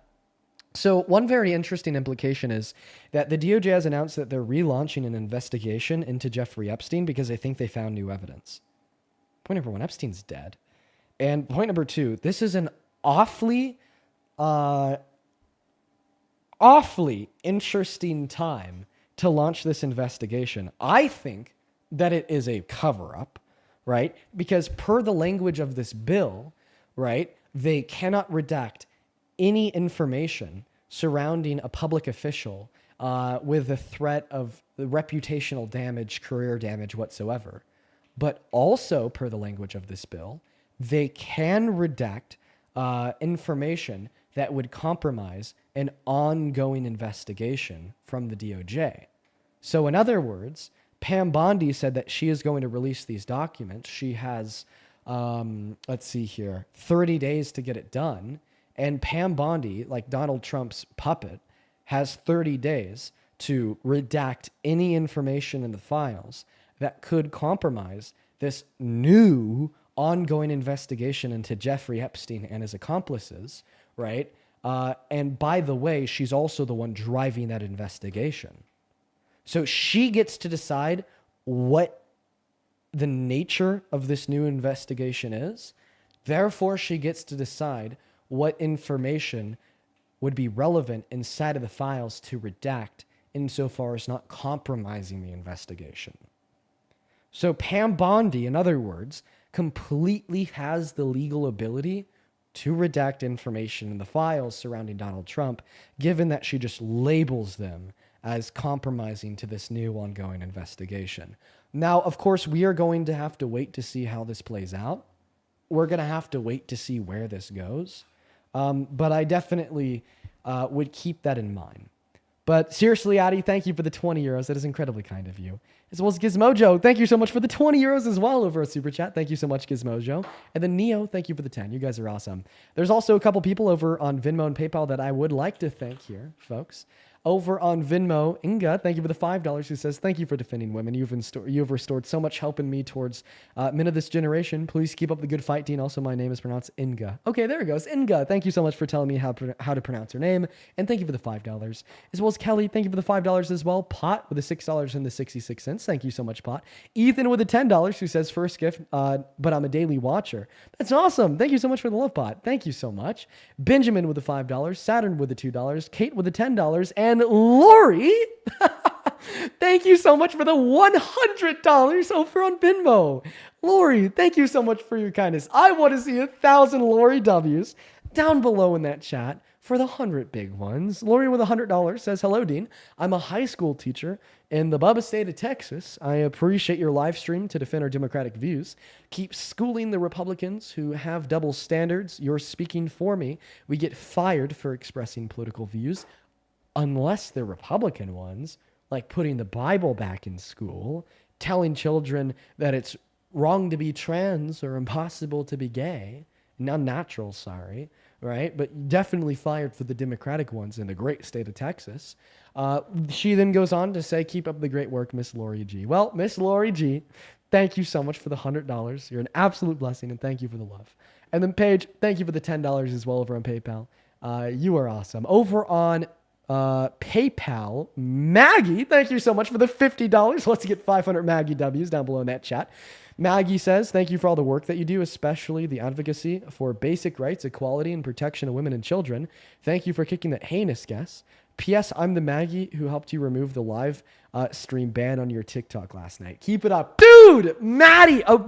Okay. Huge shout out. Like, seriously, huge shout out to Maggie for the $50 down below in that chat. In fact, I want to tell you guys about her. So if you've been like following, if you follow me on Instagram, if you were watching the stream last night, then you would know that I got a ban on this TikTok account, which led to me getting this account restriction warning, which would have caused me to be unable to use this account for the next 180 days to do my streams off of TikTok. I posted about it on my Instagram story. I was like, hey, if you are an employee at TikTok or if you know anybody that is, hit me up, send me a DM. And Maggie reached out to me over on Instagram DMs. She runs a marketing agency, and she's been running this creator marketing agency since 2013. And because of the nature of her business, she has connections to people at TikTok. And this fucking cool ass person, Maggie over here, just shoots a text to her friend that works at TikTok. She's like, hey, can you look into this? And then their friend texts her back and she's like, sure, I can look into this for you, Maggie. And she got me my account back. So Maggie, you were literally like unfathomably based. Okay. Right. Like almost to the extent that I literally want to refund that donation. Right? I don't even want to take your $50. If anything, I should be giving you $50. You are fucking awesome. Show some love to Maggie down below in the chat. And I mean it. And I mean it. Right? The only reason why we're live today on TikTok, on the account that we usually are, is because of Maggie. Maggie is in part responsible for the fact that I'm live today and for the next 6 months on this account. So huge shout out to her. But let's go ahead and pull up that next Trump supporter, folks. This will likely be the very last Trump supporter of the night that we're going to have up here to debate. Just make sure if you're in that queue that you're following the rules, everybody. Vomit. That's an interesting name, but thank you for the $50 on Super Chat. Vomit with the $50 on Super Chat says, thank you for your work. It's so rare to see your generation stand up like you do. Thank you so much, Vomit. Yo, show some love to Vomit down below. Thank you so much. I really appreciate you. Thank you, Vomit. Just interesting name for sure. What's up, Heidi? Do you support Trump? Hey, mate. What's up, mate? Everyone that follows me is going to get $50. Everyone follow me up. Nigger. Okay. Well, we banned the slurring fetus. Definitely a Trump supporter, but got to kick them for using slurs. You know, a lot of the people that come up here to argue that Trump's a good president do so because they're like that. What's up? Do you support Trump, Matthew?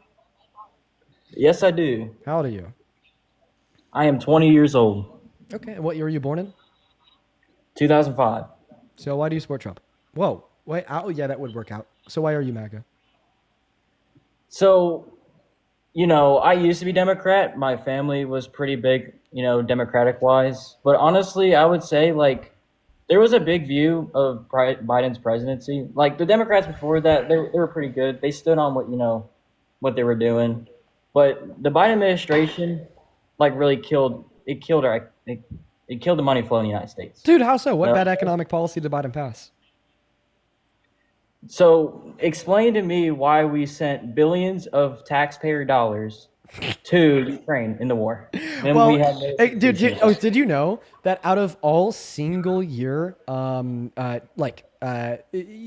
sums of foreign aid, that the most foreign aid ever sent to one country in a single year is Donald Trump sending $40 billion to Argentina this year? to stop the mass killing. Do you not see what's going on in the Midwest right now? Wait. So you're saying that apparently Donald Trump sent money to Argentina to stop killing, which, by the way, is wrong. The reason why there was money sent to Argentina was to help stimulate their economy after we destroyed it with tariffs. But in all reality, the money that the Biden-Harris administration had sent to Ukraine was to help stop the killing of Ukrainians by putting more international pressure on Russia to stop their ethnic cleansing of Ukraine. And in July of this year, Donald Trump resumed all of that funding. It's going on as we speak. So in other words, right, I think that your argument is incredibly terrible for point number one. The most money ever sent to another country in foreign aid in a single year is this year, with Trump sending $40 billion to Argentina. And point number two, Donald Trump is still actually sending the money to Ukraine since he resumed that funding to put more international pressure on Russia. And I understand that there's a glitch right now that says there's only 49 people watching on TikTok. That's a weird glitch. Go ahead. Wow, this is like bringing me back down to my roots, man.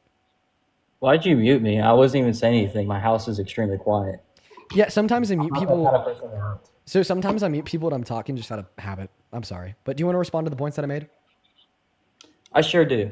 So you're telling me out of the 4 years underneath President Biden that you did not overspend millions, and you know what? Not even millions, billions of dollars to Ukraine. Okay, so you're not, for a war dude. that they wanted. Okay, I'm so sorry, man. Like, I don't understand why you're not listening to me. I will repeat my points. Donald Trump is still sending that same money to Ukraine because he realized it was a good idea, but he's actually sending even more money to Argentina. The most money ever sent to another country in a single year was Trump this year with $40 billion to Argentina.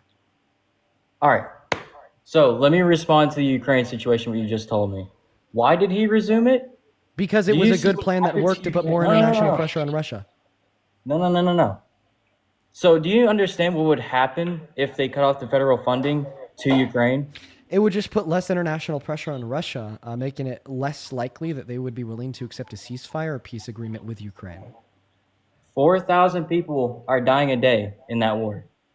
If we cut off that funding to Ukraine, it would be a mass bloodbath. Yeah, good job, buddy. You're explaining why the funding is a good thing after arguing that was your critique of the Biden-Harris administration. I mean, thank you for the concession, but you sound completely incoherent as you're now contradicting yourself.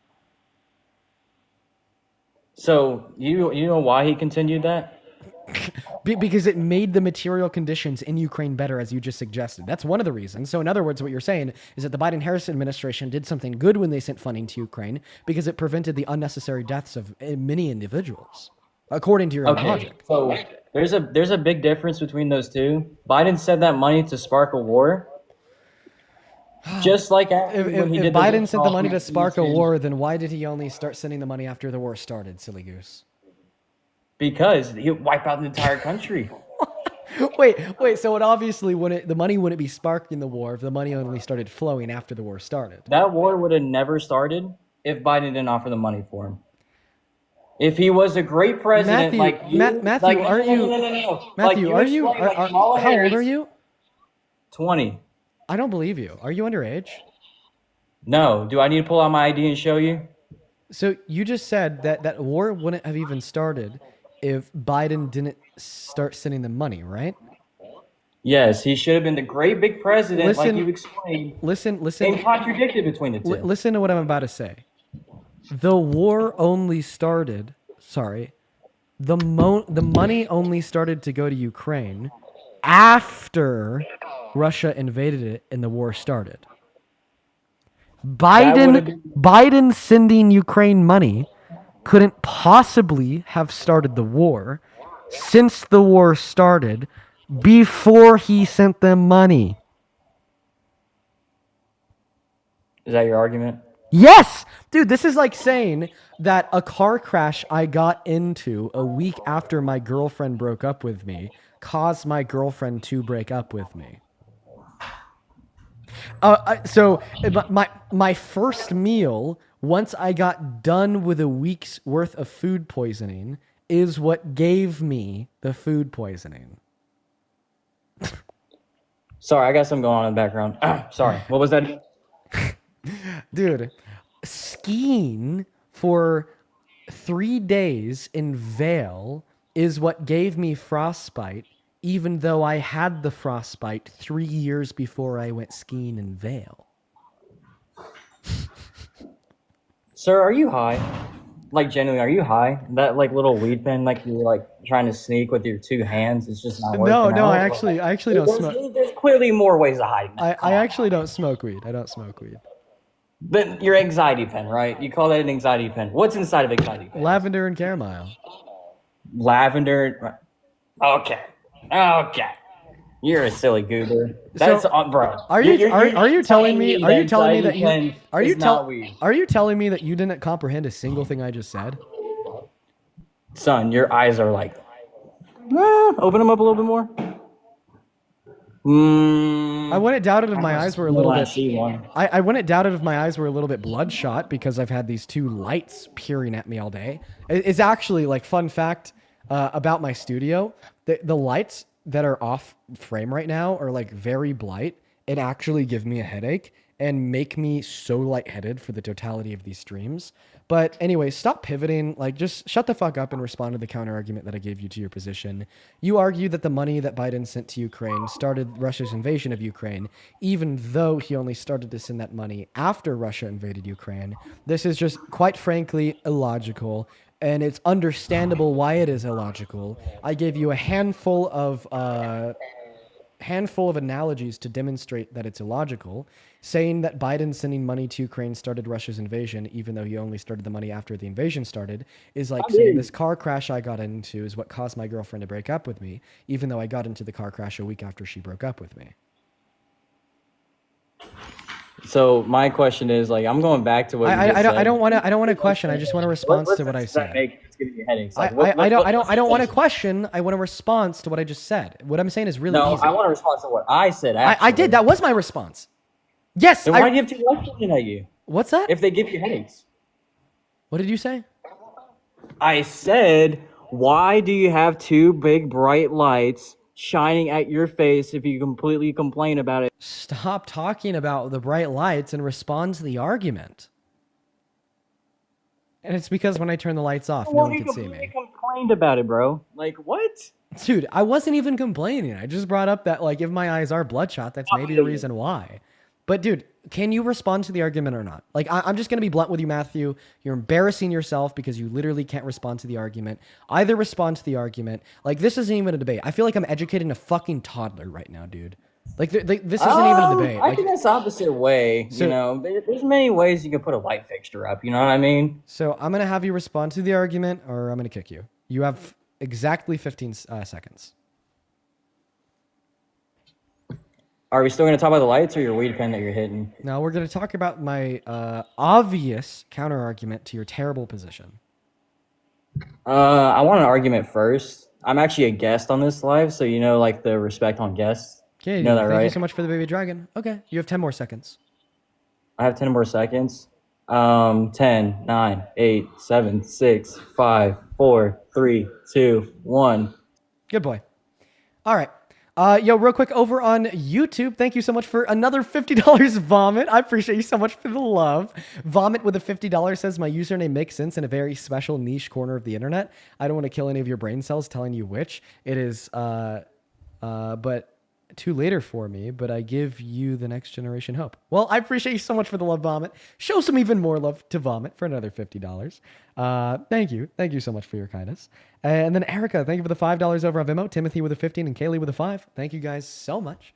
And folks, I'm looking at the clock, guys. We only have around 10 minutes left of this stream. I'm thinking that we're just going to end it a little bit early. And we're going to spend the last little bit here just kind of breaking down the news and talking about what the hell's going on in the White House. So once again, if you weren't hanging out with us a little bit ago, yes, Donald Trump has signed a bill into law forcing the full, total, and complete release of the Epstein files, but I am very wary about this. The reason I'm very wary about this is because the bill allows for the DOJ to redact parts of the Epstein files that are involved in active ongoing investigations. And the issue is, Pam Bondi just announced a new investigation into Epstein and accomplices, meaning that if there's anything incriminating about Trump inside of the Epstein files, they could just turn around, label them as relevant to this investigation, and redact them. So very, very worrying. Gotcha Girl, thank you for the $50 over on Super Chat. Thank you so much, Gotcha Girl. Gotcha Girl with the 50 says, love watching your live, sending all the love as usual. Gotcha Girl, good to see you. You always come in here. You always drop some support. You always show some love. Thank you so much, Gotcha Girl. Quite frankly, you are fantastic. Then over on Venmo, Kaylee, thank you for the $10 over on Venmo, quote unquote, to support you. Thank you, Kaylee. Erica with the $5. Timothy with the $15. Thank you so much for the love. I really appreciate that for you. Thank you, Timothy. And Kaylee with a 5. All right, folks. Well, I am going to go ahead and end the stream for the day. I am very tired and honestly ready to get off. But I have a call to action for everybody watching. If you're on TikTok, when I end my live, if you would please go watch the most recent video I posted. It goes over how the Epstein files are going to be released and everything that we just went over in this live. If you could drop it a like, drop it a comment, drop it a share, drop it a repost, it would be heavily beneficial